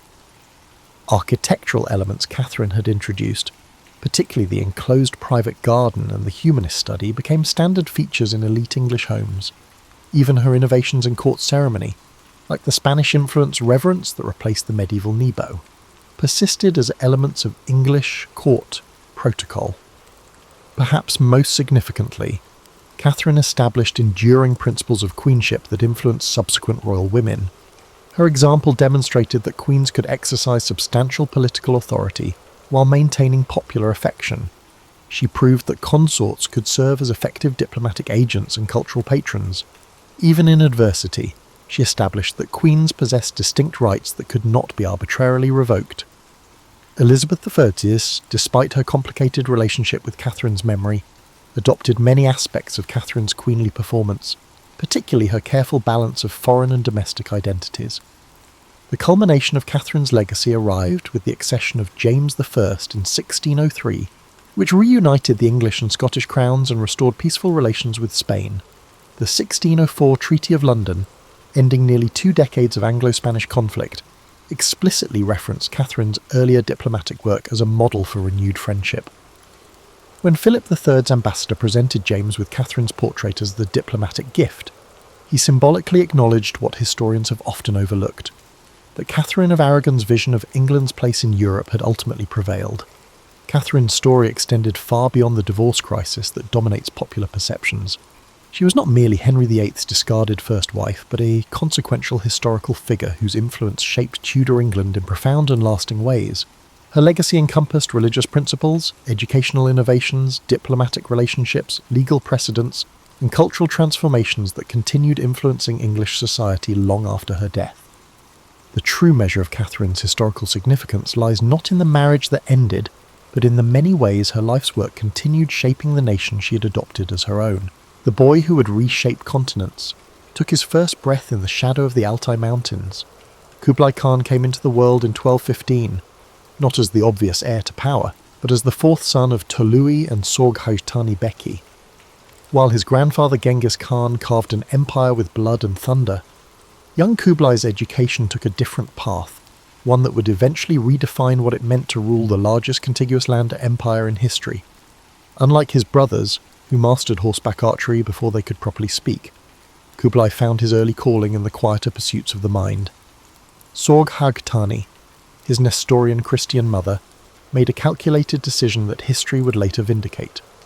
While ensuring her son possessed the riding and shooting skills expected of Mongol nobility, she also engaged Chinese scholars to tutor him in Confucian classics, Buddhist philosophy, and the sophisticated administrative techniques of sedentary civilizations. This unconventional upbringing wasn't merely academic indulgence, it was strategic foresight. Sorghaghtani recognized that conquering China, the wealthiest and most complex society on earth, would require more than military might. It would demand cultural understanding and administrative finesse that no Khan before had possessed. "The bow conquers the throne," went an old Mongol saying, "but ink preserves it." Kublai internalized this wisdom in ways his predecessors never had. While his grandfather and uncles ruled from horseback and felt most comfortable in the open steppe, Kublai developed a fascination with urban life and permanent structures. As a young man, he constructed an experimental Chinese-style palace in the Mongolian heartland, a move that scandalized traditionalists who saw dwelling in anything but felt tense as an affront to their nomadic identity. This cultural flexibility extended to religion as well. Though raised by a Christian mother, Kublai never fully embraced her faith. Instead, he developed an intellectual's appreciation for philosophical Buddhism while maintaining traditional Mongol shamanic practices for political expediency. This religious pragmatism would later become a cornerstone of his imperial policy. What's often overlooked is how Kublai's early governance in northern China served as a laboratory for his later imperial vision. Appointed as viceroy to Chinese territories in 1251 by his brother Mongke Khan, Kublai surrounded himself with advisors from diverse backgrounds. The Tibetan Lama Drogon Chogyal Phagpa became a spiritual mentor, while Chinese Confucian scholars like Liu Bingzhong helped him navigate the labyrinthine traditions of Chinese bureaucracy. In these formative years, Kublai's governance style emerged, where other Mongol princes treated conquered territories merely as sources of plunder and tax revenue. He attempted to integrate local elites into his administration and adapt governance to regional conditions. This approach provoked criticism from Mongol traditionalists who viewed such accommodation as weakness, yet it laid the groundwork for his later ability to maintain control over vastly different cultural regions. Perhaps most telling about Kublai's character was his relationship with Chabi, his principal wife. Unlike the purely political marriages common among Mongol nobility, their partnership evolved into a genuine intellectual collaboration. Historical records suggest Chabi's influence moderated some of Kublai's harsher tendencies and encouraged his interest in Chinese culture. She advocated for policies protecting Chinese civilians during military campaigns and influenced appointments of moderate officials in his early administration. The Mongol Empire faced a pivotal moment when Mongke unexpectedly passed away in 1259. Kublai's younger brother Arik Burka seized the opportunity to claim the Great Khanate, rallying traditionalists who resented Kublai's perceived cultural apostasy. What followed was not merely a succession dispute, but an ideological battle for the empire's soul. Would the Mongols remain conquerors who ruled from horseback or transform into administrators of a multi-ethnic empire?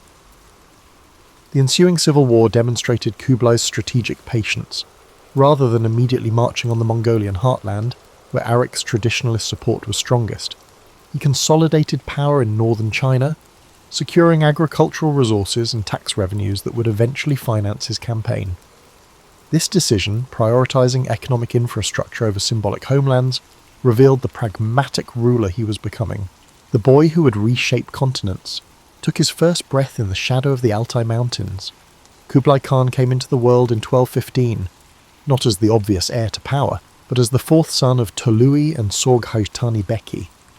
While his grandfather Genghis Khan carved an empire with blood and thunder, young Kublai's education took a different path, one that would eventually redefine what it meant to rule the largest contiguous land empire in history.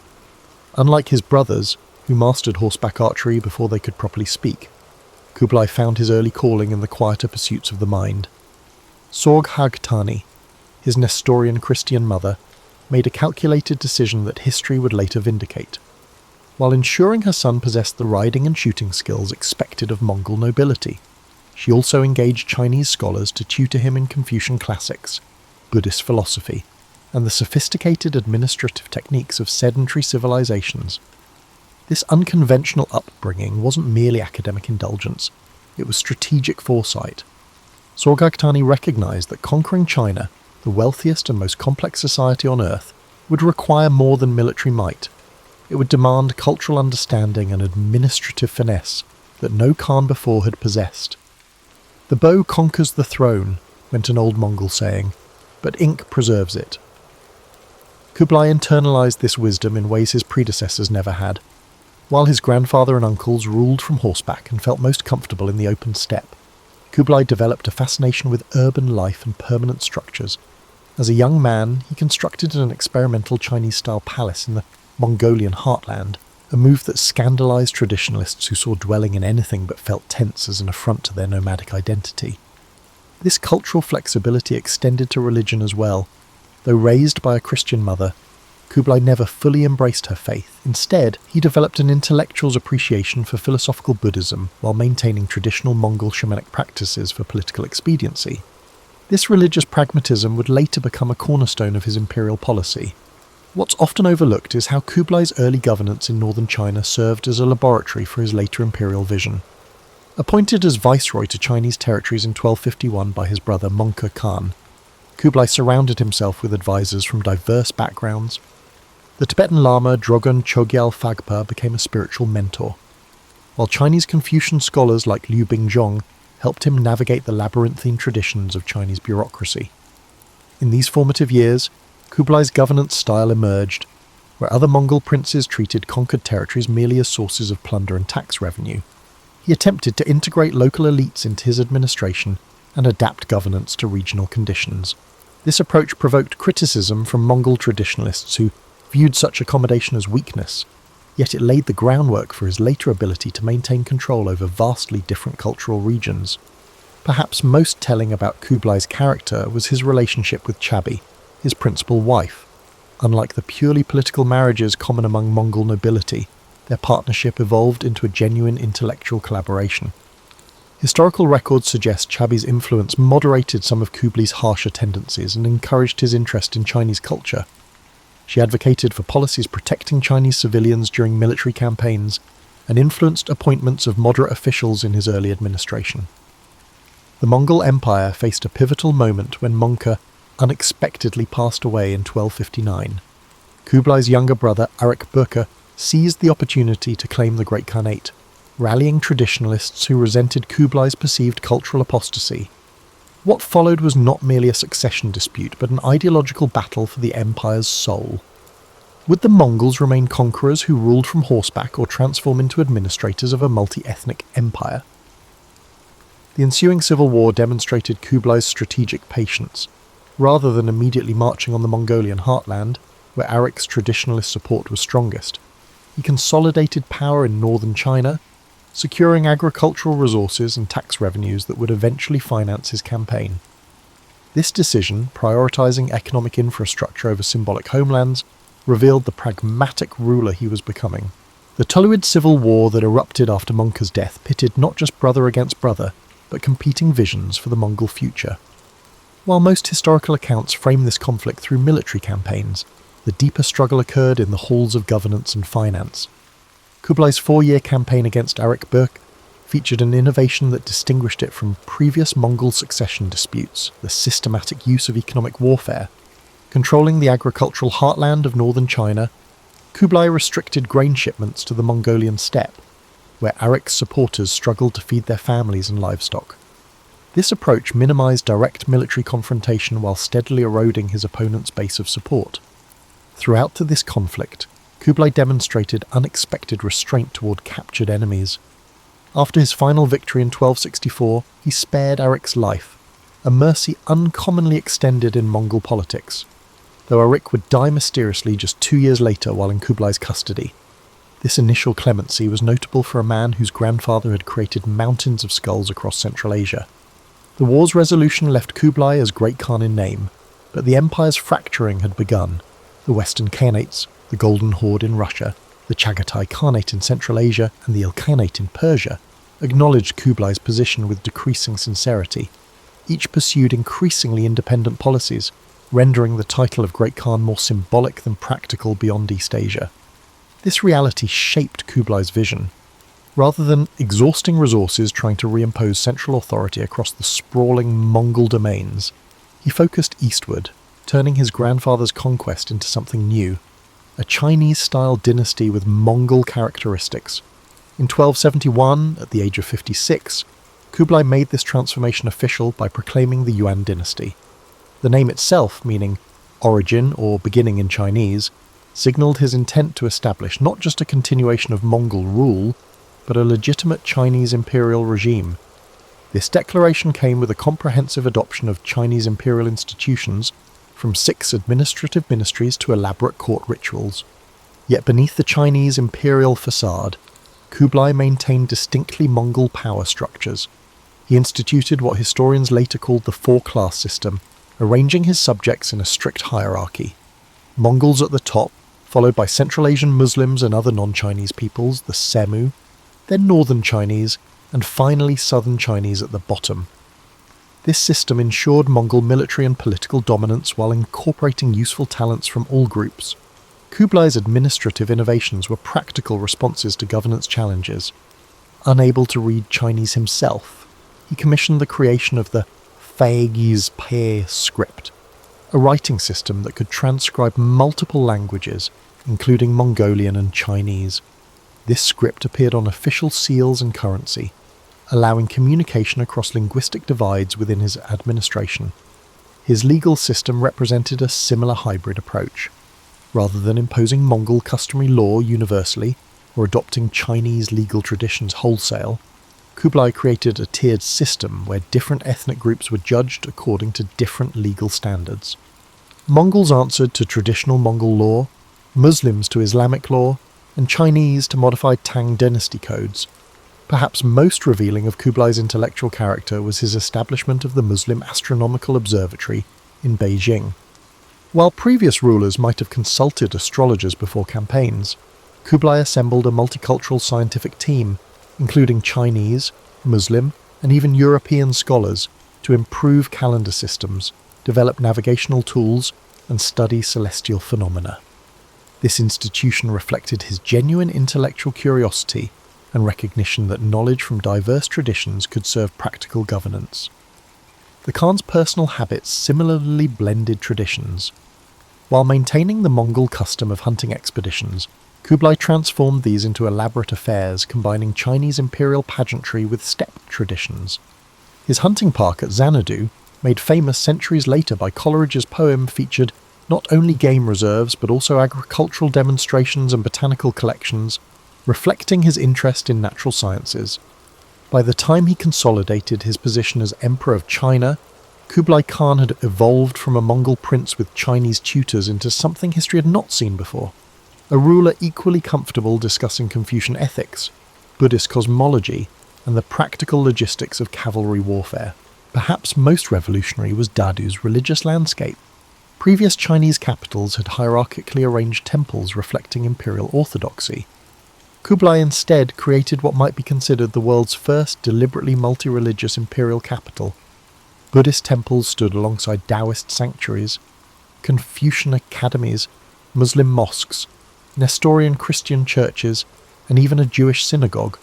This arrangement wasn't merely tolerant, it was strategically pluralistic, allowing the emperor to draw legitimacy from multiple religious traditions simultaneously. The city's demographic composition reflected equally revolutionary thinking.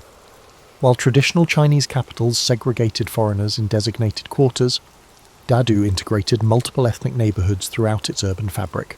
Specialised craft districts developed where artisans from across the empire, Uyghur papermakers, Persian astronomers, Tibetan Thangka painters, and Chinese porcelain masters lived and worked in proximity, creating unprecedented cultural exchange. Security considerations shaped the city in distinctive ways. Unlike previous Chinese capitals where the imperial precinct stood at the centre, Dadu's palace complex was positioned against the northern wall, allowing for an emergency escape route to the Mongol heartlands if rebellion threatened. The imperial hunting preserve adjacent to the city served dual purposes: recreation for the court and a buffer zone that could be rapidly militarised in crisis. What's rarely appreciated about Dadu is how its construction stimulated technological innovation. The massive demand for building materials accelerated the development of mass production techniques for standardised bricks and roof tiles. The need to transport these materials efficiently prompted improvements in canal boat design and lock systems. The imperial workshops established to furnish the palace complex became facilities for technical exchange, where Persian glass-blowing techniques merged with Chinese porcelain traditions. By the time foreign visitors like Marco Polo arrived at Kublai's court, Dadu had already transformed from a construction project to a functioning imperial capital. Its population surpassed 500,000, making it among the world's largest cities. Its markets offered goods from as far away as Madagascar in Scandinavia. Its libraries housed texts in dozens of languages, and at its centre sat a ruler whose very environment now reflected his unique position, neither fully Mongol nor Chinese, but something history had never witnessed before. While Kublai Khan's continental conquests earn prominent attention in most historical accounts, his maritime ambitions and their spectacular failures reveal perhaps more about the limitations of his imperial vision than his successes on land ever could. The Khan who conquered the Sung dynasty did not simply inherit China's existing naval capacity, he dramatically expanded it, creating the largest maritime force Asia had seen up to that point. By 1274, Kublai controlled over 5,000 ships, from river patrol vessels to massive ocean-going warships. His shipyards along the Yangtze and in Korea constructed vessels that dwarfed anything found in European waters during the same period. What drove this continental ruler toward maritime expansion? The answer lies partly in economic calculation. By the 1270s, maritime trade routes connected East Asia with Southeast Asia, India, and the Middle East in a network that transported more wealth than the traditional Silk Road ever had. Controlling these sea lanes promised greater revenue than taxing caravan trade. Additionally, Kublai recognized that naval power could outflank regional rivals who might block land routes. The expeditions against Japan in 1274 and 1281 represent more than failed conquests. They mark critical turning points in East Asian military history. The first invasion fleet comprised approximately 900 ships carrying an estimated 23,000 troops, including Mongol, Chinese, and Korean contingents. Contemporary Japanese accounts describe these vessels employing technologies unfamiliar to Japanese defenders, including early explosive weapons derived from Chinese gunpowder developments. What's seldom acknowledged is how these invasions accelerated military technology transfer across East Asia. The Korean shipwrights drafted into Kublai's service brought their distinctive hull designs and sailing techniques into Chinese shipyards. Mongol cavalry tactics were adapted for marine landings. Chinese siege engineers developed floating platforms for their trebuchets. This cross-cultural military synthesis created entirely new approaches to naval warfare. The infamous kamikaze or divine wind typhoons that scattered both invasion fleets have become central to the narrative of Kublai's Japanese campaigns. However, evidence suggests the second expedition in 1281 faced significant problems even before the storm struck. Coordination between the Korean and southern Chinese fleet components proved nearly impossible due to different maritime traditions and command structures. Ships designed for different waters, the relatively protected Korean coast versus the open East China Sea, found themselves inappropriately deployed. Archaeological excavations of the invasion fleet wrecks near Takashima Island have revealed fascinating details about Kublai's naval technology. The recovered vessels show a surprising standardization of construction techniques, suggesting mass production methods that anticipated European shipbuilding approaches by centuries. Recovered weapons include sophisticated composite bows designed specifically for marine combat and early grenades with ceramic casings, technologies that would not appear in European naval warfare until much later. Less known than the Japanese campaigns were Kublai's naval expeditions to Southeast Asia. Between 1278 and 1287, he dispatched multiple fleets to various parts of what are now Vietnam, Cambodia, Myanmar, and Indonesia. These expeditions faced challenges different from those in Japan. Tropical diseases decimated northern troops, and dense river systems negated the mobility advantages of Mongol cavalry once they landed. The campaign against Java in 1293 represented the furthest extension of Kublai's maritime reach, nearly 3,500 miles from his capital, and encountered unique difficulties. Local understanding of monsoon timing gave Javanese forces a decisive advantage. When Kublai's fleet arrived, they found harbours empty of trading vessels they had hoped to capture, and coastal areas already harvested of food supplies. The 1293 expedition ultimately returned with tribute but failed to establish lasting control, demonstrating the logistical limitations of projecting power across such distances. What truly distinguished Kublai's maritime ventures from previous Chinese naval operations was their hybrid nature. His fleets incorporated personnel and techniques from multiple traditions: Chinese navigational knowledge, Korean shipbuilding, Mongol command structures, and even Muslim navigators familiar with Indian Ocean conditions. Ships carried multiple types of provisions to accommodate diverse crews, including kumis, fermented mare's milk, for Mongol officers alongside rice for Chinese sailors. Perhaps most tellingly, these naval expeditions altered Kublai himself. Court records describe him becoming increasingly fascinated with maritime technologies. He personally interviewed returning captains, collected nautical maps, and commissioned treatises on Southern Ocean navigation. The Khan, who had begun his career as a steppe horseman, eventually developed such appreciation for maritime affairs that he established specialized schools for navigational astronomy and map-making in his capital. Yet despite these innovations, Kublai's maritime ambitions ultimately represented imperial overreach. The failed campaigns consumed enormous resources. The second Japanese expedition alone is estimated to have cost nearly 2 years' tax revenue from all of Korea. These expenses, combined with the massive costs of building and maintaining Dadu, placed strains on the imperial treasury that would have long-term consequences for Yuan dynasty stability. Among the overlooked dimensions of Kublai Khan's rule was his pioneering use of food as an instrument of statecraft. The imperial kitchen became a microcosm of his broader imperial project, a space where cultural synthesis wasn't merely symbolic but tangibly experienced through daily ritual and sustenance. The court's dining practices reflected Kublai's complex cultural positioning. Unlike previous Mongol rulers who maintained strict nomadic eating habits even after conquests, Kublai orchestrated elaborate culinary performances that strategically deployed traditions from across his domains. Court banquets featured carefully choreographed sequences of dishes representing different territories: steppe kumis followed by northern Chinese wheat buns, southern rice preparations, Central Asian pilaf, and Persian sweets. Archaeological excavations at the Yuan Palace complex have revealed specialized kitchen areas for different culinary traditions, each with distinct equipment and dedicated staff. The Imperial Food Service employed over 12,000 people, including hunters, farmers, butchers, cooks, servers, and food tasters, making it one of the largest court departments. This elaborate system served both practical and symbolic functions, ensuring the Khan's security through careful food preparation while demonstrating his dominion over diverse resources and traditions. Kublai maintained certain Mongol dietary customs that visibly distinguished him from Chinese emperors. He continued the steppe tradition of the White Feast, featuring dairy products, alongside the Red Feast, featuring meat. His preference for mare's milk, erag, and dried meat strips proclaimed his Mongol identity, even as he adopted Chinese administrative practices. Yet he strategically incorporated Chinese imperial food customs when politically expedient, particularly during ceremonies attended by Chinese officials. What distinguished Kublai's approach from simple cultural accommodation was its systematic nature.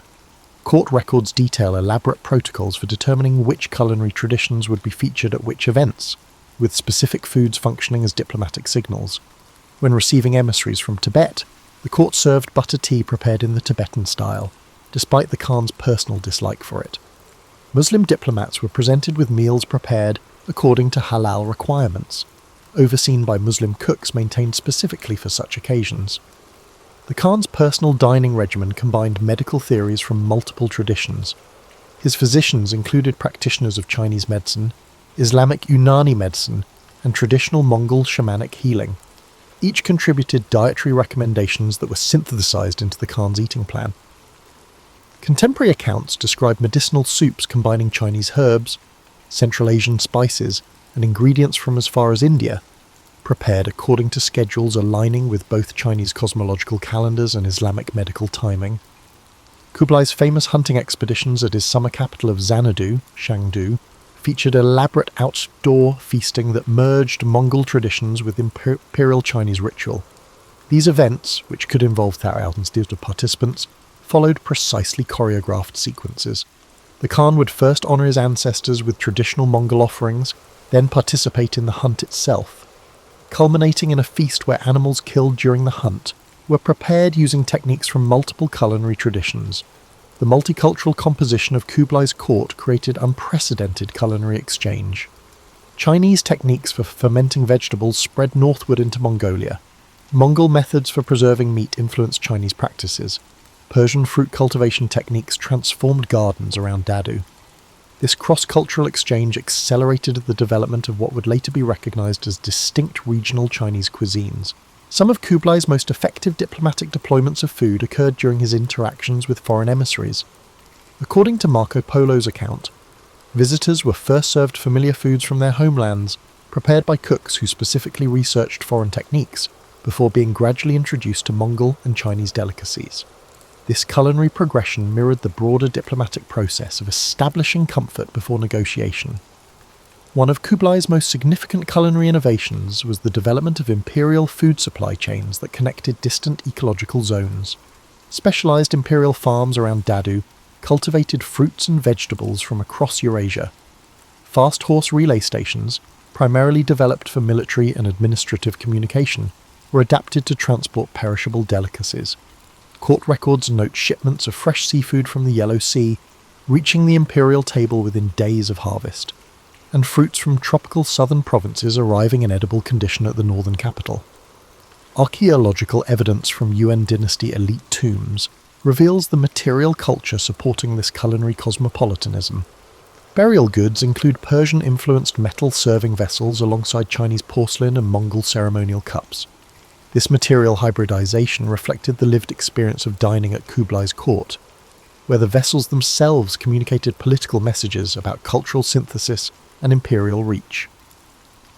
By the later years of his reign, Kublai's court cuisine had evolved into something distinctly different from both traditional Mongol fare and Chinese imperial dining.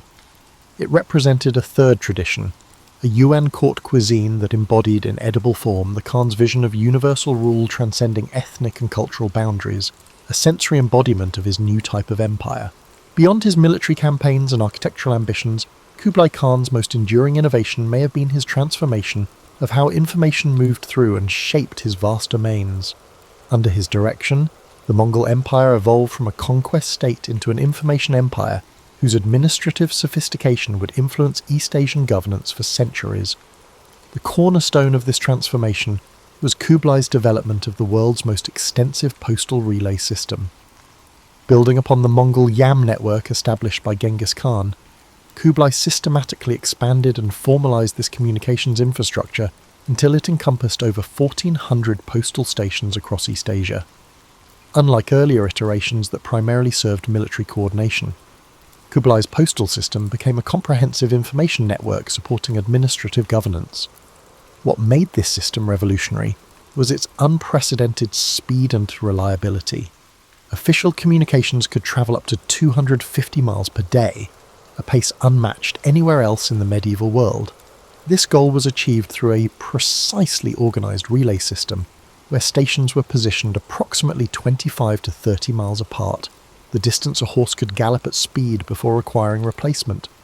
Special passport tablets, paisa, issued in silver, gold, or platinum indicated the bearer's authority level, and determined how many horses they could requisition and how quickly local stations needed to respond. The scale of this operation was staggering. Historical records indicate that at its peak, the system maintained approximately 300,000 horses, employed tens of thousands of riders and station personnel, and delivered not just messages, but also officials, tax shipments, and commercial goods deemed important to imperial interests. The entire system operated under the jurisdiction of a specialized ministry whose records documented every horse, rider, and parcel in motion across the empire. This communications infrastructure enabled another of Kublai's innovations, standardized administrative reporting. Local officials throughout the realm were required to submit regular reports on population, agricultural production, weather conditions, and local events according to standardized formats. These reports flowed upward through provincial centres to the capital, creating what historians now recognise as one of history's first systematic government information gathering operations. The bureaucracy Kublai established to process this information was equally innovative. Unable to staff the entire administration with Mongols, who lacked experience in managing sedentary populations, he created a multi-ethnic civil service that included Chinese scholar officials, Uyghur financial experts, Persian astronomers, and Tibetan religious administrators. Most notably, he established specialized training academies where officials from different backgrounds learned standardized administrative methods, creating institutional knowledge that transcended individual cultural traditions. Particularly significant was Kublai's approach to language within this bureaucracy. Rather than imposing a single imperial language, as most conquering regimes did, he developed a sophisticated translation system. Key documents were produced in multiple scripts, including Chinese, Mongolian Fagspa script, Uyghur, Persian, and Tibetan. The imperial secretariat included dedicated translation bureaus for each major language group within the empire, ensuring that directives from the centre could be accurately implemented across diverse regions. The wealth of data flowing into Dadu enabled novel approaches to governance. Kublai pioneered large-scale statistical compilation to monitor agricultural production, population trends, and tax collection efficiency. When unusual patterns appeared, such as unexpected population declines or harvest yields, specialised investigators would be dispatched via the postal system to assess conditions directly. This feedback loop created a more responsive imperial administration than previous Chinese dynasties had achieved. Perhaps most remarkable was Kublai's development of paper currency as an instrument of economic integration. While paper money had existed in China previously, Kublai expanded its use and standardized its implementation across his territories. The notes issued under his authority, backed by silver reserves and carrying stern warnings against counterfeiting, facilitated commerce across regions with different traditional currencies and commodity standards. These notes represented more than economic policy. They were information technology that allowed the centre to influence distant markets. By controlling the quantity of currency in circulation, the Khan's financial ministers could respond to regional economic conditions more quickly than physical commodity money would allow. When Marco Polo described these paper that passes for money to European audiences, he was documenting not just a curious foreign practice, but one of history's most advanced economic control systems. The information infrastructure extended beyond government administration into the realm of scientific knowledge. Kublai established specialized bureaus for astronomical observation, cartography, historical documentation, and medical research. Each was tasked with systematically collecting and synthesizing knowledge from across Eurasia. The Astronomical Bureau, for instance, combined Chinese calendrical traditions with Islamic mathematical techniques and Tibetan astrological concepts to create more accurate predictive systems. By the middle of Kublai's reign, this multifaceted information system had transformed governance across East Asia. Officials who might never travel to the capital nevertheless operated within standardized protocols established there. Regional variations in administration certainly persisted. The system was too vast for perfect uniformity, but the overall effect was a degree of integration previously unachievable across such diverse territories. As Kublai Khan entered his 7th decade, the contradictions inherent in his imperial project began to manifest more acutely. The years between 1280 and his death in 1294 reveal a ruler grappling with the limitations of his vision and the mounting costs of maintaining the world's largest empire. While historical accounts often attribute the challenges of Kublai's later years to personal decline, his increasing corpulence, episodes of gout, and deepening reliance on alcohol, closer examination reveals systemic pressures that would have challenged even a younger, more vigorous ruler. The very success of his Chinese-style administrative state created unsustainable financial burdens that the empire's economic base struggled to support. The construction and maintenance of Dadu alone consumed resources on an unprecedented scale. The imperial household, with its 40,000 servants, required vast sums simply for daily operation. The postal relay system, vital for administrative control, maintained hundreds of thousands of horses requiring constant fodder. The military garrisons positioned throughout the realm demanded regular payment. Archaeological evidence from late Yuan dynasty administrative centres shows increasing sophistication in financial record-keeping, likely a response to mounting fiscal pressures. These economic strains manifested in policies that gradually undermined popular support for Yuan rule. Tax collection became increasingly aggressive. The issuance of paper currency, initially a brilliant financial innovation, evolved into a problematic dependence as the government printed more notes than its silver reserves could credibly back. By the late 1280s, inflation had become a serious problem in core provinces, eroding the purchasing power of government stipends and merchant revenues alike. Environmental factors compounded these challenges. The 1280s witnessed a series of natural disasters across East Asia, floods along the Yellow River, droughts in the southern provinces, and unusually harsh winters in the northern regions. Contemporary Chinese records describe these as heaven's disapproval of Yuan governance, reflecting growing ideological resistance to Mongol rule. Modern climate research suggests these events coincided with a cooling period that affected agricultural productivity across Eurasia, creating systemic pressures no ruler could have fully addressed. Kublai's personal response to these mounting difficulties reveals much about his character in these final years. Rather than retreating from his multicultural governance model, he doubled down on it, recruiting additional foreign experts, particularly Muslim financial administrators with experience managing complex economies. This decision, while pragmatically sound, further alienated Chinese elites who resented being passed over for these positions. The Khan's later military campaigns reflect a similar doubling down on established patterns despite diminishing returns. The Burmese expeditions of 1283 to 1285, while ultimately extracting tribute, required disproportionate resources for limited strategic gain. The Java campaign of 1293 stretched imperial logistics beyond sustainable limits. These operations suggest a ruler attempting to maintain the momentum of expansion, even as the core empire's foundation showed signs of strain. What's seldom appreciated about Kublai's final years is his apparent awareness of the contradictions in his position. Court records document increasing periods of withdrawal to his hunting lodge at Xanadu, where he would surround himself with Mongol companions and engage in traditional steppe practices. These retreats seem less recreational than restorative, attempts to reconnect with his cultural roots amid the increasingly complex demands of ruling a predominantly Chinese empire. The Khan's relationship with his chosen successor, Temür, who would rule as Emperor Chengzong, offers further insight into his late-life thinking. Unlike earlier Mongol transitions where potential heirs competed militarily for succession, Kublai arranged an orderly transfer of power through bureaucratic channels. He engaged Chinese ritual specialists to formalize Temür's position, creating documentary legitimacy that would withstand challenges. This approach represented a final embrace of Chinese administrative traditions over Mongol customary practices. By 1292, with his health clearly failing, Kublai faced rebellion in the southern Chinese provinces and growing unrest in his Mongolian homeland, where many traditional nobles resented his Sinicization. His response to these dual pressures was characteristically balanced, dispatching Chinese-style bureaucratic investigators to the south, while sending Mongol military commanders to reassert authority in the north.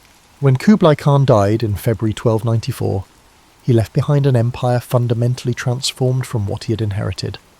The cosmopolitan administrative state he constructed had permanently altered East Asian governance traditions. The commercial networks he fostered had created new patterns of trade that would outlast Yuan dynastic control.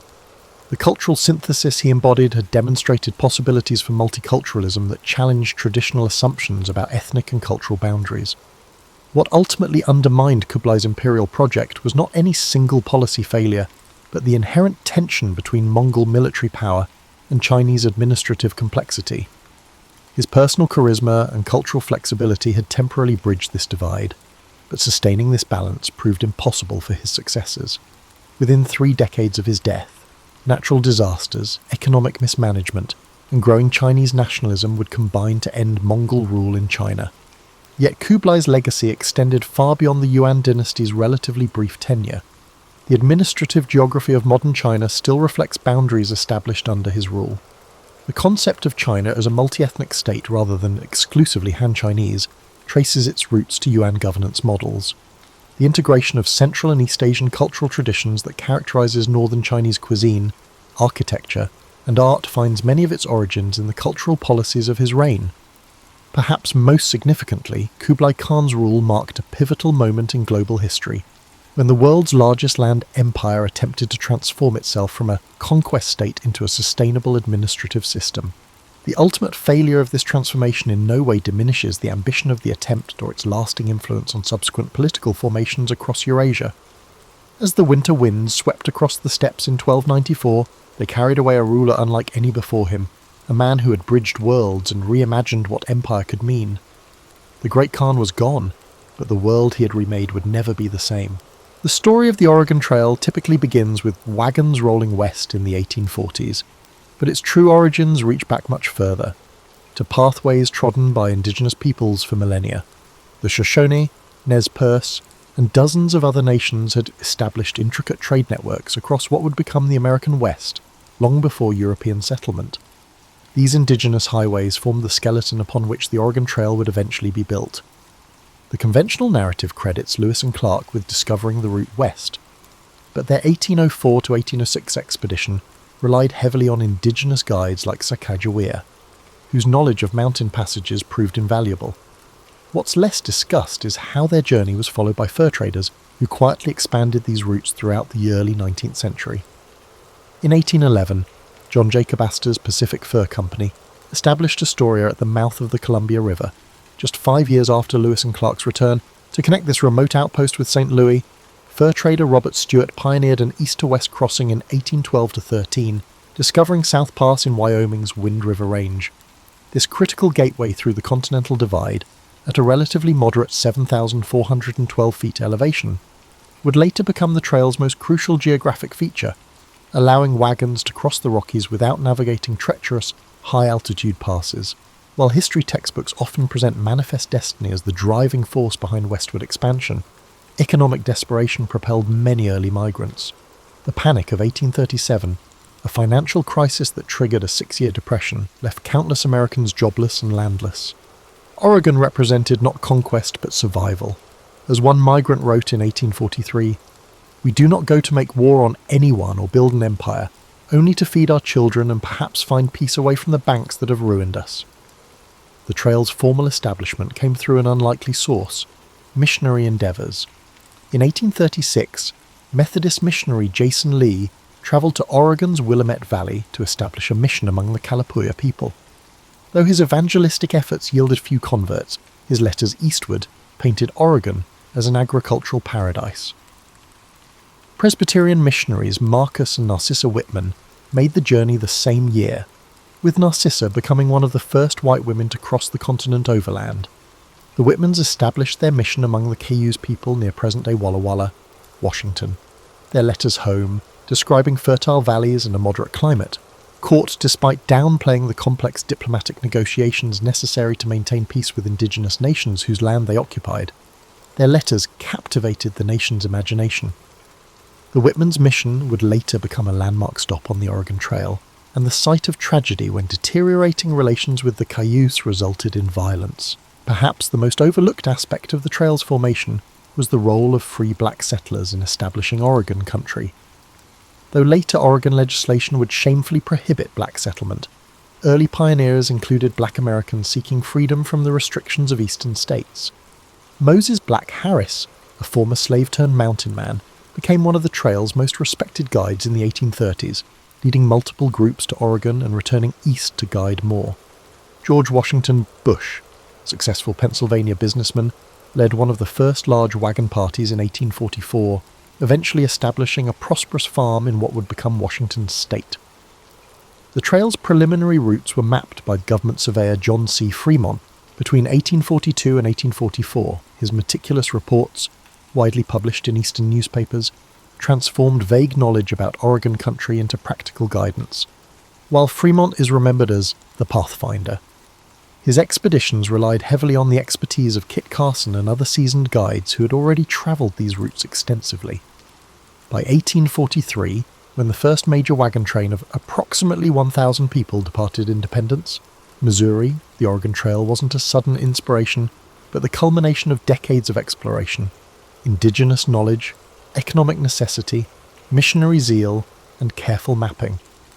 These pioneers weren't venturing into an unmapped wilderness, but following an increasingly well-documented route toward what they hoped would be better lives.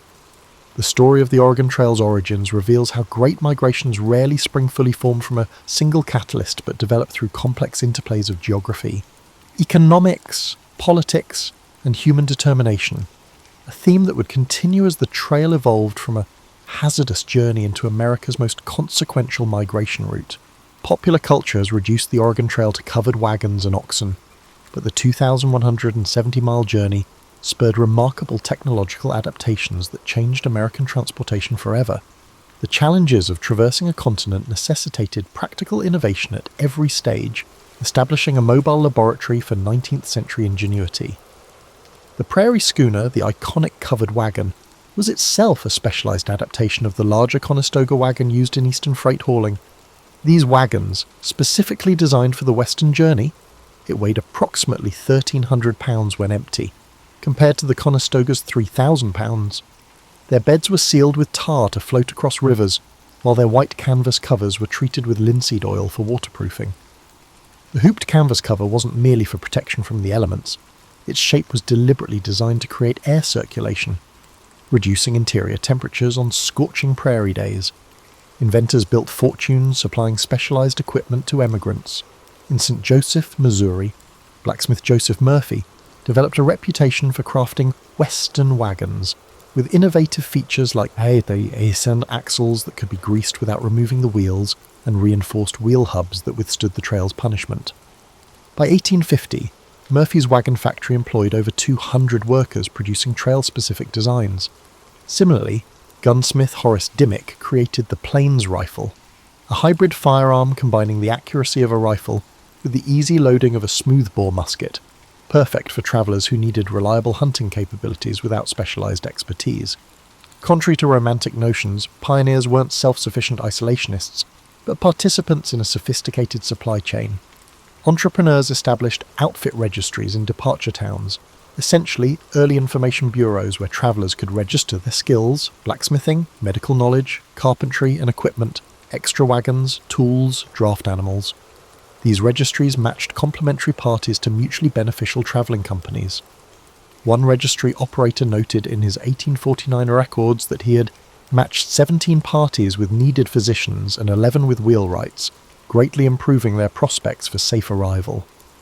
The Oregon Trail drove innovation in food preservation beyond the familiar pemmican and hardtack. Sylvester Graham, creator of the Graham cracker, developed specialised journey cakes, fortified with additional nutrients specifically for Western travellers. More significantly, witnessing trail deaths from contaminated milk inspired Gail Borden to develop condensed milk, which he patented in 1856 after years of experimentation. His innovation, motivated by trail hardships, would later save countless lives during the Civil War and transform food preservation globally. River crossings presented some of the trail's greatest technological challenges. At major crossings, entrepreneurs established ferry services using innovative flat-bottomed craft with guide ropes. By 1850, Cornelius Oregon Smith had built a remarkable pontoon bridge across the Kansas River constructed of empty sealed barrels as flotation devices, demonstrating how the trail spurred practical engineering. After multiple drownings at the dangerous crossing of the Green River in Wyoming, mountain man William Sublette developed a unique ferry design using indigenous-inspired bull boats, bison hide stretched over willow frames, scaled up to accommodate wagons. The risk of becoming lost prompted the development of sophisticated navigational tools beyond compasses. Thomas Jefferson Farnham published Travels in the Great Western Prairies in 1843, which included the first topographical guide to the trail, with landmark sketches travellers could identify from any approach angle. Entrepreneur J.H. Colton produced specialised emigrant maps printed on linen. These maps, designed to withstand rain and rough handling, replaced paper. Some maps incorporated innovative panoramic views of mountain passes and river crossings from multiple angles to help travellers confirm they were on the correct path. Perhaps the most remarkable technological adaptation was in the area of communication. Using tree caches, travellers developed an emigrant mail system to leave messages for later travellers. By 1850, this had evolved into a sophisticated relay system where eastbound travellers would carry letters from those further west, and established post trees became known relay points. At Independence Rock in present-day Wyoming, travellers didn't merely carve their names, they recorded detailed information about water sources, grass conditions, and Indian relations ahead, creating a constantly updated intelligence network. Some innovations failed spectacularly. The Prairie Motor of 1845, a sail-powered wagon that worked brilliantly on flat terrain until the first serious wind tipped it over, remains a cautionary tale. Wind-powered water pumps designed for trail use proved too delicate for travel, but later became staples of Western settlement. The trail functioned as both laboratory and testing ground, where practical solutions either proved their worth or were rapidly abandoned. By understanding the Oregon Trail as a corridor of technological adaptation, rather than merely a path westward, we gain insight into how the journey itself transformed America. The pragmatic innovations it demanded, from specialised transportation to food preservation, laid the groundwork for industrial developments that would reshape the nation in subsequent decades. The Oregon Trail wasn't just a geographic link connecting east and west. It was an incubator for practical problem-solving that accelerated American technological development far beyond the journey itself. While school lessons typically frame the Oregon Trail as a pioneering adventure, it was fundamentally an economic endeavour of staggering proportions. The financial realities of the migration represent one of history's most overlooked aspects of this pivotal American journey. Preparing for the Oregon Trail required substantial capital investment. By the mid-1840s, Outfitting a family of 4 for the journey cost approximately $600 to $800, equivalent to about $22,000 to $30,000 in today's currency. The cost included a wagon, $85, oxen teams, $50 per yoke, food supplies, $150, tools, weapons, and numerous specialized items.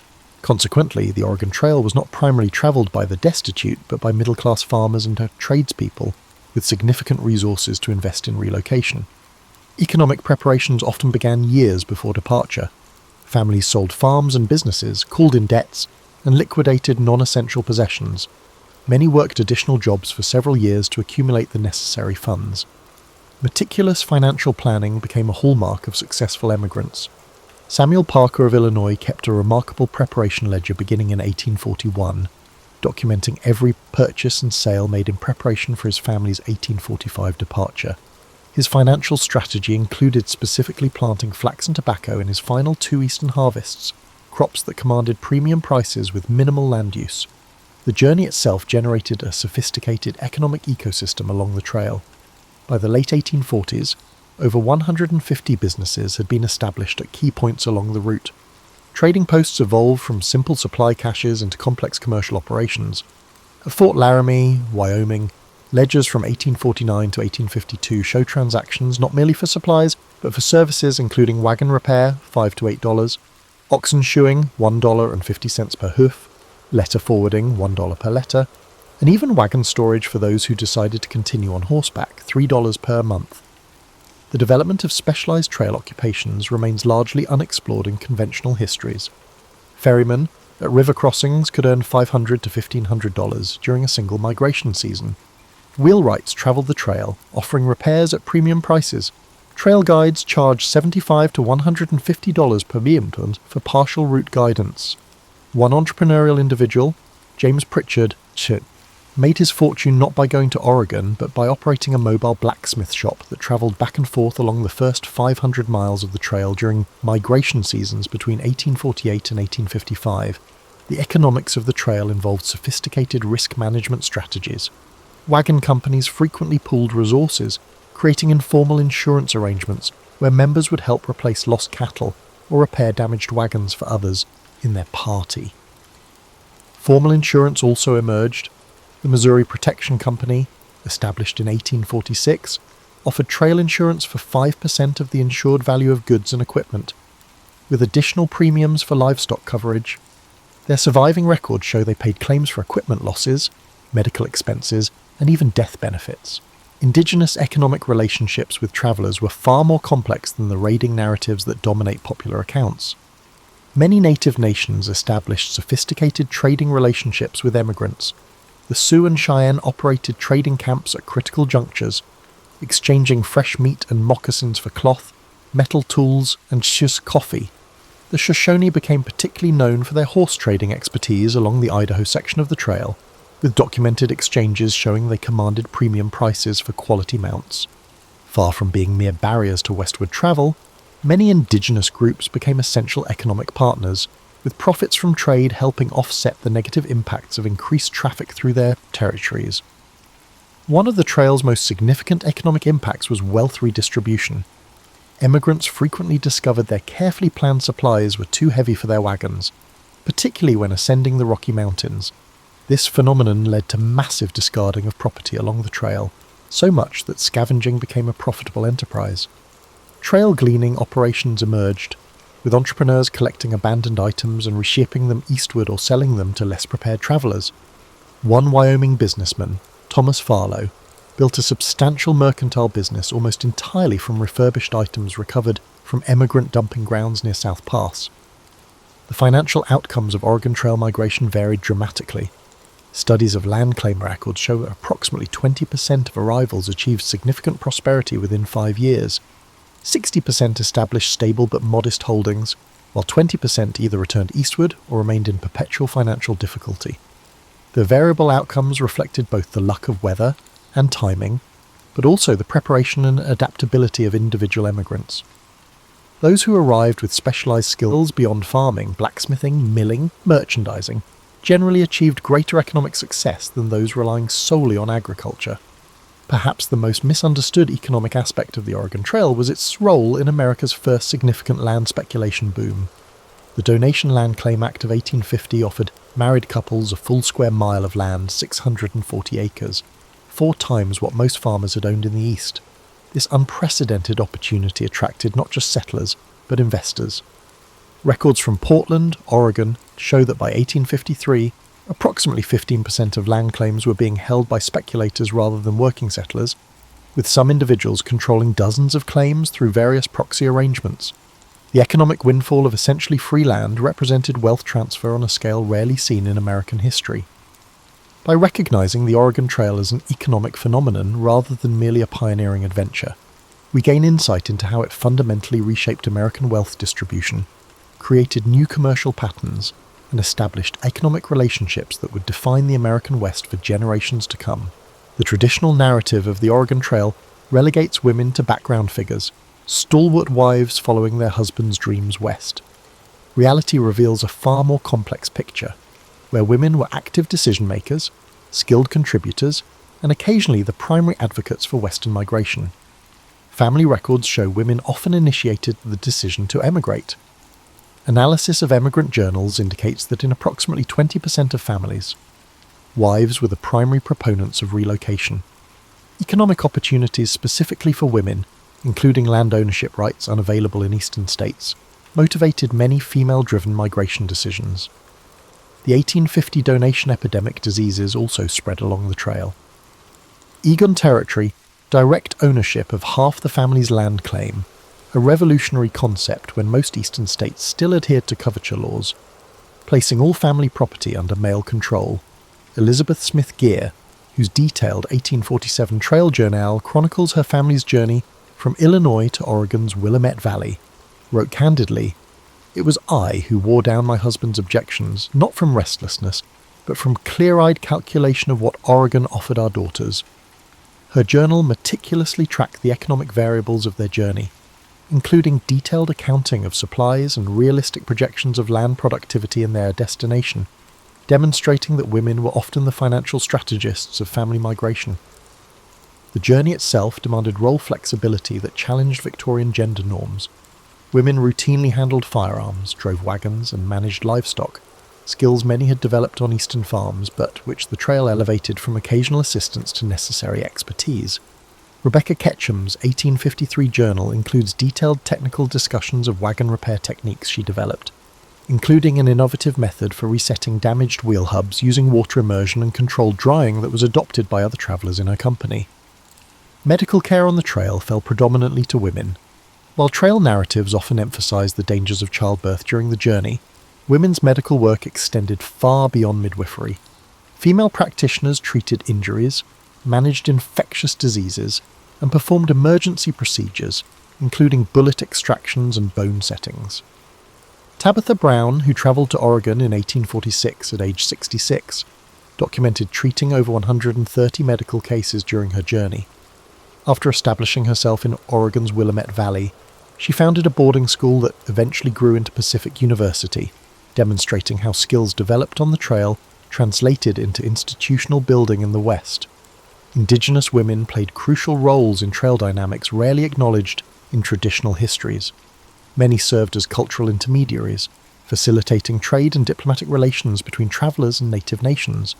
The Sioux woman, known in records only as Mary, operated a trading post at the Platte River crossing from 1847 to 1851, where she not only exchanged goods, but also provided emigrants with critical information about trail conditions ahead.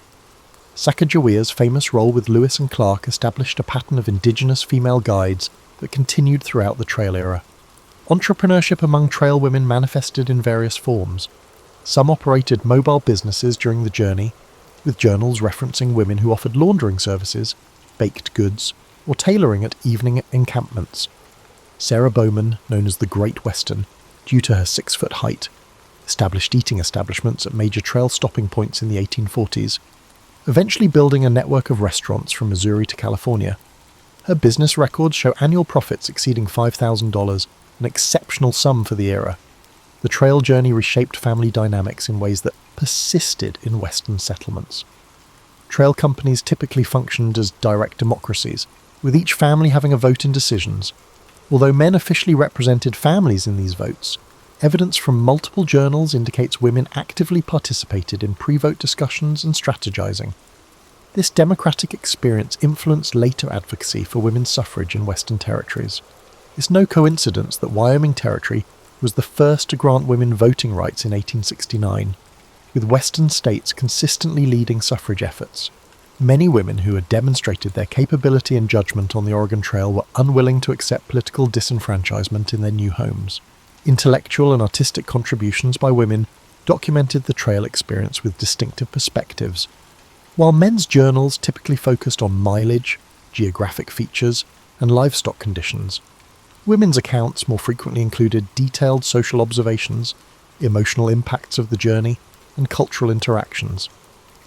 British traveller Isabella Bird, journeying in 1854, produced botanical sketches of over 200 plant species along the trail, many previously undocumented.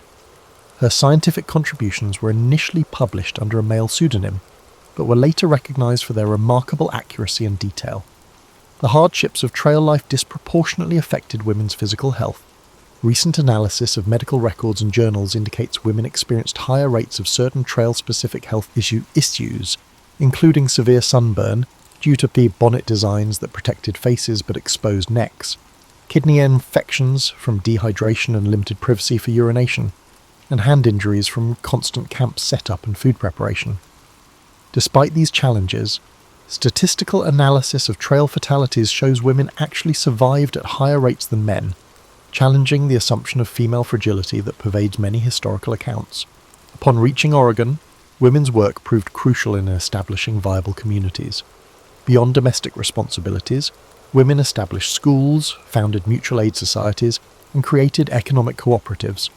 The Aurora Colony in Oregon's Willamette Valley, founded in 1856, operated largely through women's collective management of agriculture and textile production. Their communal approach to childcare and food preparation allowed for specialised labour development that significantly enhanced the colony's productivity compared to individual family settlements.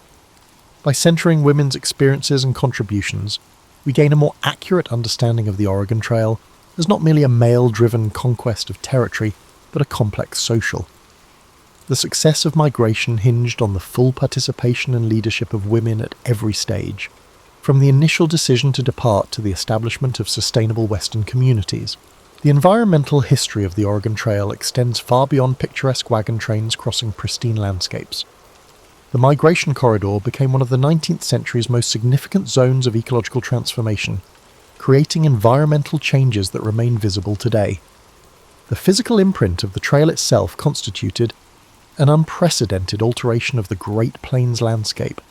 By 1850, the main route had been travelled by approximately 55,000 people driving 30,000 wagons and 350,000 livestock animals. This concentrated traffic created a road averaging 10 feet wide, but expanding to nearly 100 feet wide in places as travellers sought untrampled grass. Wagon wheels cutting through prairie sod created permanent troughs that channeled rainfall, eventually carving gullies that altered local hydrology. Modern remote sensing technologies have identified over 3,000 miles of permanent trail-caused erosion features that continue to affect water flow patterns across the Great Plains and Intermountain West. Animal ecology along the corridor experienced dramatic disruption. Bison herds, which had traditionally migrated across the plains in predictable patterns, altered their movements to avoid the trail corridor. Naturalist John Townsend observed in 1847 that bison were rarely seen within 5 miles of the main trail, creating what he called a road-shaped vacancy in their distribution. This redistribution of keystone herbivores triggered cascading ecosystem effects, altering vegetation patterns and predator distributions throughout the region. The trail's most significant and rapid environmental impact came through plant community changes. Wagon wheels functioned as remarkably efficient seed dispersal mechanisms. Studies of trail corridor vegetation show approximately 145 to 175 European and Eastern plant species were introduced along the route between 1840 and 1860. Some introductions were deliberate, as emigrants carried familiar herbs and vegetables. Others were accidental seeds caught in wagon wheels, animal hooves, or clothing. By 1855, Distinct corridors of non-native vegetation clearly marked the trail's path across the plains. Not all ecological exchanges moved westward.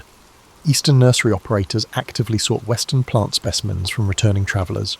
The Llewellyn Nursery of Philadelphia offered financial bounties for viable seeds of western flowers and trees, receiving over 200 species from Oregon Trail returnees between 1847 and 1853. Many ornamental plants common in eastern gardens today, including several varieties of penstemon and Oregon grape holly, entered commercial horticulture through these trail-enabled exchanges. The trail's most devastating ecological impact involved water resources.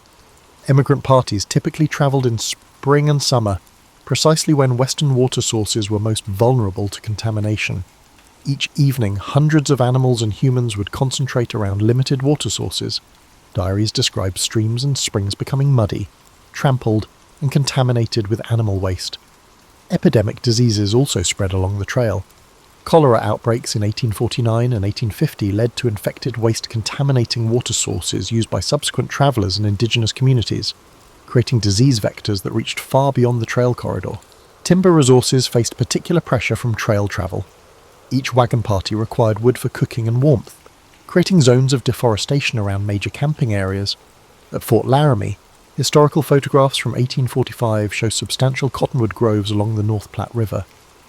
By 1857, these riparian forests had been reduced to scattered individual trees, fundamentally altering the riverine ecosystem and causing accelerated bank erosion.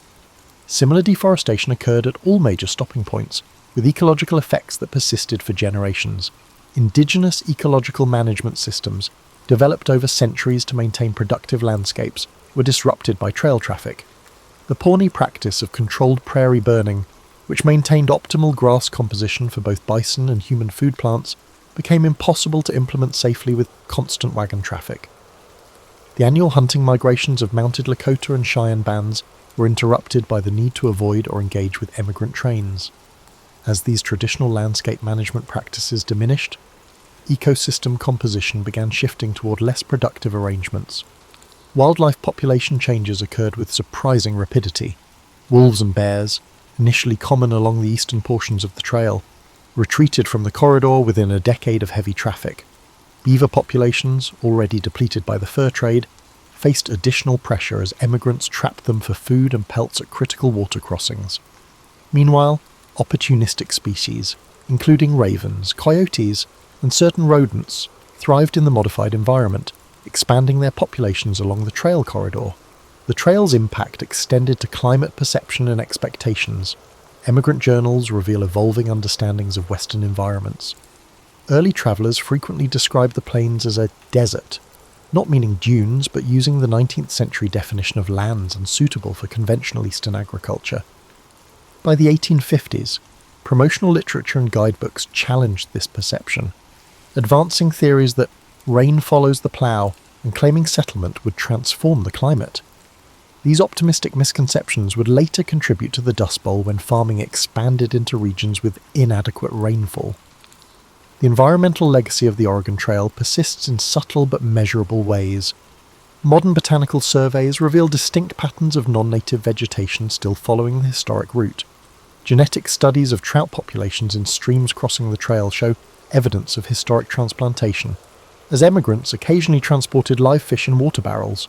Remote sensing reveals persistent changes in soil composition and hydrology along the corridor, creating what scientists now term a landscape legacy that remains visible nearly 2 centuries later.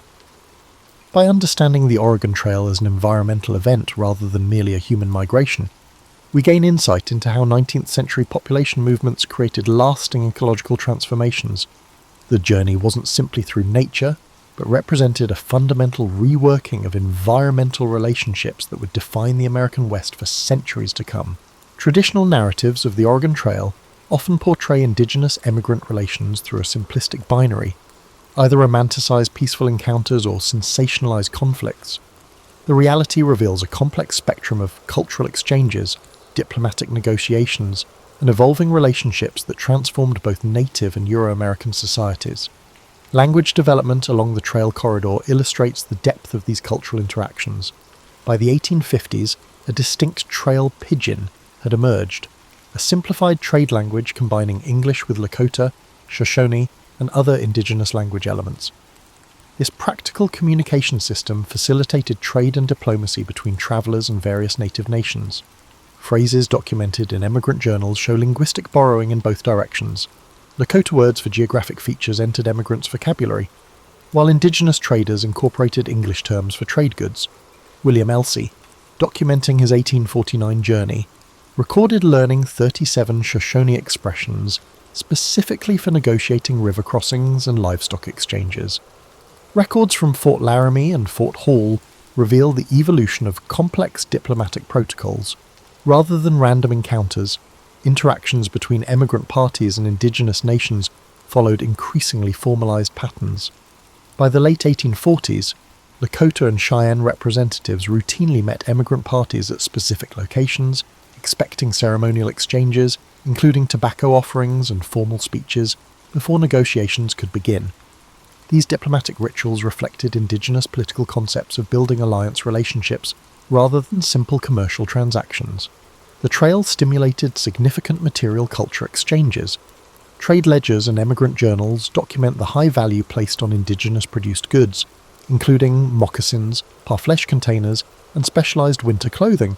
Archaeological excavations of trail campsites reveal widespread adoption of indigenous material technologies. At emigrant campsites near South Pass, fragments of parfleche containers made from rawhide show evidence of Euro-American manufacture using indigenous techniques, suggesting technological adaptation rather than simple trade acquisition. Medical knowledge flowed bidirectionally along the trail. Emigrant journals document adopting indigenous remedies for trail-specific ailments, particularly treatments for dysentery using Oregon grapefruit and willow bark preparations for pain relief. Simultaneously, native practitioners incorporated elements of Euro-American medicine, particularly in wound treatment techniques. The Journal of Margaret Scott, travelling in 1847, describes extensive medical consultations with a Shoshone healer who combined traditional plant remedies with suturing techniques learned from army surgeons at Fort Hall. Religious interactions along the trail corridor were more complex than the missionary convert narrative suggests. While some emigrants undertook explicit proselytizing, journals reveal widespread curiosity about indigenous spiritual practices. Thomas Fletcher's 1846 journal describes his family participating in the Pawnee healing ceremony when his wife fell ill, noting they found more comfort in their sincere prayers than in our own preacher's distant formalities.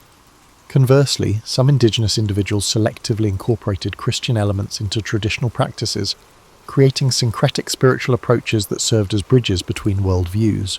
Food systems underwent significant exchange and adaptation. Emigrants adopted indigenous techniques for preparing bison, processing wild plants, and finding water sources. The pemmican that became a trail staple was directly adapted from indigenous food preservation methods. Meanwhile, native communities near established trail crossings incorporated new cultivars from emigrant seed stocks into their agricultural systems. Archaeological evidence from Shoshone winter camps of the 1850s shows incorporation of European cabbage, turnips, and peas into traditional plant food inventories. Sexual relationships and marriage formed another dimension of cultural exchange, though often under problematic power dynamics. Records indicate approximately 400 to 500 formal marriages between male emigrants and indigenous women between 1840 and 1860, with many more short-term relationships. These unions sometimes created bicultural mediators who facilitated broader community relationships. Children of these relationships often served as cultural bridges. Individuals like Edward Chambreau, son of a French-Canadian trader and Chinook mother, who worked as an interpreter at Fort Vancouver and later wrote valuable accounts of shifting cultural dynamics along the trail. Gift exchanges represented a key point of cultural misunderstanding. Indigenous diplomatic traditions emphasized gift-giving as establishing ongoing relationships rather than simple generosity. Many emigrants, interpreting gifts through their own cultural lens, failed to recognize the reciprocal obligations being established. This cultural disconnect contributed to tensions when native representatives later expected reciprocal assistance or access to resources that emigrants considered their exclusive property. By the 1850s, adaptive cultural patterns had emerged in communities along the trail corridor. Indian Agents reports document indigenous groups who seasonally relocated to position themselves advantageously for trail trade, developing specialized trade goods and services for emigrants. The Lenape, Delaware, guide Black Beaver developed a successful enterprise leading emigrant parties through the most challenging sections of the trail, charging premium prices while incorporating both indigenous knowledge and Euro-American business practices. His service represented not capitulation to white expansion, but strategic adaptation to changing economic realities. The environmental knowledge exchange was particularly significant. Indigenous guides shared sophisticated understanding of Western ecosystems, teaching emigrants to identify edible plants, predict weather patterns, and locate water sources. This knowledge transfer played a crucial role in emigrant survival, but has been largely erased from popular narratives that emphasize pioneer self-sufficiency. Emigrant William Clayton's detailed 1847 journal attributes over 40 specific survival strategies to information gained from Shoshone guides, including techniques for finding potable water in apparently dry landscapes. The cultural legacy of these trail encounters shaped the developing American West in ways that persist today. Legal concepts, including usufruct rights, using land without owning it, entered Western water law through exposure to indigenous resource management systems. Agricultural techniques adapted from native practices influenced the development of dryland farming. Even Western architectural elements, including specific adaptations for extreme temperature variations, show evidence of indigenous influence. By recognizing the Oregon Trail as a corridor of cultural exchange rather than simply a pathway for one-directional settlement, we gain insight into how the American West developed through complex negotiations between worldviews. The resulting cultural adaptations created hybrid practices that were neither purely European nor indigenous, but distinctly Western, a legacy that continues to shape regional identity nearly 2 centuries later. The Oregon Trail ended for most emigrants in the Willamette Valley, but its impact on American identity and geography continues. How we remember and misremember this exodus reflects our current ideals as much as it does historical events. Land modification continued after the last wagons arrived. Early environmental historian William Least Heat Moon described how path features shaped settlement patterns. About 85% of major trail campgrounds became towns, with their positions established by a 19th century wagon transit. Rather than geographic advantage, route logistics determined the locations of Scotts Bluff, Nebraska, and Baker City, Oregon, showing how a transient migrant corridor permanently changed Western human geography. After the Transcontinental Railroad opened in 1869, the trail was abandoned, but its cultural significance changed immediately. Local historical organizations began erecting monuments and markers in the 1870s, starting America's most remembered migration path. Early commemorations focused on conquest and civilization, ignoring indigenous presence and the environmental costs of westward development. The 1897 Salt Lake City Pioneer Monument, with its triumphant masculine figure atop a classical column, reflected this heroic framing. One of the first instructional computer games introduced the path to American education. Minnesota instructors Don Ravitch, Bill Heineman, and Paul Dillenberger created the 1971 Oregon Trail computer simulation, which has taught generations of pupils a simplified version of the migration. Although popular for its "you have died of dysentery" moments, the game oversimplified myths of rugged individualism and eliminated complicated social institutions that permitted successful migration. The Oregon National Historic Trail was one of the original national historic routes constructed by the National Park Service during the 1970s American bicentennial celebrations. Over 300 miles of trail ruts and landmarks were preserved in this operation. The first interpretive frameworks emphasize pioneer experiences while downplaying indigenous perspectives and environmental repercussions. Modern archaeology has changed trail dynamics.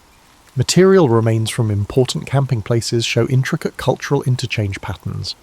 At Oregon Trail Crossing, sites along the Snake River, archaeological assemblages include both modified indigenous implements and European artifacts reused utilizing indigenous methods, demonstrating bidirectional cultural influence lacking from traditional narratives.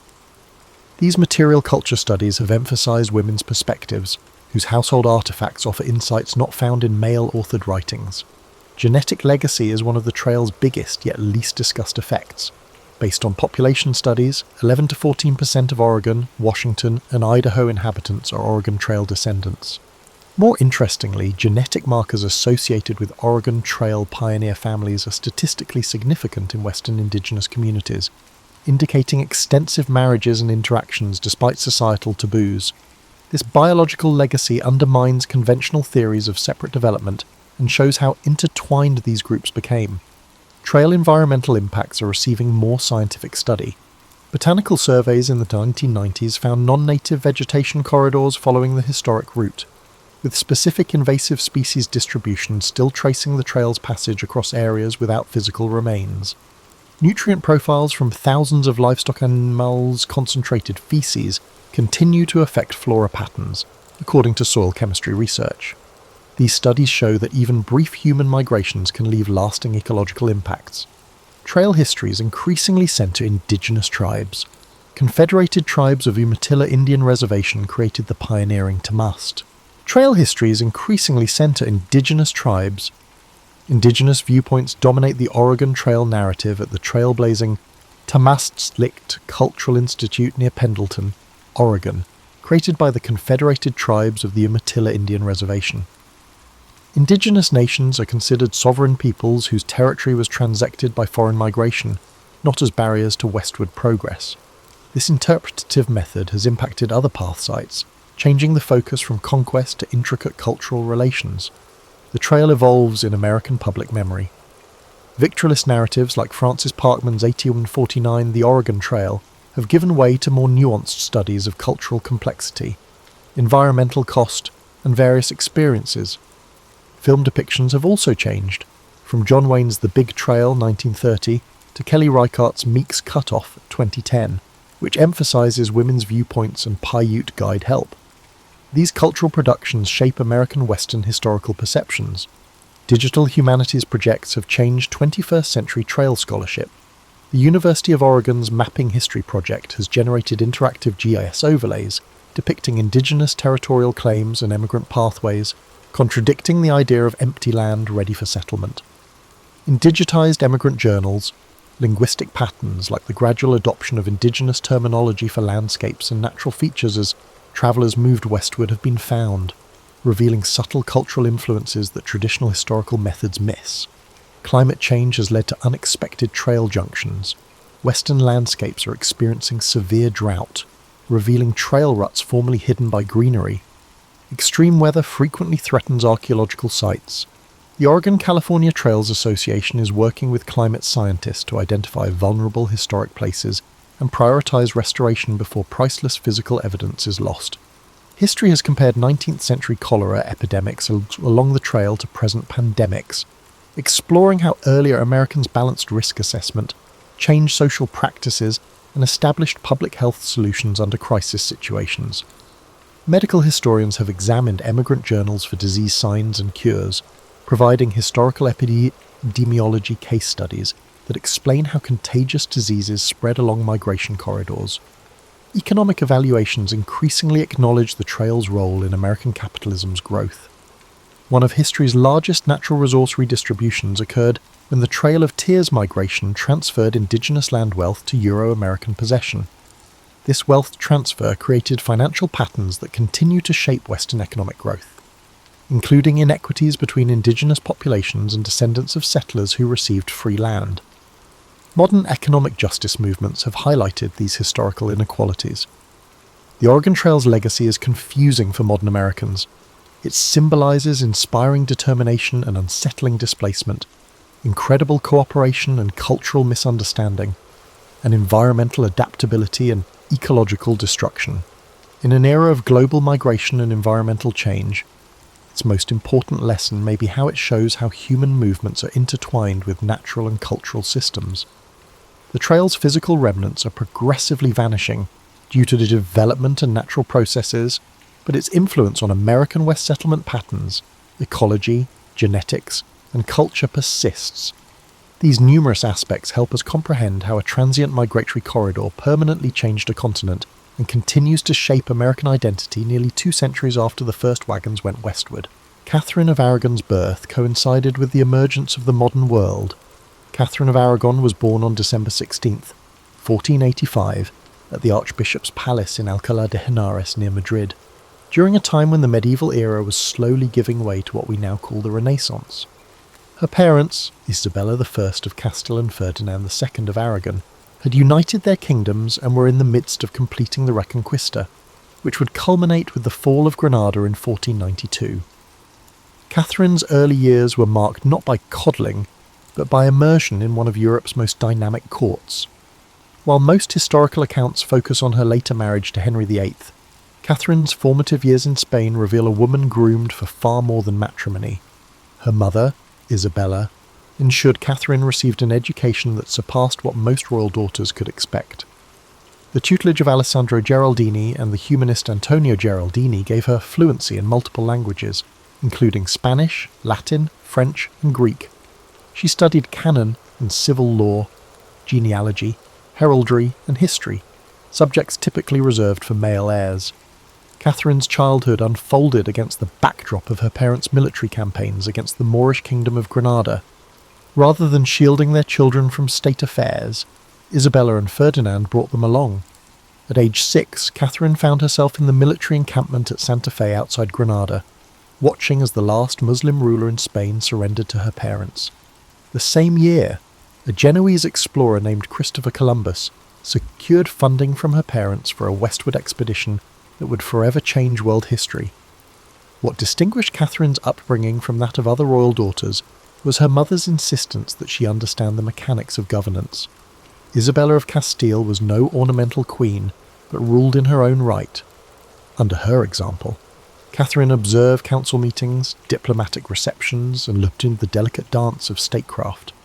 Her mother's confessor, the reforming Cardinal Jimenez de Cisneros, instilled in her a devout but intellectually rigorous Catholicism that emphasized personal piety alongside institutional reform. By age 15, Catherine had absorbed more practical knowledge of rulership than most royal sons twice her age. Yet the Spanish court that shaped her remained largely invisible in later English accounts, which preferred to cast her as a passive victim of Henry VIII's marital machinations rather than acknowledge the sophisticated political actor who arrived on English shores. When Catherine sailed from Spain in 1501, she brought with her not just a trousseau and dowry, but a distinctly Iberian worldview. Her household included 50 Spanish attendants, including her lady-in-waiting, Doña Elvira Manuel, who would serve as both companion and cultural bridge. These Spaniards brought with them customs and practices that would seem alien to English courtiers, different standards of personal hygiene, so Spaniards bathed more frequently than the English, different dining habits, and different musical traditions. The journey itself, frequently reduced to a footnote in historical accounts, proved harrowing. Records from her fleet commander, Admiral Don Pedro de Ayala, reveal that Catherine's ship nearly sank in a ferocious Bay of Biscay storm.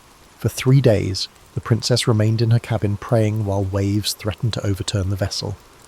When land was finally sighted, Catherine insisted on recording her impressions of her new country.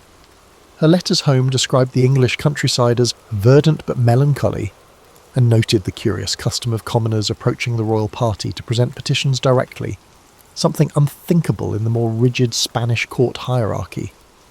What awaited her in England was not her future husband, Henry, but his brother Arthur, Prince of Wales, a slender 15-year-old whose frail health stood in stark contrast to Catherine's robust constitution.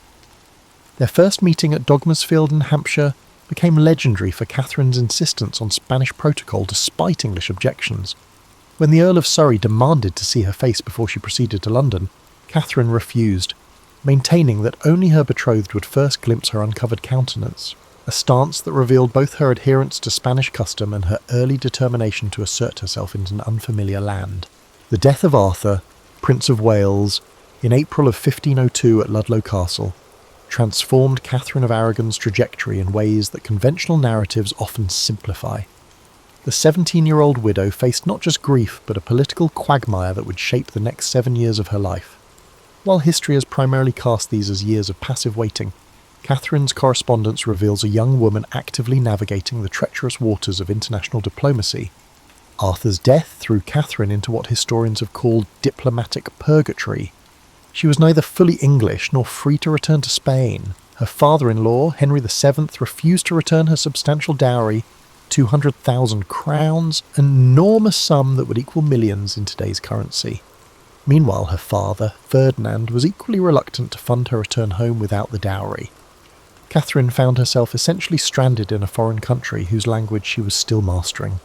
During these limbo years, Catherine resided primarily at Durham House in London, where her income was progressively reduced by Henry VII's parsimony. By 1505, her situation had deteriorated to such an extent that she wrote to her father, "I am in debt in London. I am struggling to find a way out." Court records show that she was forced to pawn personal items, including gold vessels from her table service, to pay her servants' wages.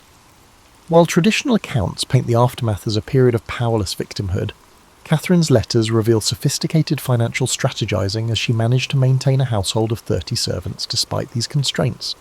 What's rarely discussed is that Catherine's widow years coincided with the most tumultuous period in Castilian politics since her mother's accession. When Isabella of Castile died in 1504, the kingdom descended into factional struggle between Catherine's father, Ferdinand, and her brother-in-law Philip of Burgundy, husband to her sister Joanna. Catherine found herself in the uncomfortable position of an ambassadorial hostage, with Henry VII threatening to switch matrimonial alliances to the Burgundian faction if Ferdinand didn't meet his increasingly demanding terms. These years also witnessed Catherine's transformation from sheltered infanta to hardened political operator. She essentially functioned as Spain's unofficial ambassador to England, sending coded intelligence reports to her father, while simultaneously maintaining a facade of dutiful deference to Henry VII. Court records show that she cultivated relationships with key English nobles, particularly the Howard and Stafford families, building a network that would later prove invaluable during her queenship. Most accounts overlook Catherine's intellectual development during this period. Inventories of her possessions show she acquired over 40 books between 1502 and 1509, including works by Erasmus and Thomas More. Her correspondence with the Spanish humanist Juan Luis Vives suggests she was engaged with the latest currents in Renaissance thought. Far from languishing in isolated misery, Catherine was participating in the intellectual ferment that would later characterise the early Tudor court. People have similarly misrepresented her religious life during these years. While Catherine's piety is well documented, it has often been caricatured as rigid and medieval. In reality, her spiritual practice aligned with the Devotio Moderna movement sweeping Europe, which emphasised personal, interior devotion over elaborate external rituals. Her confessor, the observant Franciscan Alessandro Barclay, introduced her to contemplative prayer practices that would later influence English spiritual writing. Catherine's relationship with the young Prince Henry, later Henry VIII, during this period deserves re-examination. Court records indicate regular contact between them, including shared musical performances and participation in court festivities. The future king, 6 years her junior, appears to have genuinely enjoyed Catherine's company, particularly her knowledge of Spanish literature and her skill at the virginals, a keyboard instrument she had mastered. When court chronicler Edward Hall later wrote that Henry had cast eyes of affection on Catherine before their marriage, he was likely recording more than propaganda. By 1507, Catherine had become adept at managing not just her reduced circumstances, but the complex diplomatic machinations swirling around her. When Henry VII attempted to create a pretext for breaking the betrothal by demanding Catherine confess whether her marriage to Arthur had been consummated, she outmanoeuvred him with a carefully worded response that satisfied Spanish honour, while preserving the possibility of marriage to the younger Henry.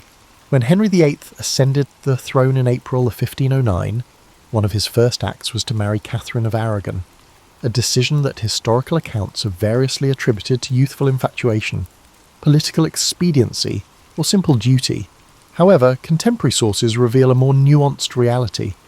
The 18-year-old King's Council was initially divided on the match, with some favouring a French alliance instead. Henry's decision to marry Catherine represented his first significant assertion of royal will against advisory opinion, a pattern that would characterise his reign. Catherine's transformation from marginalised widow to queen consort was swift and deliberate. Their joint coronation on June 24th, 1509, broke with tradition by according Catherine equal ceremonial prominence with Henry. She insisted on wearing her hair loose, a Spanish symbol of virginity, to publicly emphasise that her first marriage was unconsummated.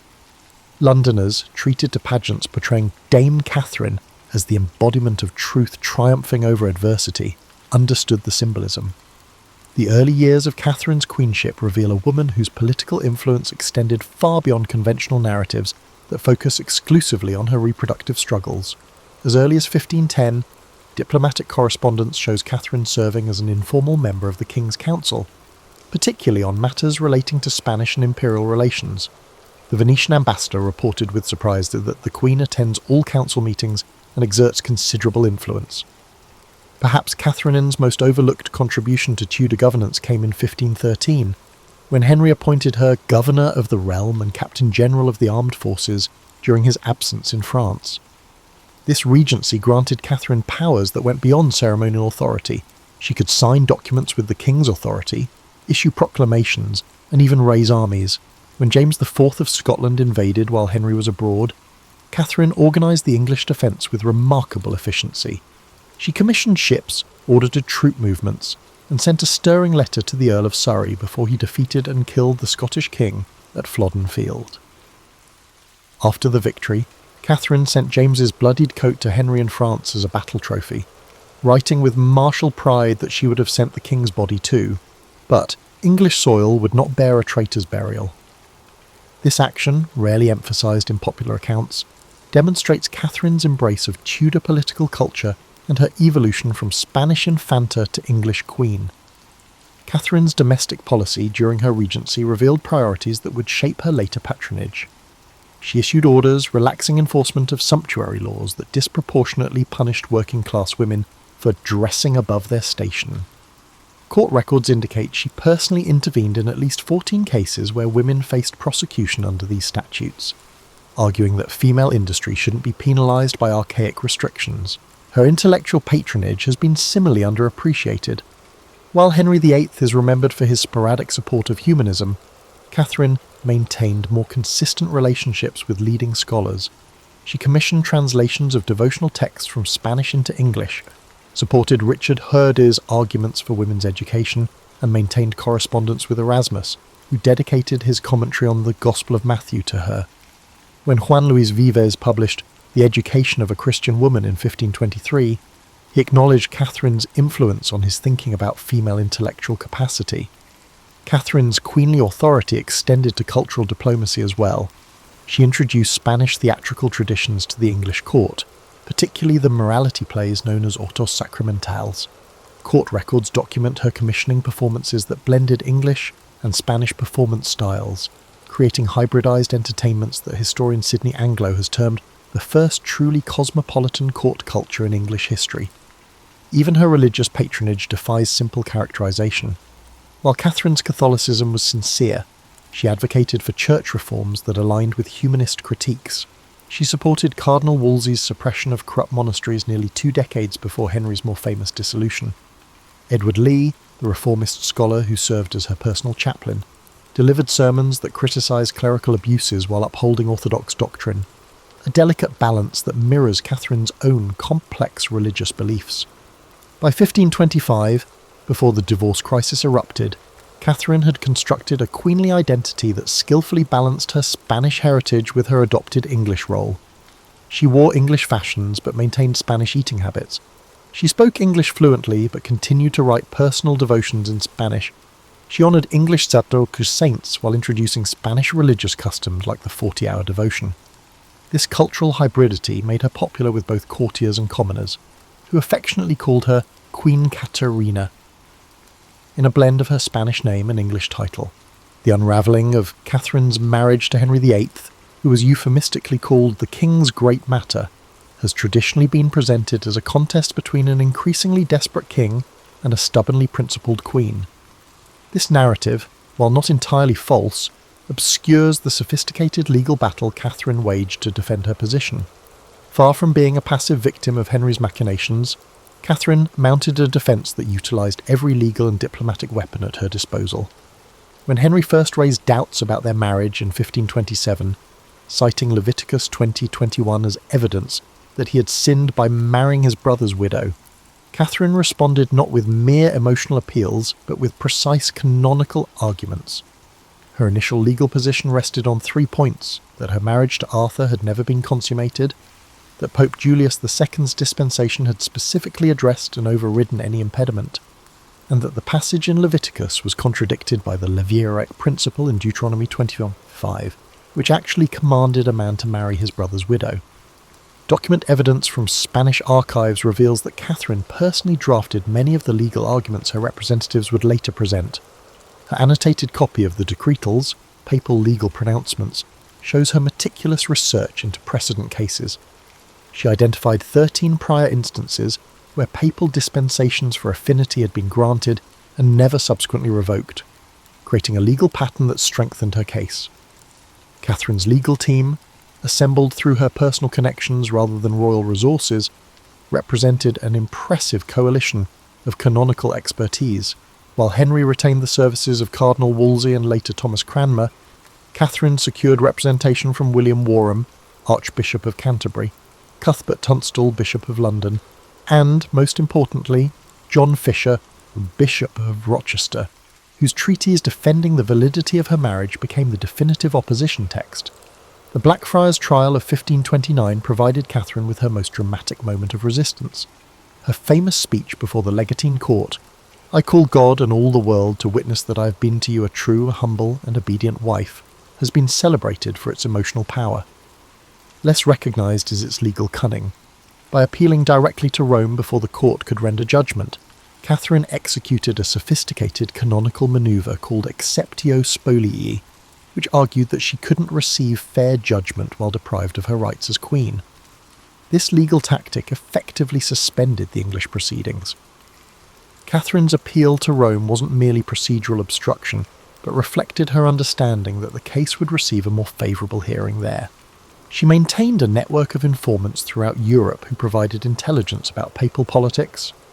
When imperial forces sacked Rome in 1527, placing Pope Clement VII under the influence of her nephew Emperor Charles V, Catherine strategically intensified her appeals to Rome, understanding that geopolitical circumstances now favoured her position. Even as Henry isolated Catherine physically, moving her from palace to palace with ever-decreasing household staff, she maintained communications with supporters through an underground network. Royal account books reveal the king's frustration at discovering Catherine had smuggled letters to imperial ambassadors via servants disguised as vegetable sellers. One particularly effective channel involved Catherine's Spanish ladies-in-waiting, who would carry messages braided into their hair when visiting London markets. When Henry separated from Catherine and banned her from court in 1531, she had effectively transitioned from being the queen consort to the opposition leader. From her reduced household at the Moor in Hertfordshire, she continued directing legal resistance through coded correspondence. She instructed her representatives in Rome to challenge every procedural motion, effectively creating years of delays that prevented Henry from legally remarrying while she lived. Catherine's strategic acumen extended to public relations. Understanding the power of popular sentiment, she deliberately appeared before crowds when travelling between her various places of confinement, dressed plainly but with the royal arms prominently displayed. Contemporary accounts describe commoners lining roads to cheer the true queen, demonstrations that so concerned Henry that he eventually confined her to increasingly remote locations. What's rarely acknowledged is how Catherine's resistance provided the legal template that later English Catholics would use to challenge Henry's religious policies. Her insistence on the supremacy of papal authority over the king in matters of marriage created precedents that evolved into broader arguments against royal supremacy. The network of supporters she cultivated, particularly among university scholars and clergy, formed the nucleus of what would become recusant resistance during Elizabeth's reign. Perhaps most remarkable was Catherine's maintenance of dual loyalties throughout the dispute. While adamantly defending her position as England's rightful queen, she refused multiple opportunities to escape to imperial territories, or to authorise her nephew Charles V to invade England on her behalf. When Charles's ambassadors suggested military intervention in 1532, Catherine reportedly responded, "I will not be the cause of war in Christendom, nor against the country that is now my own." Catherine of Aragon's diplomatic significance has been consistently undervalued in historical assessments that focus primarily on her domestic role. In reality, she served as the linchpin of Anglo-Spanish relations for nearly 3 decades, wielding influence that extended far beyond ceremonial functions. Her diplomatic career commenced prior to her queenship, as her father, Ferdinand, utilised her as a living pawn on the European diplomatic arena. From her arrival in England, Catherine maintained what we would now call a parallel diplomatic channel alongside official ambassadors. Her personal correspondence with her father, Ferdinand, and later her nephew, Emperor Charles V, provided intelligence that official dispatches often lacked. The Spanish ambassador, Rodrigo de Puebla, frequently complained that Catherine had more accurate information about English court politics than he did. Writing to Ferdinand in 1505, "The princess knows more of the king's mind in 1 hour than I learn in a month of careful observation." During Henry VIII's early reign, Catherine functioned as the architect of the Anglo-Spanish alliance that defined English foreign policy until the divorce crisis.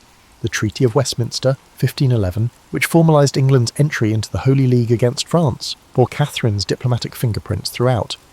Spanish archives contain her draft suggestions for the treaty terms, many of which appeared verbatim in the final document.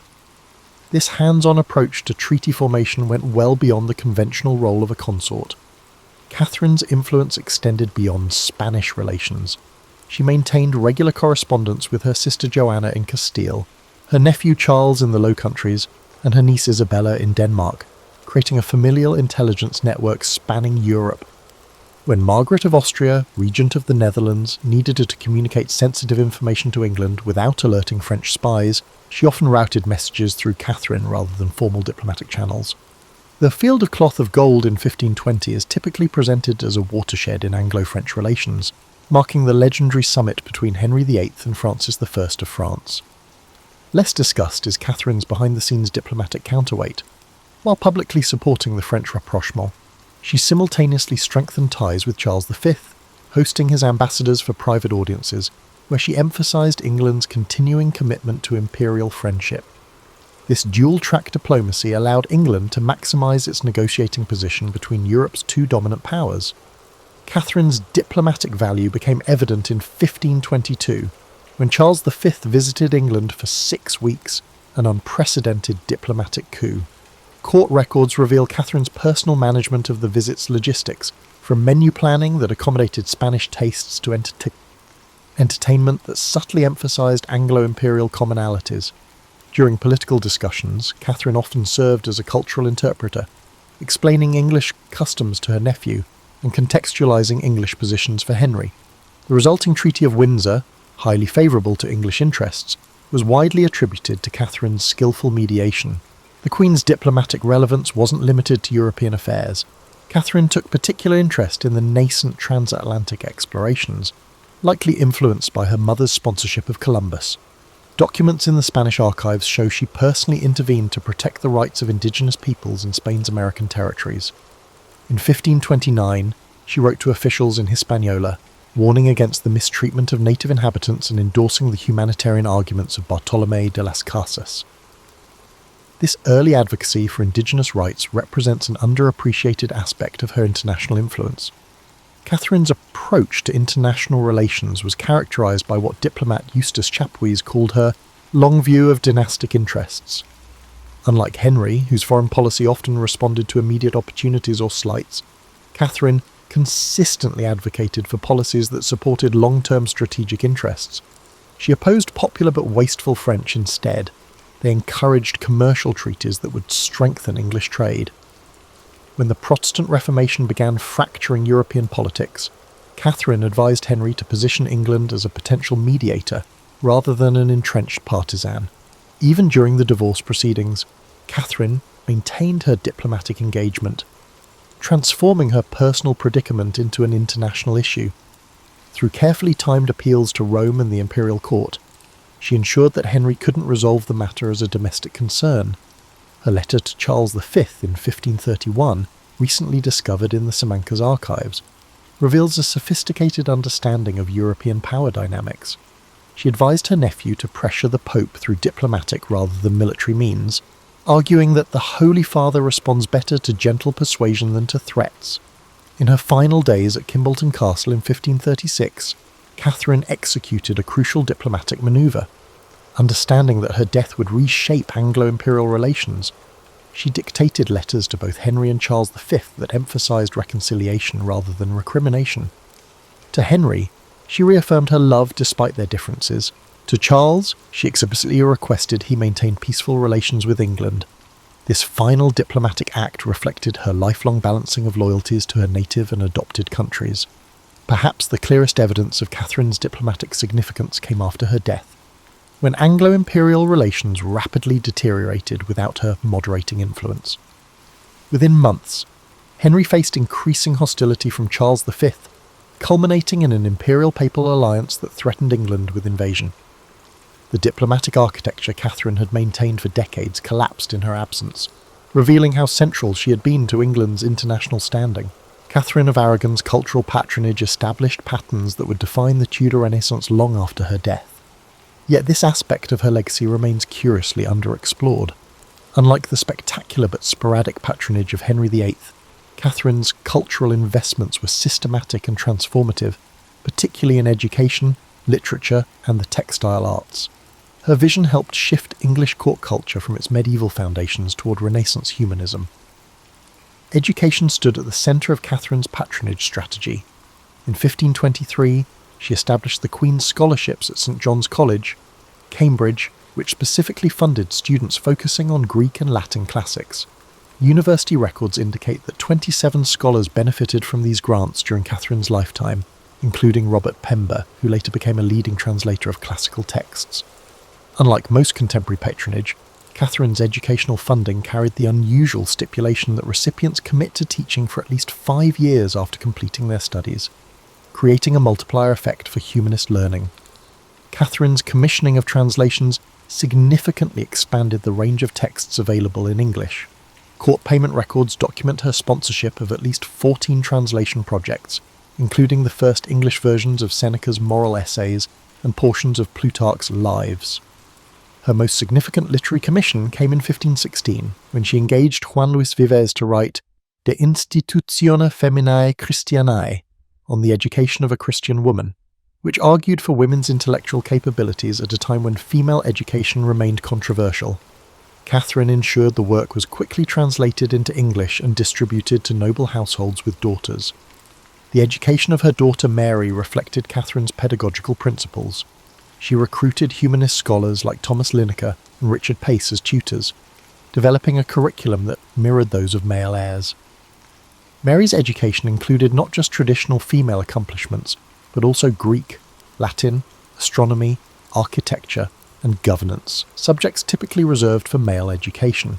This educational program became influential beyond the royal family. Inventories from noble households show increased acquisition of classical texts for daughters after Catherine established this precedent. Catherine's textile patronage transformed English decorative arts.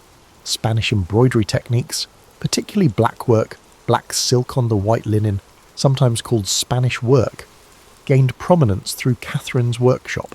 Her household accounts show she employed over 20 professional embroiderers at its peak, producing works that combined Spanish techniques with English motifs.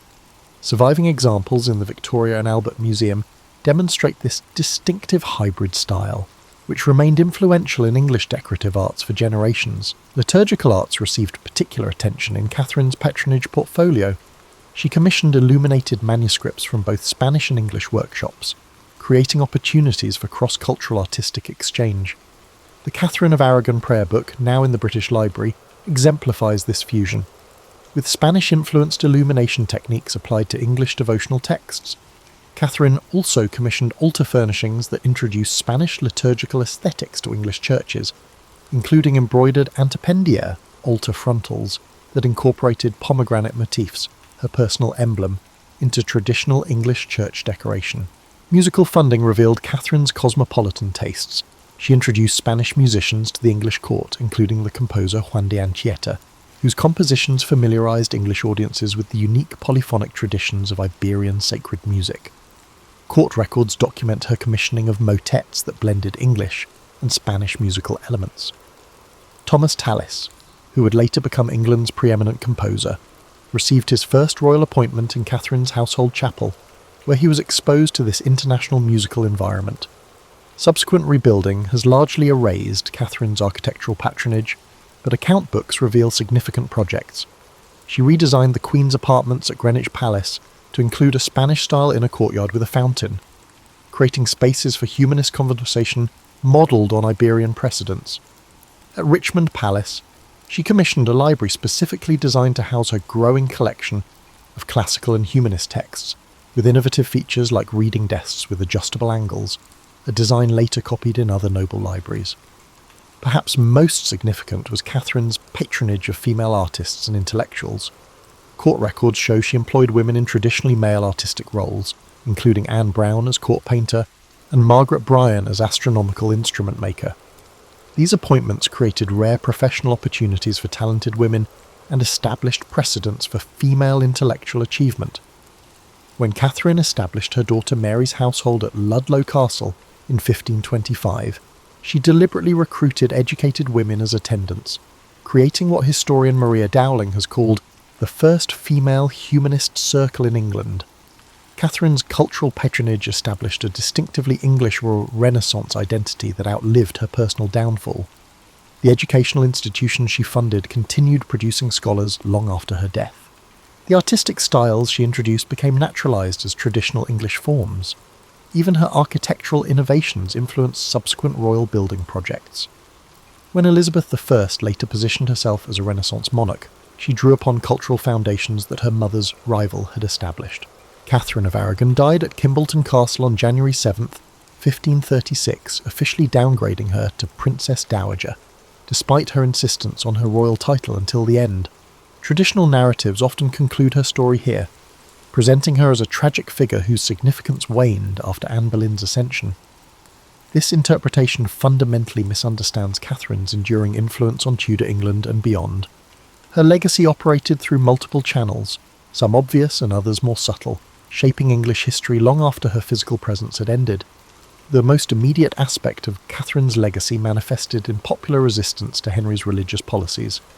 Her steadfast defence of papal authority provided both intellectual framework and emotional inspiration for those opposing the nascent English Reformation. The Pilgrimage of Grace, the largest uprising of Henry's reign, explicitly invoked Catherine's cause among its grievances. Northern rebels carried banners depicting her royal arms alongside traditional religious images, symbolically linking loyalty to Rome with loyalty to the displaced queen. Catherine's influence persisted through networks of scholars and clerics she had patronised. John Fisher, Bishop of Rochester and her most prominent defender, became a martyr for rejecting royal supremacy. Less-known figures like Nicholas Wilson and Richard Featherstone, both former chaplains in Catherine's household, joined the ranks of religious exiles who maintained opposition from continental havens. These Catherinian loyalists, as historian Eamon Duffy termed them, preserved alternative visions of English Catholicism that would influence later recusant communities. Through her daughter Mary, Catherine's political and religious values gained renewed expression during Mary's brief reign, 1553 to 1558. Mary's restoration of Catholicism represented not just personal conviction, but conscious continuation of her mother's stance. Royal proclamations during Mary's reign frequently referenced the virtuous example of our most noble mother, explicitly connecting government policies to Catherine's principles. Mary's efforts to restore diplomatic relations with Spain similarly reflected Catherine's lifelong commitment to an Anglo-Spanish alliance. Catherine's educational philosophy proved remarkably durable. The curriculum she developed for Princess Mary, emphasising classical languages, history, and governance alongside religious instruction, became influential in noble female education. Household accounts from families like the Howards, Percys, and Seymours show daughters receiving increasingly substantial educations modelled on Catherinian principles. By Elizabeth's reign, a generation of noble women had benefited from this educational transformation, creating what scholar Lisa Jardine called a female intellectual elite unprecedented in English history. The legal arguments Catherine mounted in her defence established precedents that resonated far beyond her personal case. Her insistence that valid marriages could not be retroactively invalidated by royal decree established important protections for aristocratic marriages, and by extension, aristocratic property settlements. When Elizabeth I faced parliamentary pressure to clarify the succession in the 1560s, her resistance partly reflected awareness that questioning her parents' marriage would reopen the controversial legal principles Catherine had fought to uphold. Catherine's diplomatic legacy operated in complex ways. While Anglo-Spanish relations deteriorated after her death, the diplomatic networks she had cultivated provided channels for continued communication even during periods of official hostility. Spanish diplomats used contacts they had made in Catherine's home to stay in touch with English Catholics during Edward VI's rule. These unofficial channels proved crucial during Mary's accession crisis in 1553, when Spanish diplomatic support, arranged through Catherine's former ladies-in-waiting, helped secure Mary's throne. In cultural terms, Catherine's influence remained visible for generations. The distinctive blackwork embroidery she introduced remained fashionable throughout the 16th century, with Elizabeth I herself wearing garments decorated in this Spanish work, despite her political opposition to Spain. Architectural elements Catherine had introduced, particularly the enclosed private garden and the humanist study, became standard features in elite English homes. Even her innovations in court ceremony, like the Spanish-influenced reverence that replaced the medieval nebo, persisted as elements of English court protocol. Perhaps most significantly, Catherine established enduring principles of queenship that influenced subsequent royal women. Her example demonstrated that queens could exercise substantial political authority while maintaining popular affection. She proved that consorts could serve as effective diplomatic agents and cultural patrons. Even in adversity, she established that queens possessed distinct rights that could not be arbitrarily revoked. Elizabeth I, despite her complicated relationship with Catherine's memory, adopted many aspects of Catherine's queenly performance, particularly her careful balance of foreign and domestic identities. The culmination of Catherine's legacy arrived with the accession of James I in 1603, which reunited the English and Scottish crowns and restored peaceful relations with Spain. The 1604 Treaty of London, ending nearly 2 decades of Anglo-Spanish conflict, explicitly referenced Catherine's earlier diplomatic work as a model for renewed friendship. When Philip III's ambassador presented James with Catherine's portrait as the diplomatic gift, he symbolically acknowledged what historians have often overlooked, that Catherine of Aragon's vision of England's place in Europe had ultimately prevailed. Catherine's story extended far beyond the divorce crisis that dominates popular perceptions. She was not merely Henry VIII's discarded first wife, but a consequential historical figure whose influence shaped Tudor England in profound and lasting ways. Her legacy encompassed religious principles, educational innovations, diplomatic relationships, legal precedents, and cultural transformations that continued influencing English society long after her death. The true measure of Catherine's historical significance lies not in the marriage that ended, but in the many ways her life's work continued shaping the nation she had adopted as her own. The Battle of Stalingrad began in the summer of 1942. During the height of World War II, the German army, under Adolf Hitler's command, launched a massive offensive aimed at capturing the industrial city of Stalingrad on the Volga River. Stalingrad was more than just a strategic target. It bore the name of the Soviet leader, Joseph Stalin, and its capture would deal a psychological blow to the Soviet Union. For Hitler, taking Stalingrad was as much about prestige as it was about military strategy. Stalingrad was a vital industrial hub, producing weapons, ammunition, and supplies. Crucial to the Soviet war effort, its location, on the Volga River, made it a key transportation route, linking the northern and southern regions of the Soviet Union. For Stalin, the city's defense was non-negotiable. Losing it would be both a symbolic and logistical disaster. In August 1942, the German Sixth Army, led by General Friedrich Paulus, began its advance on Stalingrad. The city, a sprawling industrial expanse with factories, railways, and residential areas, became the site of one of the most grueling battles in history. The Germans were initially confident of a swift victory, but the Soviet defenders, under the command of General Vasily Chuikov, were determined to resist at all costs. The fighting in Stalingrad was unlike anything the world had seen before. Urban warfare turned every street, building, and factory into a battleground. The Germans and Soviets engaged in brutal close-quarters combat, often fighting Room by room, floor by floor, the city became a labyrinth of destruction, with rubble and debris transforming entire neighborhoods into treacherous landscapes.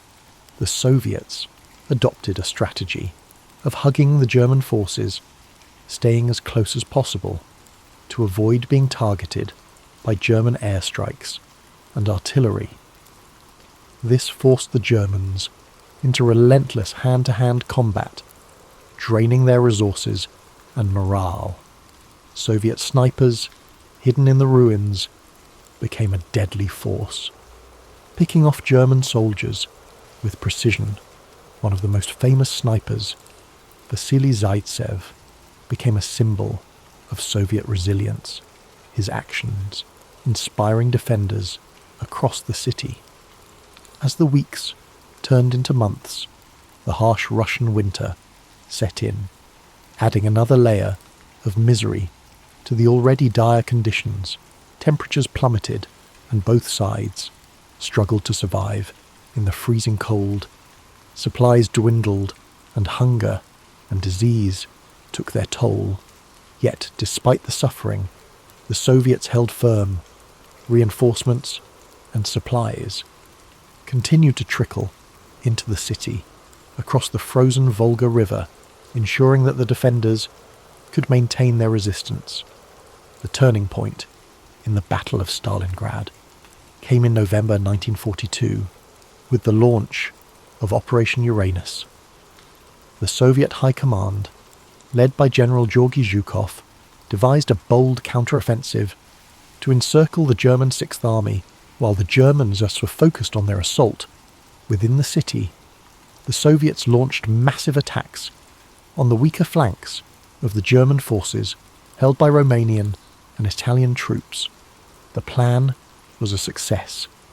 Within days, the Soviet pincers closed around Stalingrad, trapping the German Sixth Army inside the city.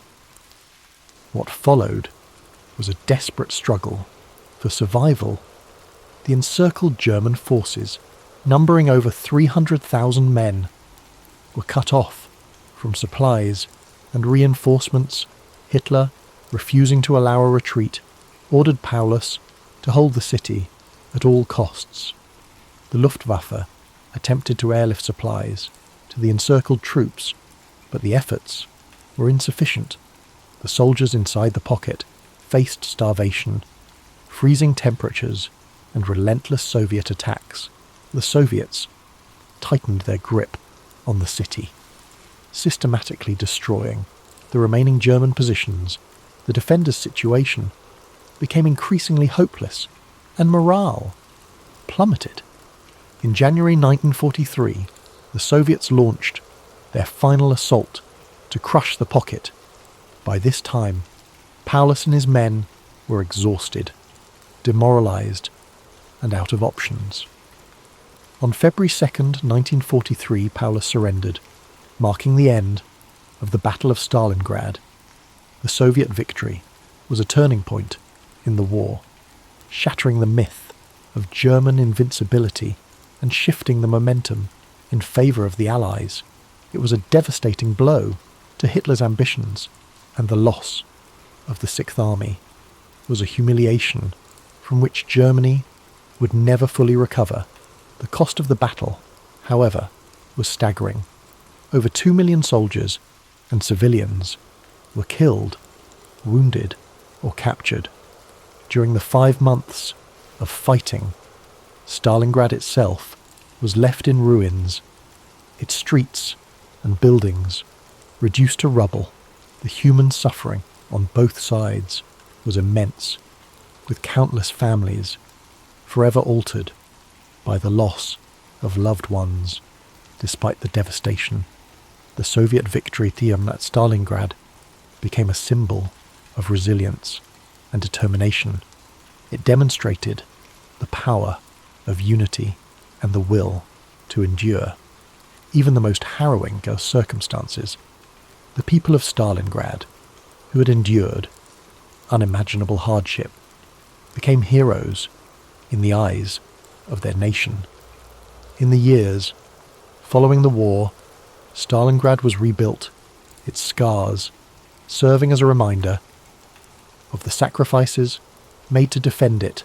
Monuments and memorials were erected to honour the fallen, including the iconic Mamayev Kurgan, a hill that saw some of the fiercest fighting during the battle.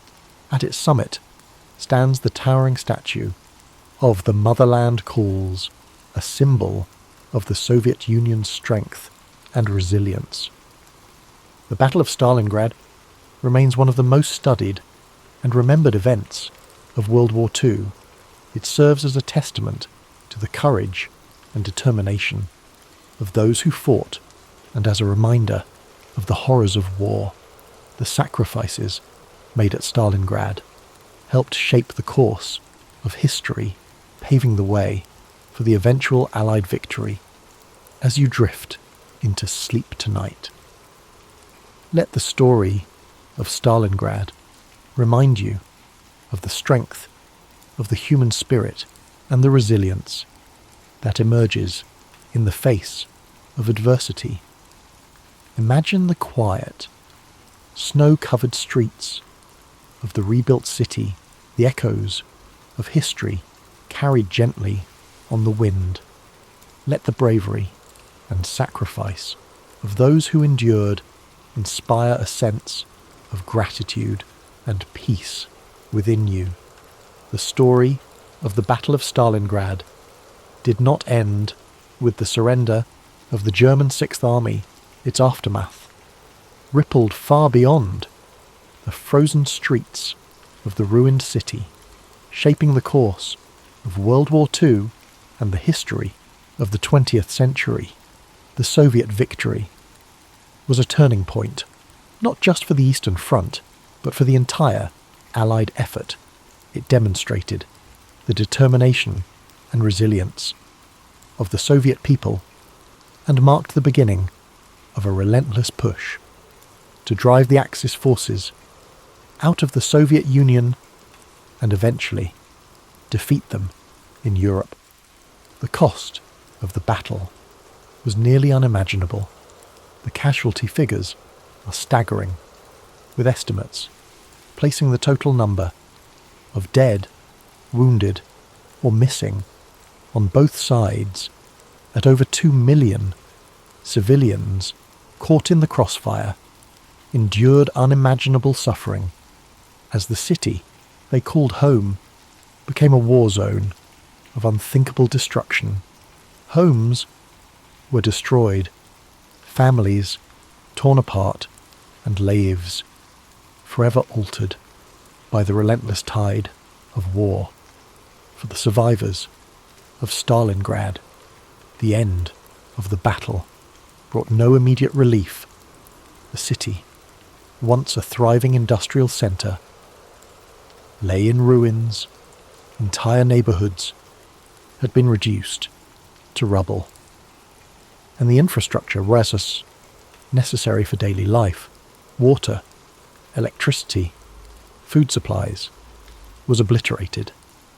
The people of Stalingrad faced the monumental task of rebuilding their lives and their city from the ashes.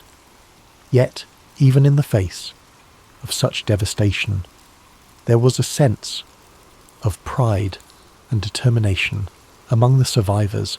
They had endured the unendurable and emerged victorious. The Soviet government worked swiftly to rebuild Stalingrad. The city became a symbol of resilience and sacrifice, a beacon of Soviet strength and determination. Propaganda celebrated the victory as a triumph of socialism and the indomitable spirit of the Soviet people. The rebuilding effort was immense, and though the scars of war were not easily erased, the city slowly rose from its ashes. For the German army, the defeat at Stalingrad was a catastrophe from which it would never fully recover the loss of the Sixth Army, one of Germany's most experienced and well-equipped fighting forces, was a devastating blow. Morale among German troops on the Eastern Front plummeted, and the aura of invincibility that had surrounded the Wehrmacht since the beginning of the war was shattered. Hitler's refusal to allow a retreat, his insistence on holding Stalingrad at all costs, and the ultimate surrender of Paulus and his forces exposed the flaws in Germany's military strategy and leadership. The Soviets capitalized on their victory at Stalingrad, launching a series of offensives that pushed the Germans further and further west. The Red Army's momentum, gained at such great cost in Stalingrad, carried them all the way to Berlin by the spring of 1945. The victory at Stalingrad was the foundation upon which the eventual Soviet triumph in World War II was built. Beyond its military significance, the Battle of Stalingrad left a profound legacy in the collective memory of the world. It became a symbol of resilience, sacrifice, and the unyielding human spirit. The stories of the soldiers and civilians who endured the battle, stories of heroism, endurance, and survival, continue to resonate. Their experiences remind us of the horrors of war, the cost of conflict, and the strength of the human will to persevere. For the people of Stalingrad, their city's name became synonymous with courage and defiance. In 1961, during a wave of de-Stalinization in the Soviet Union, the city was renamed Volgograd, yet the memory of the Battle of Stalingrad remained deeply embedded in the hearts of those who lived through it and those who came after. The name Stalingrad continues to evoke the profound sacrifices made during those grueling months of battle. The battlefields of Stalingrad have since been preserved as places of remembrance and reflection. The Myrmiev-Kurgan Memorial Complex, with its towering statue of the Motherland Calls, stands as a testament to the courage and sacrifice of those who fought and died there. Visitors from around the world come to walk the hallowed ground, to honour the memory of the fallen, and to reflect on the lessons of history. As we look back on the Battle of Stalingrad, it serves as a reminder of the resilience of the human spirit in the face of unimaginable adversity. It is a story of sacrifice and survival, of hope and determination, and of the enduring belief in the possibility of a better future. As you rest tonight, let the story of Stalingrad remind you of the strength that lies within us all. Imagine the quiet streets of the rebuilt city, the soft whispers of the Volga River, and the stillness that now blankets a place once filled with chaos. Let the courage and sacrifice of those who endured inspire peace and gratitude in your heart. The legacy of the Battle of Stalingrad extends beyond its historical and military significance. It has become a symbol of human endurance, the cost of war, and the hope for reconciliation. The rebuilding of Stalingrad, later renamed Volgograd, was not merely a physical endeavour, but an emotional and cultural journey. Every stone laid, every home rebuilt, was a testament to the resilience of the people who survived the horrors of war. In the aftermath of the battle, the city became a focal point for the Soviet Union's narrative of victory and sacrifice. Monuments were erected to commemorate the bravery of those who fought, such as the eternal flame that burns in memory of the fallen.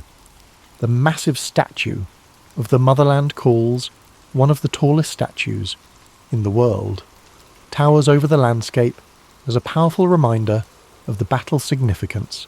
It is not just a symbol of victory, but a tribute to the unbreakable will of the defenders and the civilians who endured unimaginable suffering.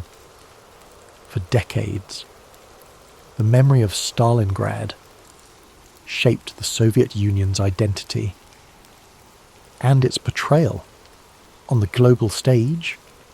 The battle was celebrated in films, literature, and art, each retelling emphasizing the unity and determination of the Soviet people. The city became a pilgrimage site for veterans, their families, and historians seeking to understand the profound impact of this defining moment in history on a more personal level.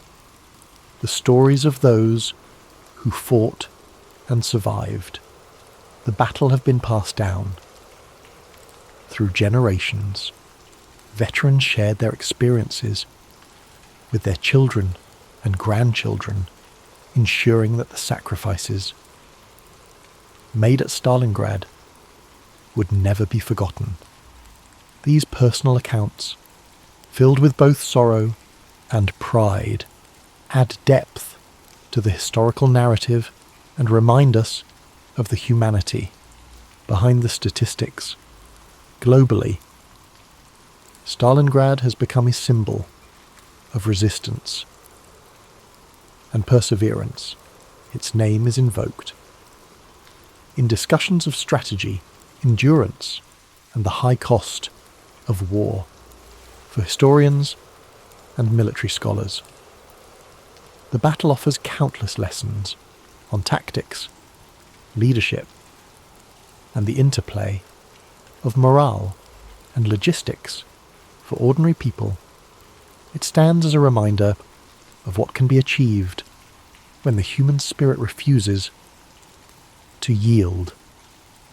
In recent years, efforts have been made to preserve the memory of Stalingrad while fostering a spirit of reconciliation.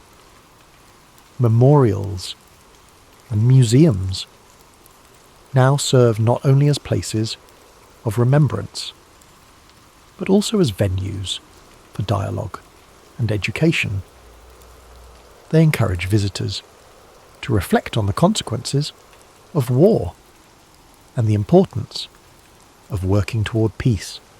The city of Volgograd, while forever tied to its past, is also a thriving modern metropolis. Its people have rebuilt their lives and created a vibrant community that honors its history while looking to the future. The scars of the battle remain in some places, but they serve as reminders of resilience rather than destruction.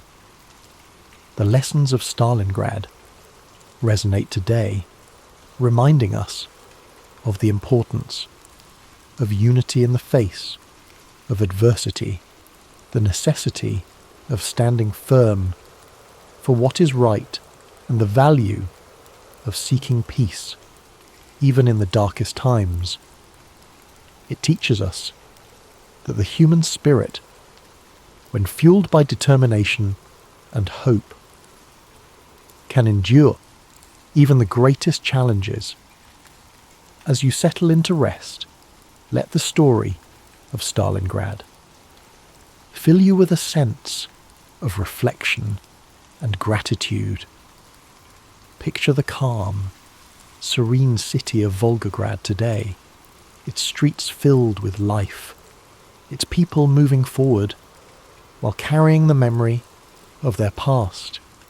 Imagine the stillness of the fields and the gentle flow of the Volga River, now a place of peace and renewal.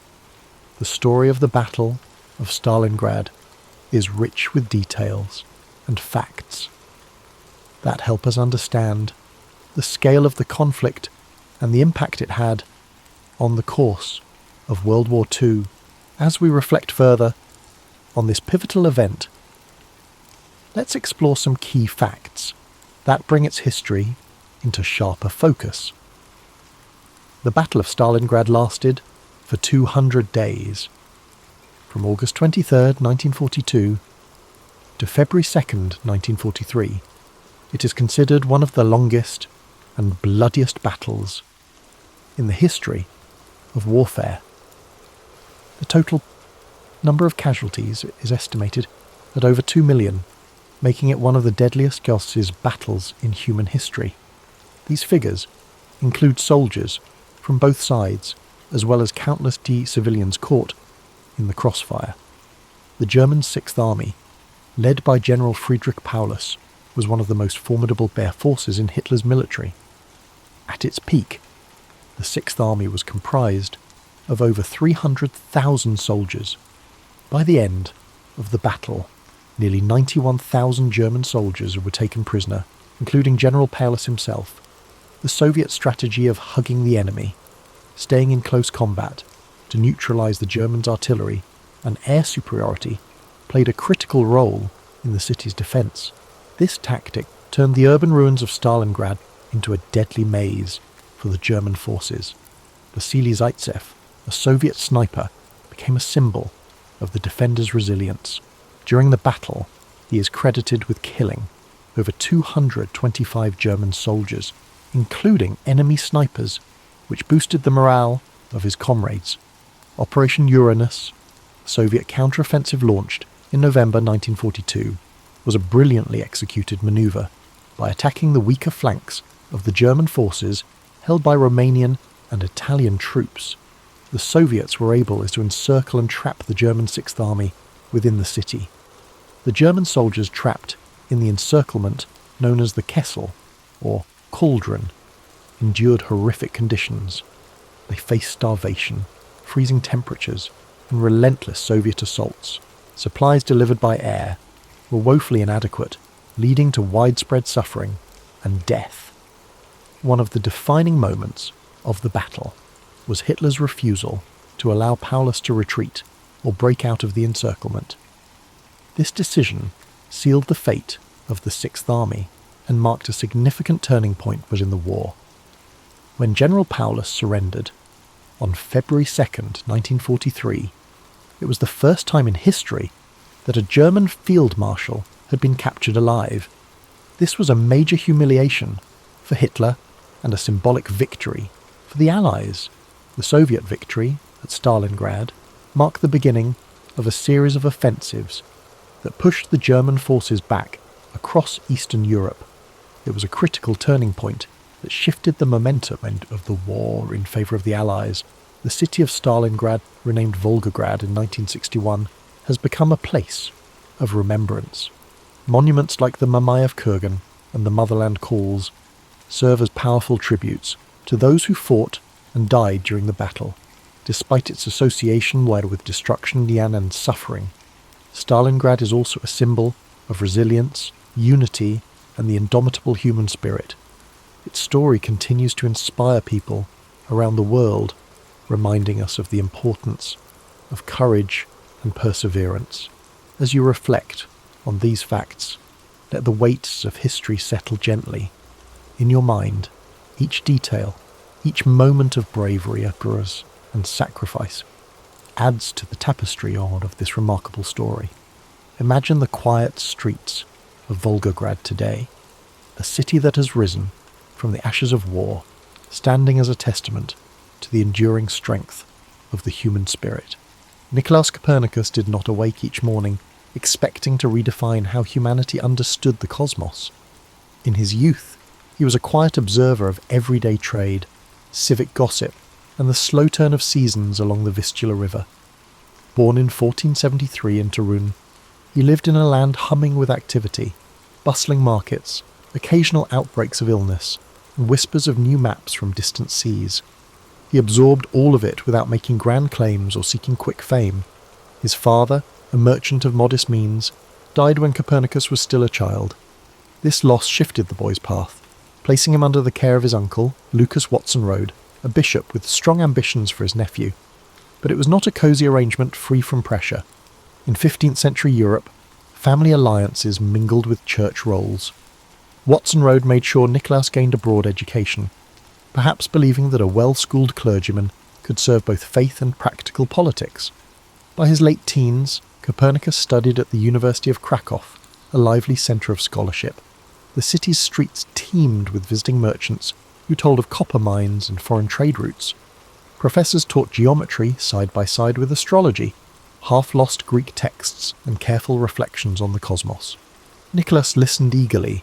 He devoured ideas about celestial spheres and puzzling planetary orbits, tucking them away while also training in law and medicine. As a student, he displayed no wild rebellion. Instead, he showed a quiet thirst for evidence. If a notion seemed inconsistent, such as the accepted idea that the sun spun around Earth, he filed it under needs more thought. Beyond the lecture halls, Copernicus encountered a swirl of travelling scholars. Some boasted credentials from Italy or distant corners of the Holy Roman Empire. They debated the relative positions of stars, whether Mercury followed a perplexing path, and if ancient astronomers might have overlooked simpler interpretations. Many dismissed alternatives outright, clinging to the comfort of tradition. But Copernicus felt a tug toward re-examination. Observing the sky with primitive instruments, he noted patterns that didn't align perfectly with existing models. He completed his basic studies in Krakow, then ventured beyond Poland's borders. Italy beckoned, with universities in Bologna and Padua promising more specialised knowledge. There, he immersed himself in the revival of Greek and Roman thought. He pored over manuscripts in dimly lit libraries, fascinated by calculations from centuries past. He also studied canon law, fulfilling family expectations that he build a solid ecclesiastical career. But when evenings came, he would slip outside and look heavenward, measuring angles between stars or charting planetary positions. Each observation hinted that Earth might be in motion, though he dared not announce such a claim prematurely. Although Copernicus was devout and respectful of the Church's authority, he had a careful mind. He saw how theological and political forces shaped knowledge. If a new idea threatened established beliefs, it might be scorned before it was tested. He acquired the skill of patience. Gradually, he compiled observations. He refined calculations taken from Greek sources, then combined them with modern star charts. Quietly, the shape of a new model emerged. Earth, in motion around a sun that commanded the centre of the system. Yet even these thoughts were incomplete. He lacked perfect instruments and recognised that the mathematics required further refinement. By the time he returned to his homeland to serve as a canon at Frombork Cathedral, Copernicus had developed an approach that blended caution with an innovation. In Frombork, he managed administrative tasks, financial matters, and community disputes, skills that gave him a grounding in practical life. Still, late at night, he observed the skies through tiny windows in the tower. Using rudimentary tools, he tested angles, compared them with references, and revised his growing manuscript. Few neighbours knew the depth of his curiosity. He did not proclaim that the earth moved, or that centuries of teaching were flawed. Instead, he continued to gather data, revise charts, and refine his emerging theory. He weighed the risk. To challenge the geocentric worldview was to question scriptural interpretations, academic tradition, and the power structures that shaped them. But the puzzle of planetary movement drew him forward, urging him toward a more convincing explanation. By the dawn of a new century, Copernicus's notebooks were rich with diagrams that contradicted accepted dogma. The seeds of a revolution were sown, even if they still rested in unspoken form, in the mind of a humble canon quietly scribbling in a remote corner of Europe. In secret letters to close colleagues, he hinted at his suspicions but held back his conclusions. By the early 16th century, Frombork was more than a spot on the Baltic coast. Its cathedral, perched above windswept waters, housed Copernicus in his role as canon. Here, he balanced church governance with private questions about planetary motion. Though smaller than Krakow or Bologna, Frombork offered something precious, quiet, steady hours for research. Europe was tense with talk of religious reform. Rumours of upheaval swept through ports, reaching Frombork in whispered fragments. Copernicus saw the risks of challenging official doctrine. If he declared Earth's movement, he might face condemnation. So, he worked cautiously, measuring the sky with simple instruments each night. His notes revealed that the sun, not Earth, likely held the centre. During the day, he managed church finances and mediated local problems. Officials admired his precision and calm. When currency troubles arose, he designed measures to stabilise coinage, bolstering his reputation as a logical thinker. Such behaviour helped mask his rhetorical astronomy. The more respect he garnered for practical solutions, the safer he felt exploring unorthodox ideas in private. Still, he remained torn. In an age where the church shaped much of scientific understanding, proposing a heliocentric system was risky. Scripture seemed to confirm Earth's central place. Copernicus grasped that mathematical evidence alone might not sway those who believed questioning geocentrism was akin to heresy. He exchanged guarded letters with scholars, sharing parts of his data but rarely revealing the full extent of his model. Frombork's quiet aided his patience. He tracked planetary paths across months and years. Errors in existing models grew too large to ignore.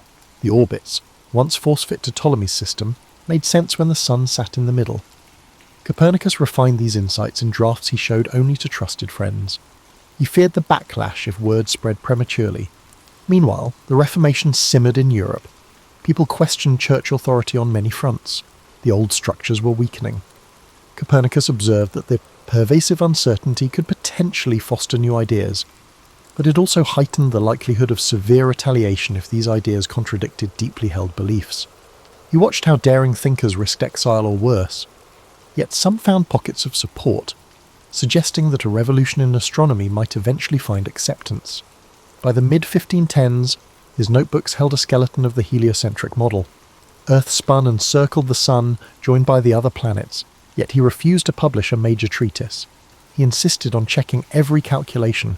Observational evidence had to be beyond reproach. Church superiors recognized his diligence and seldom pried into his nighttime research. They assumed he was honing church-related expertise, not drafting a cosmic shift. His life looked ordinary. He ate modest meals, cared for ill colleagues, and attended to canonical duties with unwavering focus. But once darkness fell, he scaled the cathedral tower to observe the planets.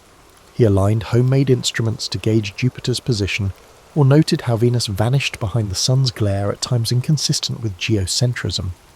In the hush of the tower, he felt the weight of discovery, tempered by the knowledge that revealing it too soon could endanger him. This period also tested his resolve. Persistent calculations sometimes contradicted his earlier assumptions, forcing him to correct or refine his diagrams. Yet each setback nudged him toward a more robust framework. He realized that Ptolemy's centuries-old design no longer held up under meticulous scrutiny. If Earth truly revolved, it explained the irregular motion so many had laboured to reconcile. The data whispered that ancient edifice of belief was cracking.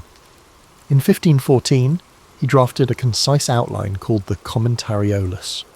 It circulated among a small circle, generating muted intrigue.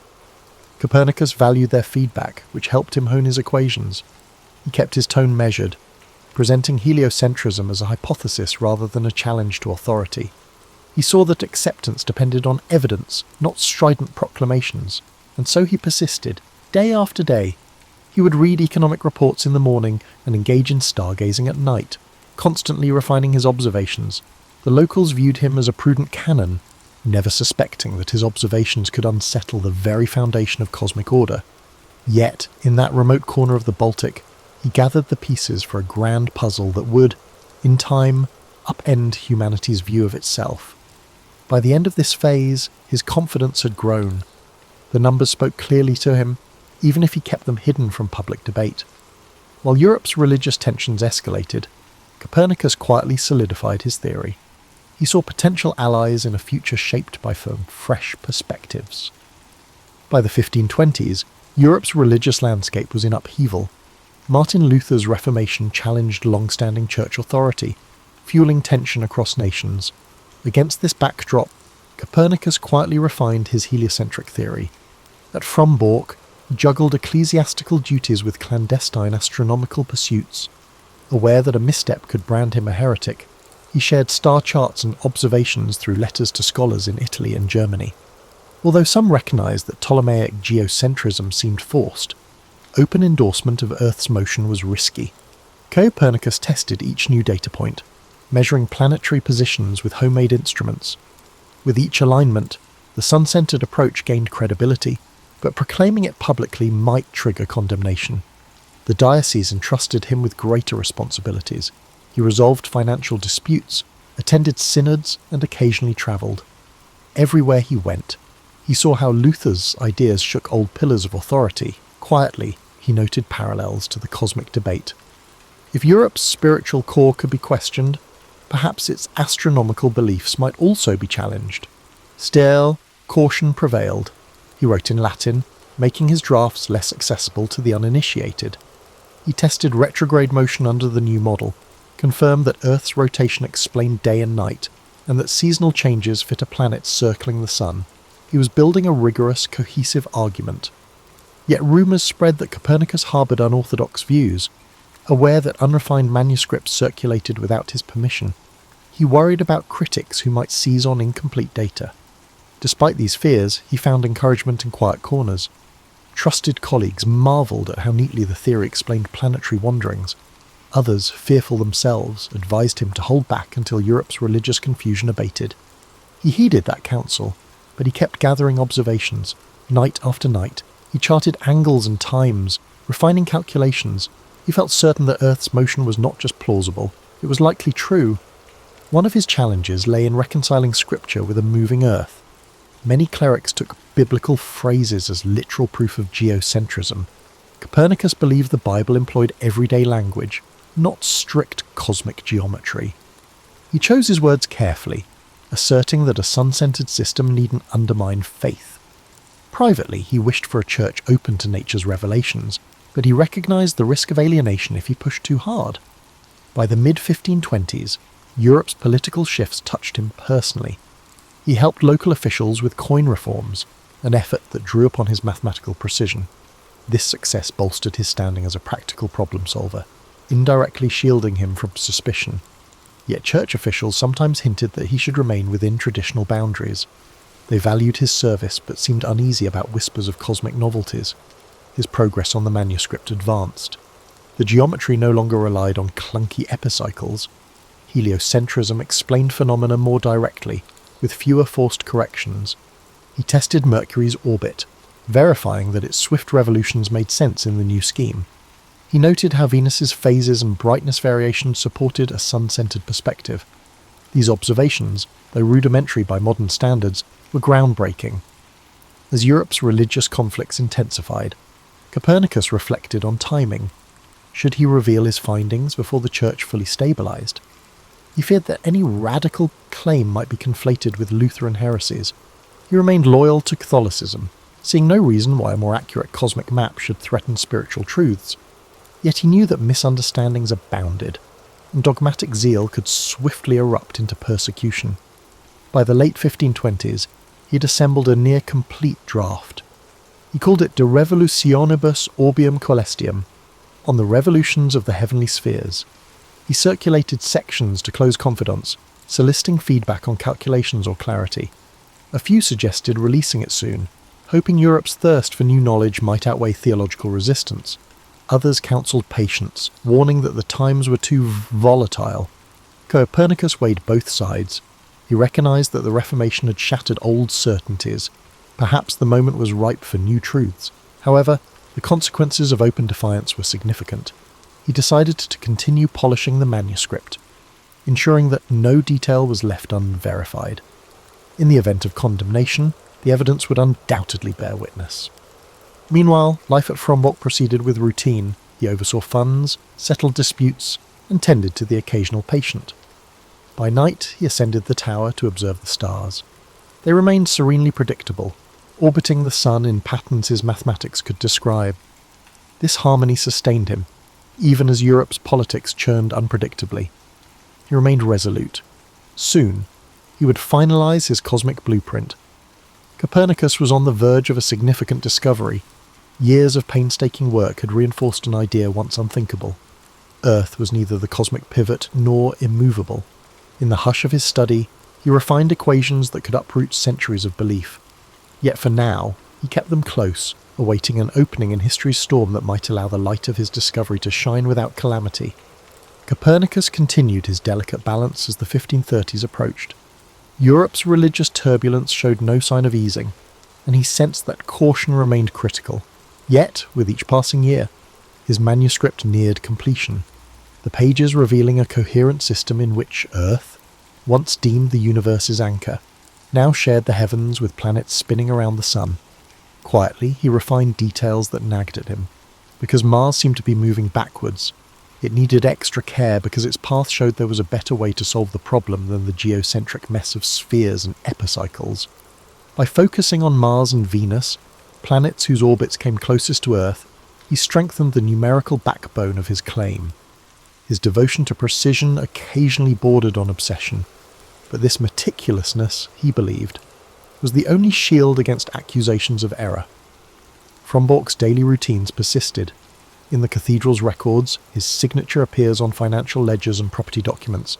He participated in church synods, debated currency standards, and offered medical consultations to fellow clerics. Despite his responsibilities, he was always fascinated by geometry and star charts. At times, he found it ironic that a man so deeply entrenched in the church's official structure was assembling a radical concept that could unseat centuries-old dogma. Yet Copernicus did not see himself as a rebel. He was not out to undermine faith, merely to rectify what he viewed as a flawed cosmology. The impetus behind his work was neither vanity nor rebellion, but a quest for a truer understanding of creation. If God had set the sun at the centre, then acknowledging that truth honoured, rather than defied, divine order. In these years, a handful of younger scholars began seeking him out. They heard whispers that an unassuming canon in a Baltic outpost was building a staggering new celestial framework. One such visitor was a bright mathematician who journeyed north, risking poor roads and uncertain lodgings, just to glimpse Copernicus's calculations. Though the older man was reserved, he recognized genuine curiosity in these guests, and sometimes shared glimpses of his evolving model. He stressed that it was still in flux, cautioning them not to spread half-formed theories that critics could easily dismantle. Occasionally, word of Copernicus's ideas made its way to academics in larger cities. Some expressed skepticism. They pointed to centuries of authority backing Earth's fixed position, or they raised theological concerns about dislodging humanity from the cosmic centre. Others quietly cheered him on, intrigued by reports that his geometry matched observations more neatly than Ptolemy's. This division in response only heightened his sense that timing would be everything. One challenge he faced was how to present his findings. The written text was dense, filled with geometry and astronomical tables. It would not be a casual read for the untrained. That was intentional. Copernicus believed that if his argument stood against theological scrutiny, it must first appear airtight to mathematicians. Once the mathematical skeleton was unassailable, he hoped reason would triumph, persuading even skeptics who feared contradiction with scripture. Still, he had lingering doubts about reception. Europe was in disarray, local skirmishes erupted over doctrines that now seemed fluid, and the threat of political entanglement loomed. When he read news of harsh punishments for dissenters, he wondered whether his cosmic theory might be lumped in with dangerous heresies. Yet he pressed on, guided by an inner conviction that the simpler explanation of planetary motion must eventually prevail. Between editing sessions, he still took time to observe the heavens. Nightly vigils were a source of comfort for him even in his 50s. The glimmer of Saturn, or the brightness of Jupiter, reassured him that the sky did not bend to human quarrels. It followed laws that beckoned to be understood. Inside Frombork's walls, Copernicus's outward life appeared unchanged. He was a dutiful canon, a measured official, and an occasionally stern caretaker of church affairs. Only a trusted few knew how deeply he wrestled with the final touches of his magnum opus. Some nights, by lamplight, he rearranged entire paragraphs, seeking a more precise way to describe planetary paths. Small errors had no place in a claim this bold. As the decade progressed, letters trickled in from scholars who'd glimpsed parts of his manuscript. Many urged him to publish. His seclusion, they argued, only delayed a necessary debate. Yet the swirling uncertainty in Europe gave him pause. He suspected that once his book was out, there would be no turning back. For now, he clung to a cautious optimism. Perhaps a new era would dawn, one open to re-evaluating ancient truths. In that hope, he saw the faint glow of a future shaped by calculation and observation. The dawn of the 1540s brought Copernicus an unexpected visitor, Georg Joachim Rheticus, a young mathematician from Wittenberg. Rheticus had heard the rumours. An ageing canon in distant Warmia was challenging the cosmos itself. Curious and bold, Rheticus travelled north to see if the stories were true. Upon arrival, he found Copernicus at his desk, surrounded by geometric diagrams, half-finished manuscripts, and star charts pinned to walls. Their initial conversation was guarded. Copernicus, ever wary, questioned Rheticus's motives. Was this gentleman a genuine scholar or a spy, sent by critics seeking ammunition against him? But Rheticus displayed both admiration and a profound knowledge of mathematics. Before long, trust replaced suspicion. The younger man pored over Copernicus's notes, impressed by the clarity with which heliocentrism solved planetary riddles. Retrograde motion, awkward epicycles, and the wandering paths of Venus and Mars became far more comprehensible in a sun-centered layout. Encouraged by Rheticus's enthusiasm, Copernicus cautiously shared more details. He explained how decades of observations pointed to the same conclusion. Earth was a planet orbiting the sun, spinning on its axis to create day and night. Rheticus, astonished, urged him to publish. If even a fraction of these calculations were accurate, the world needed to know. Copernicus hesitated. Europe's religious situation remained volatile. One misinterpretation of his work could see him branded a heretic. Still, Rheticus persisted. He offered to write a preliminary treatise showcasing the core arguments, a trial balloon to gauge reaction. Copernicus consented, handing over relevant tables and diagrams. Rheticus composed the Narratio Prima, describing heliocentrism in readable form. Circulated in scholarly circles, it sparked a mix of curiosity, praise, and alarm. Some lauded the elegant math, others bristled at dethroning Earth. The Church kept silent for the moment, perhaps not fully grasping the implications or too busy handling other controversies. Buoyed by the reaction, Rheticus urged Copernicus to finalise De Revolutionibus. He argued that reason and observation were on their side. If the book laid out each calculation thoroughly, it could withstand even hostile scrutiny. In private, Copernicus felt he was facing a pivotal moment. He had dedicated most of his adult life to this theory. If he died with the manuscript unpublished, all that effort might fade into obscurity, yet to publish was to risk condemnation. Even as he wrestled with these choices, life in Frombork marched forward. He oversaw church revenues, patched up administrative loopholes, and sometimes practiced medicine for local residents. Rheticus stayed for months, assisting with computations and clarifying textual passages. Their collaboration proved fruitful. Where Copernicus's Latin explanations felt dense, Rheticus suggested simpler wording. Where Rheticus hurried, Copernicus insisted on double-checking each figure. In time, the manuscript became more coherent and approachable. Rumours of this partnership spread, and some scholars travelled north to witness the synergy. They debated planetary speeds and elliptical hints. Though neither man realised it fully at the time, their exchange of ideas foreshadowed future scientific endeavours where collaboration would push boundaries of knowledge. Yet clouds of doubt hovered. Not everyone was ready for a world lacking Earth's cosmic privilege. Meanwhile, Copernicus received letters from distant colleagues warning him of potential backlash. A few devout theologians insisted that Scripture unequivocally placed Earth at the centre. Another faction, less tied to literal interpretations, expressed intrigue at the possibility of reconciling a moving Earth with God's grand design. In these missives, Copernicus saw both risk and hope. Divisions among intellectuals mirrored the broader rift fracturing Christendom. Increasingly, he leaned on Rheticus for counsel.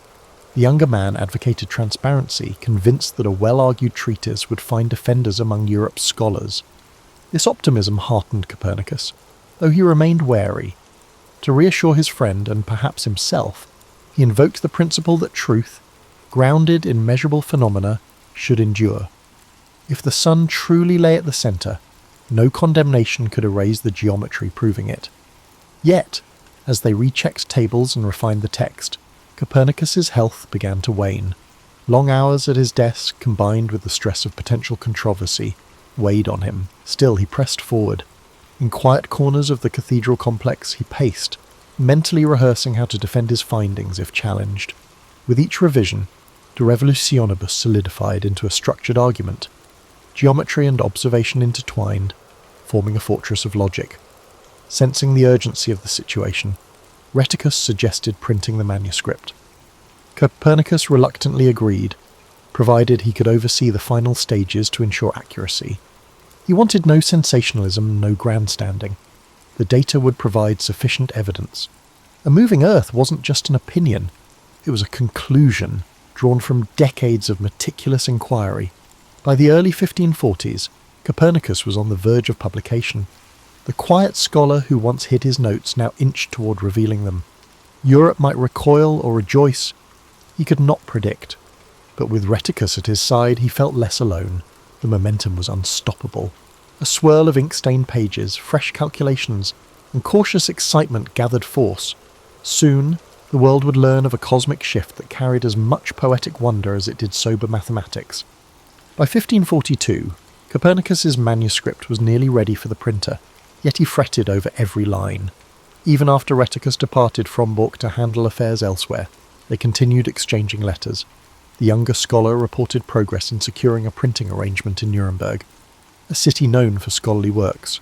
Although pleased, Copernicus also felt a pang of anxiety. Handing his life's labour to a printer meant relinquishing control over its reception. He braced himself for potential fallout. Whispers among clerics suggested that a harsh reaction could come from those who read the Bible's celestial references as literal scientific statements. And yet, the same hush also contained flickers of curiosity. Many churchmen with an interest in astronomy had privately acknowledged that the intricacies of Ptolemaic astronomy challenged their credibility. Perhaps, in time, a new system, if persuasively presented, might find acceptance. Before sending the final draft to Nuremberg, Copernicus added finishing touches, refined planetary tables, a preface in measured tones, and clear proofs of each claim. He took solace in Rheticus's vow to oversee aspects of the publication, but as he sealed the last packet of manuscripts, he could not quell a tremor of apprehension. There was no telling how Europe, embroiled in Protestant Catholic tensions, would react to an idea that seemed to rewrite creation's script. In the printing shop, trouble stirred.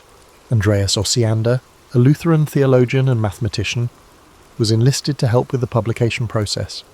Osiander, without Copernicus's direct approval, affixed a preface suggesting that we should treat the new model as a mere hypothesis, not a literal truth. Intent on shielding Copernicus from persecution, or so he claimed, Osiander's note implied that the heliocentric arrangement was just a convenient way to calculate planetary positions. This ambivalence grated on those who knew Copernicus's genuine conviction. Rheticus, furious at the alteration, sought to rectify matters, but the printing presses were already in motion. Copies of De Revolutionibus Orbium Coelestium rolled out, some with Osiander's unauthorized preface front and centre. When word of this reached Copernicus in Frombork, he was too ill to mount a vigorous protest. Age and sickness had caught up with him. Friends noted that his once methodical pace of life now faltered as he confronted persistent fatigue and bouts of confusion. Still, his resolve did not break. He had done what he set out to do, placed the Earth in motion and the Sun in the centre, with rigorous math to back it. In spirit, he rejected Osiander's suggestion that it was mere theory. For Copernicus, careful observation and calculation had laid bare the architecture of the cosmos. His only regret was losing a measure of control over how the public first encountered his opus. As the printed volumes began their slow dissemination across Europe, the initial response was muted.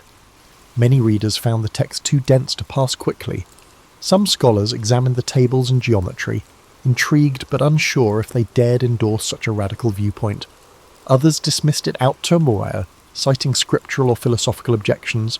Church officials, preoccupied with stamping out Protestant heresies, did not immediately focus on the treatise. A swirl of local controversies overshadowed Copernicus's cosmic claim. Meanwhile, in the hushed rooms of monastic libraries, a few inquisitive minds turned the pages with dawning realization. The logic was compelling. No matter how one tried to preserve geocentrism, the math kept pointing back to a sun-centered system. That a canon of the Church had authored such a text baffled some and inspired others. Indeed, whispers circulated that if a Catholic cleric could advocate a moving earth, perhaps the lines dividing faith and inquiry weren't as absolute as many believed. Back in Frombork, Copernicus's condition deteriorated. Accounts suggest he suffered a stroke. By May of 1543, he was largely bedridden, drifting in and out of clarity. Legend holds it that he received a bound copy of De Revolutionibus on his deathbed, though whether he recognised it is uncertain. Some say he opened it, saw the printed diagrams, and smiled faintly. Others claim he was barely conscious. The truth is lost in the haze of final hours. What remains certain is that he passed away soon after the book appeared.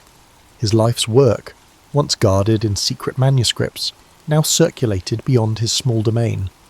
The seeds of revolution were in place, poised to challenge intellectual assumptions for generations to come. Like a spark igniting a distant fuse, De Revolutionibus would not detonate instantly, but it carried a flame that would burn steadily through halls of learning. In those last days, Copernicus's name was not yet legendary. Few grasped the enormity of the events that had unfolded, but in that small cathedral town, an exhausted scholar had released into the world an idea both stark and beautiful, that Earth itself was but one traveller in a grand cosmic dance. And though his eyes closed before the storm broke, the echo of his insight would ripple onward, bridging ages of darkness and light. After Copernicus's passing, his book lingered in relative obscurity. In the year 1543, religious controversies in Europe overshadowed a treatise on planetary motions. Many copies of De Revolutionibus ended up in university libraries, occasionally browsed by curious readers but not instantly hailed as a landmark. The pace of change in astronomy proved slower than myth might suggest, yet word of a new cosmic theory spread across scholarly circles. Mathematicians and astronomers who tested Copernicus's geometry found it persuasive.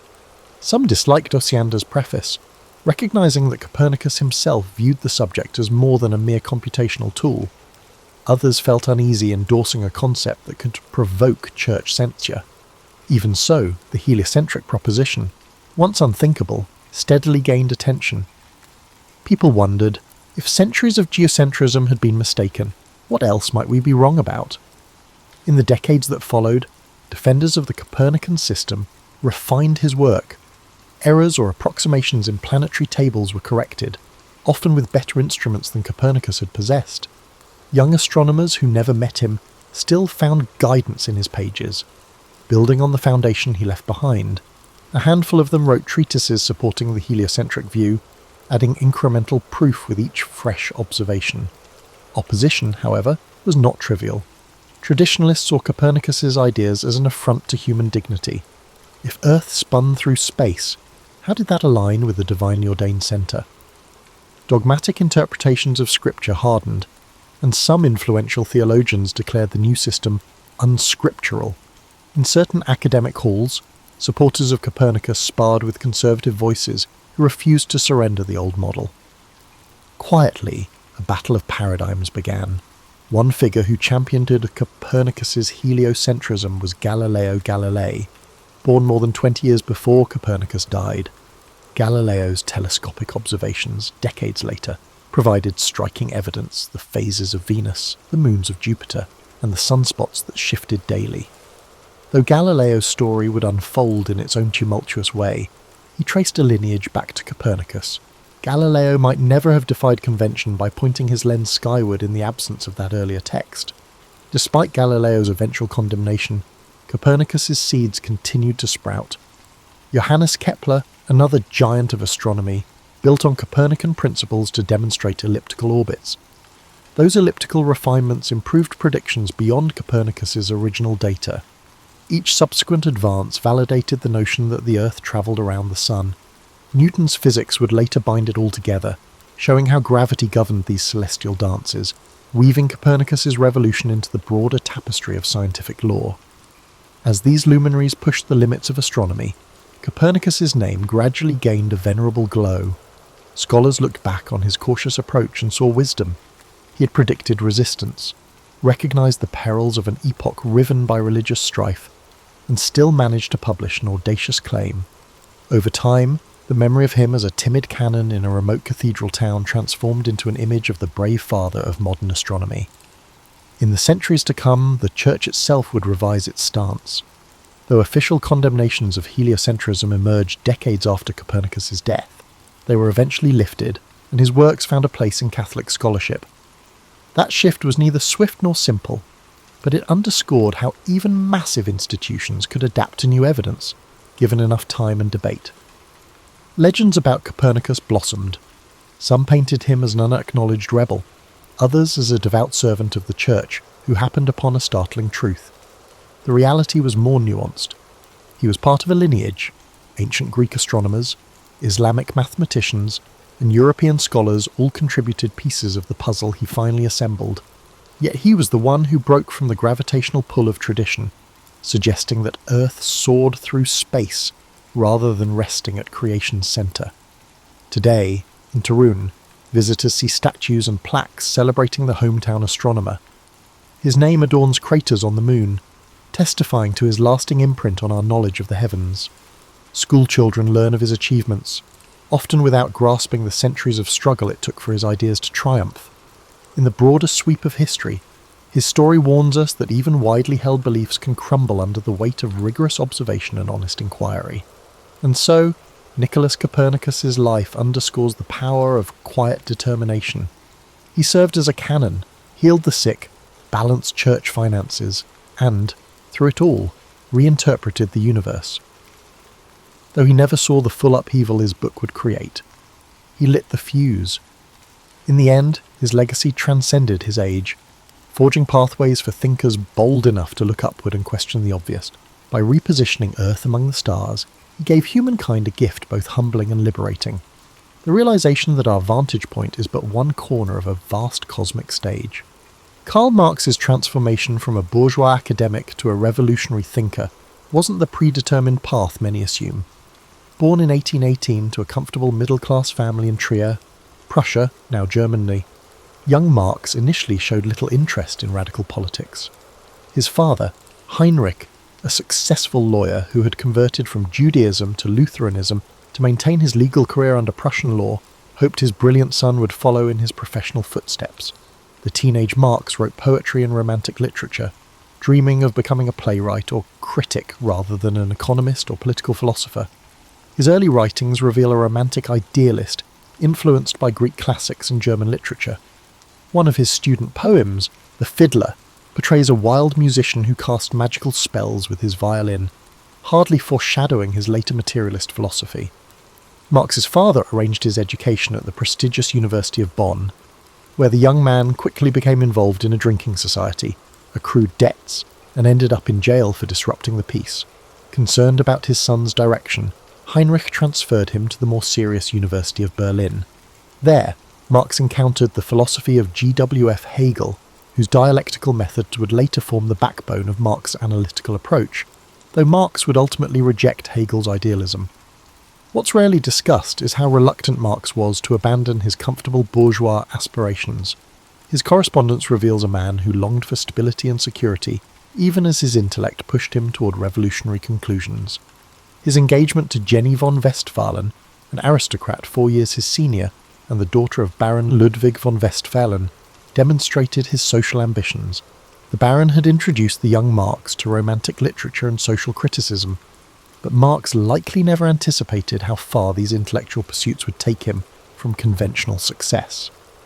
The pivotal moment occurred when Marx finished his doctoral dissertation on ancient Greek philosophy in 1841. His hopes for an academic career at the University of Bonn collapsed when his mentor Bruno Bauer lost his teaching position due to atheistic views. Without academic prospects, Marx turned to journalism, becoming editor of the liberal newspaper Rheinische Zeitung. Here, reporting on the suffering of Moselle vineyard workers and timber theft laws opened his eyes to economic exploitation. Marx faced a critical decision: when Prussian authorities shut down his newspaper in 1843. He was already married to Jenny, who had sacrificed her aristocratic comforts for a life with him. Financial pressures mounted, yet rather than compromising his increasingly radical views for security, Marx chose exile, first to Paris, then Brussels, and eventually London. This decision wasn't taken lightly. Letters to Engels reveal Marx's frequent anxiety about money and his family's welfare. He considered various career alternatives, including emigrating to America to start a German-language newspaper or accepting a railway clerk position. These details contradict the image of Marx as an unwavering revolutionary from youth. What drove this transformation was Marx's intellectual honesty. Once he began analysing capitalism's mechanisms, he couldn't unsee its contradictions. His evolving critique wasn't the product of inherent radicalism, but of rigorous intellectual investigation that led him to uncomfortable conclusions about the society that had nurtured him. This personal journey explains why Marx's analysis cut so deeply. He understood bourgeois society intimately because he was formed by it and initially embraced its values. His critique came from within rather than without, from someone who might have become a university professor or comfortable professional had circumstances been different. The passionate intensity of his work stems partly from the personal cost of these realizations, as he watched his prospects for conventional success evaporate with each radical conclusion he reached. While Marx is remembered primarily for Capital and the Communist Manifesto, few realize that most of his adult life was spent as a working journalist rather than a political theorist. From 1848 to 1862, Marx wrote over 500 articles for the New York Daily Tribune, making him one of the paper's most prolific European correspondents during a transformative period in world history. This aspect of Marx's career reveals a pragmatic professional writer, rather than the ivory tower philosopher many imagine. As the Tribune's European correspondent, Marx covered everything from diplomatic crises and wars to financial panics and colonial rebellions. He earned approximately £5 per article, equivalent to several $100s today, providing crucial income for his chronically cash-strapped family. Marx's journalism demonstrates a remarkably prescient understanding of how capitalism was globalizing in the mid-19th century. While covering the 1857 Sepoy Rebellion in India for American readers, he connected British imperial policy to domestic economic interests. His analysis of the American Civil War identified economic contradictions between industrial capitalism and plantation slavery that many contemporary observers missed. What's particularly notable about Marx's journalism is how it contradicts stereotypes about his rigid ideological thinking. His articles show a nuanced geopolitical analyst who could recognize the progressive aspects of capitalism despite its exploitative nature. For example, he supported the Union in the American Civil War, not only because he opposed slavery, but also because he saw northern industrial capitalism as historically progressive compared to southern feudal-like plantation society. Charles Dana, managing editor of the Tribune, valued Marx as a correspondent precisely because his analysis went deeper than most journalists of the era. Marx brought his dialectical approach to news reporting, connecting events across nations and seeing patterns where others saw only isolated incidents. His analysis of the Crimean War, for instance, linked diplomatic maneuvering to financial interests and class politics. The journalism years also reveal Marx's surprising admiration for Abraham Lincoln. While Marx criticized Lincoln's initial reluctance to make the Civil War explicitly about abolition, he later praised Lincoln's evolution and recognized the pragmatic challenges of leading during crisis. After Lincoln's assassination, Marx drafted a letter of condolence to the American people on behalf of the International Workingmen's Association, calling Lincoln the single-minded son of the working class who had led his country through the epic of its people's rebirth. These journalistic writings expose the limitations of viewing Marx solely as an abstract theorist. He was deeply engaged with the concrete political and economic developments of his time, forming his theories through active observation of global events rather than mere philosophical speculation. Financial documents from this period reveal how Marx prioritized this journalism over his theoretical work out of necessity. With 4 surviving children to support, 4 others died in childhood due to poor living conditions, Marx sometimes complained that his newspaper duties prevented progress on capital. Yet these journalistic responsibilities kept him connected to current events in ways that enriched his theoretical perspective. Perhaps most surprising about Marx's journalism is how it anticipated modern global reporting. He traced supply chains connecting Manchester cotton mills to American plantations and Indian colonies, showing how labour exploitation and profit extraction operated across continents. This global perspective emerged decades before globalisation entered our vocabulary, demonstrating Marx's foresight in understanding capitalism as an inherently transnational system. The journalism years also reveal Marx's writing versatility. While his theoretical works can be dense and complex, his newspaper articles were accessible and engaging, displaying a sardonic wit and literary flair absent from his more famous works. Marx could be remarkably entertaining when writing for a general audience, using metaphors and historical references that made complex economic developments comprehensible to average readers. Behind the forbidding beard and revolutionary rhetoric existed a devoted family man whose personal life was marked by extraordinary tragedy. Marx's domestic life reveals dimensions of his character that rarely appear in political or economic discussions of his work. His marriage to Jenny von Westphalen lasted 38 years until her death in 1881. Their correspondence reveals a passionate intellectual partnership rather than the patriarchal Victorian marriage one might expect. Jenny was Marx's first reader and critic, copying his manuscripts and contributing editorial insights. She maintained her own political convictions, sometimes disagreeing with her husband while supporting his work. Their letters during periods of separation show genuine romantic affection, persisting through decades of hardship. The Marx household's financial precarity is well documented, but less known is that Jenny had grown up with servants and comfort as a baron's daughter. Her adjustment to poverty represented a profound personal sacrifice. When the family lived in 2 rooms in London's Soho district, Jenny wrote to a friend, "The memories of the days when I wore silk cannot compensate for the realities of having no coal for the fire." Of their 7 children, only 3 daughters, Jenny, Laura and Eleanor, survived to adulthood. Their son Edgar died of tuberculosis at age 8 in 1855, a loss that devastated Marx. He wrote to Engels, "I have already had my share of bad luck, but only now do I know what real unhappiness is."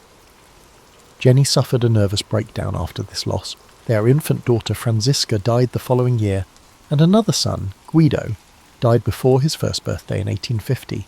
Their firstborn, also named Jenny, had died in 1844. These deaths weren't abstract statistics, but direct consequences of their poverty. The family couldn't afford proper medical care or adequate nutrition. Marx was acutely aware that his political commitments had concrete costs for those he loved most. This awareness likely contributed seriously to his lifelong health problems, including carbuncles, liver disease and insomnia. Perhaps most revealing of Marx's character was his relationship with Helene Demuth, the family's longtime housekeeper. Evidence strongly suggests Marx fathered her son Freddie in 1851. While Marx never acknowledged paternity, Engels claimed responsibility, though historians now generally believe this was a fiction to protect the Marx family reputation. Marx's treatment of this situation reflects the gap between his progressive theories and personal actions regarding gender and class.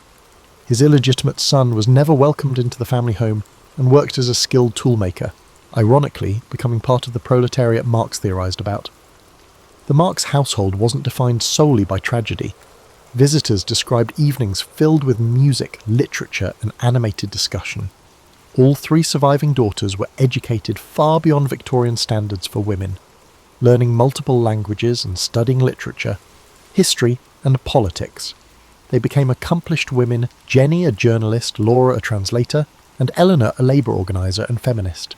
Marx was an affectionate father who spent hours telling his children elaborate stories.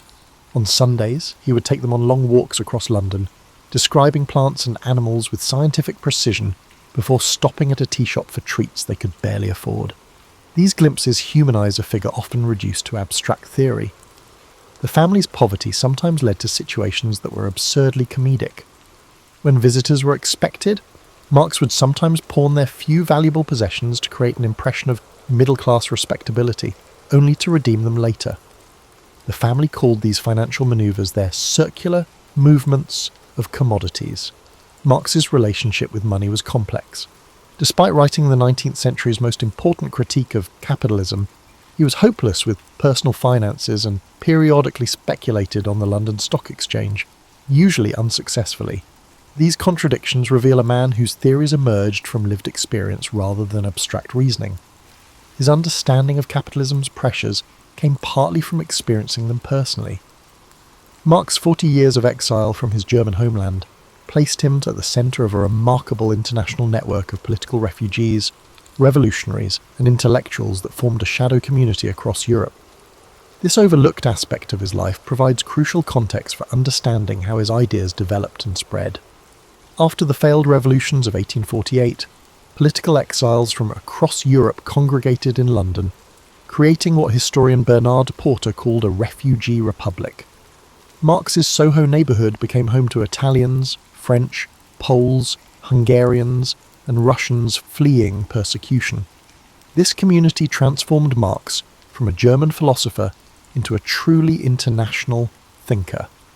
The British Museum Reading Room served as an unofficial headquarters for this exile intelligentsia. Marx spent thousands of hours here researching capital, surrounded by fellow revolutionary thinkers.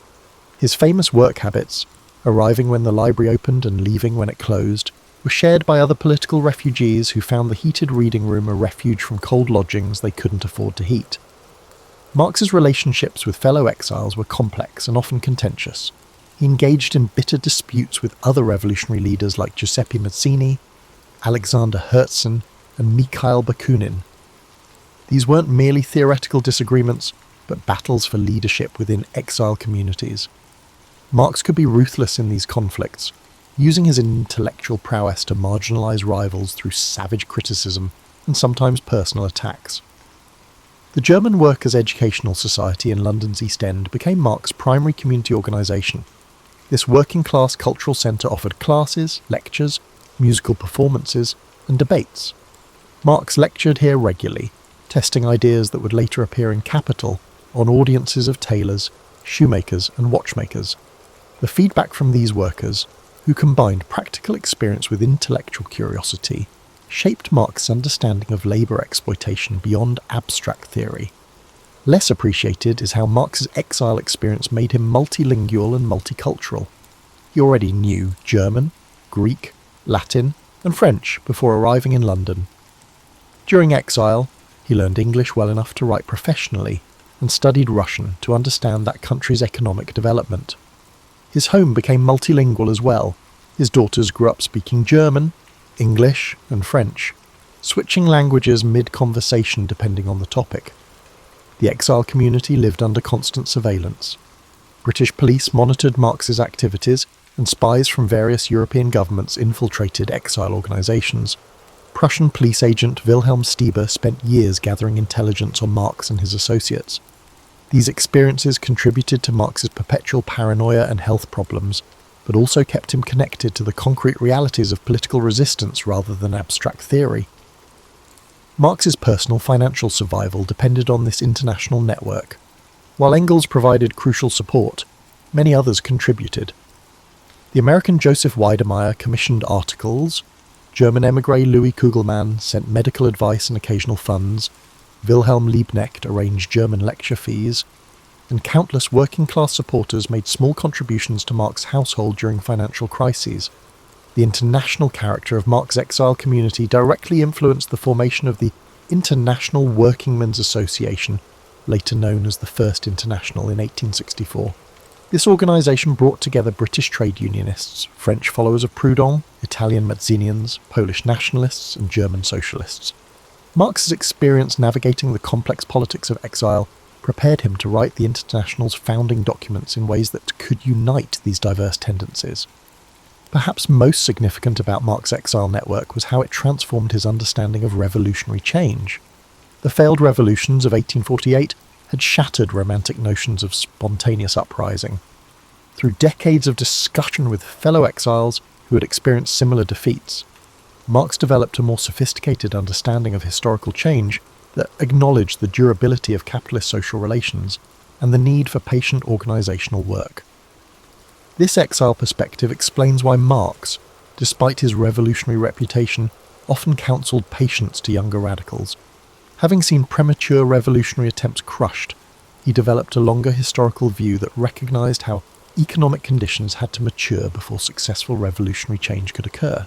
Contrary to popular portrayal, Marx wasn't primarily a political agitator but an empirical researcher with scientific ambitions. His methodological approach more closely resembled modern social science than ideological polemics, though this dimension of his work remains underappreciated. Capital represents one of the 19th century's most ambitious research projects. During its creation, Marx compiled 200 notebooks of economic data, statistical analysis, and historical documentation. He meticulously studied factory inspection reports, public health statistics, criminal justice records, and technical manuals on industrial machinery. Both critiques and celebrations of his work often overlook these empirical foundations for his theories.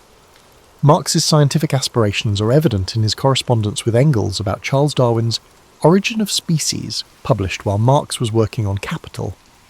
Marx recognised a methodological kinship with Darwin, writing, "Darwin's work is most important and suits my purpose in that it provides a basis in natural science for the historical class struggle."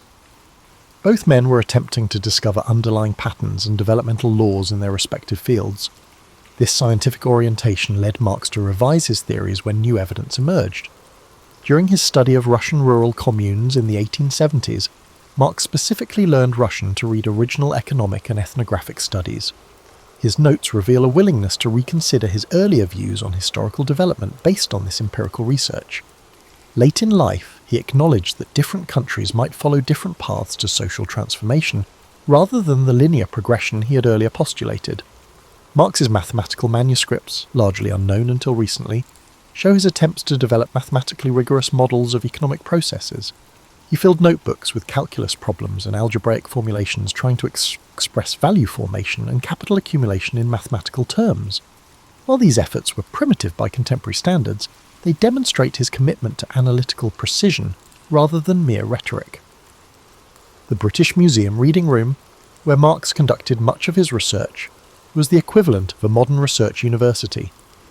Marx's library requests show him consulting works in multiple languages across disciplines, including economics, history, anthropology, chemistry, geology, and agriculture. Modern researchers might recognise his work as an early form of interdisciplinary social science rather than political philosophy. Marx's empirical approach involved both quantitative and qualitative methods. He collected statistical data on wages, prices, and productivity while also gathering ethnographic accounts of working conditions. His description of Manchester factories and capital combines numerical analysis with detailed observation of production processes and worker experiences, methodology that resembles modern mixed methods research. His correspondence reveals frustration with revolutionaries who prioritise political agitation over careful analysis. In an 1864 letter, Marx complained about German socialists who had not made a single theoretical contribution, and merely recycled slogans without empirical investigation. This scientific commitment sometimes put him at odds with those who wanted simple revolutionary formulas rather than complex analysis. Marx's research methods were constrained by 19th century limitations. He lacked computing power, sophisticated statistical techniques, and organised data sets that modern social scientists take for granted. Nevertheless, he pioneered systematic approaches to studying economic systems which anticipated later developments in economics and sociology. What separates Marx from many contemporaries was his integration of historical and economic analysis. While classical economists treated economic laws as universal and timeless, Marx insisted on historicising economic relationships. His comparative studies of different economic systems, from ancient Rome to medieval Europe to 19th century capitalism, represented an early form of comparative historical analysis now common in social science. Even Marx's errors demonstrate his scientific orientation. His labour theory of value has been critiqued by the modern economists, but it represented an attempt to develop a quantifiable measure of economic value based on available data and concepts. His predictions about capitalism's development contained both remarkable insights and significant misconceptions, but they were grounded in systematic analysis of empirical patterns rather than wishful thinking. While Marx's economic analysis dominates his reputation, his writings on literature, art, and culture reveal dimensions of his thought that challenge conventional understanding. Marx wasn't merely concerned with material production, but had sophisticated views on aesthetics that continue to influence cultural theory. Marx began his intellectual life as a literary figure rather than an economist. His early notebooks contain poetry, a satirical novel, and an unfinished play. He considered literature central to human development, not a mere superstructural reflection of economic relations as vulgar Marxism would later suggest. Throughout his life, Marx returned to literature for both pleasure and insight. Even while writing Capital, he regularly reread Shakespeare, Cervantes, and Greek dramatists. His aesthetic judgments often contradicted his economic theories in revealing ways. Marx admired the conservative writer Honoré de Balzac, considering his novels more profound social analysis than many progressive writers' work. Marx wrote to Engels that he had learned more about French society from Balzac than from all the professional historians, economists, and statisticians of the period together. This appreciation for aesthetic quality, regardless of political alignment, challenges simplistic views of Marx as reducing art to propaganda. Marx's literary tastes were surprisingly canon-forming rather than revolutionary. He revered classical Greek literature, Shakespeare, Goethe, and Dante, all standard components of bourgeois education. During family evenings, his daughters remembered him reciting lengthy Shakespearean passages from memory. This cultural conservatism existed alongside his revolutionary politics, suggesting a more complex relationship between cultural and political values than often attributed to him. The Marx household cultivated literary and theatrical activities. Family letters describe home performances of Shakespeare plays with Marx taking multiple roles. His daughters received rigorous literary education, with Marx personally guiding their reading in multiple languages. Eleanor Marx became a significant literary figure herself, translating Ibsen and Flaubert while writing literary criticism. Perhaps most surprising is Marx's nuanced view of how economic conditions influence artistic production. In his introduction to the Critique of Political Economy, Marx puzzled over why Greek art remained aesthetically powerful despite emerging from a less developed economic system than 19th century industrial society. This Greek problem in Marxist aesthetics acknowledges that artistic achievement doesn't simply advance alongside economic development, contrary to mechanical interpretations of his theories. Media Marx's writings on literature contain insights that anticipated later literary theory. His discussion of how Victor Hugo's novel Les Miserables transforms social contradictions into aesthetic form resembles aspects of structuralist literary analysis developed a century later. His critique of Eugene Sue's Mysteries of Paris analyses how popular literature can simultaneously expose and mystify social problems, anticipating cultural studies' approaches to media.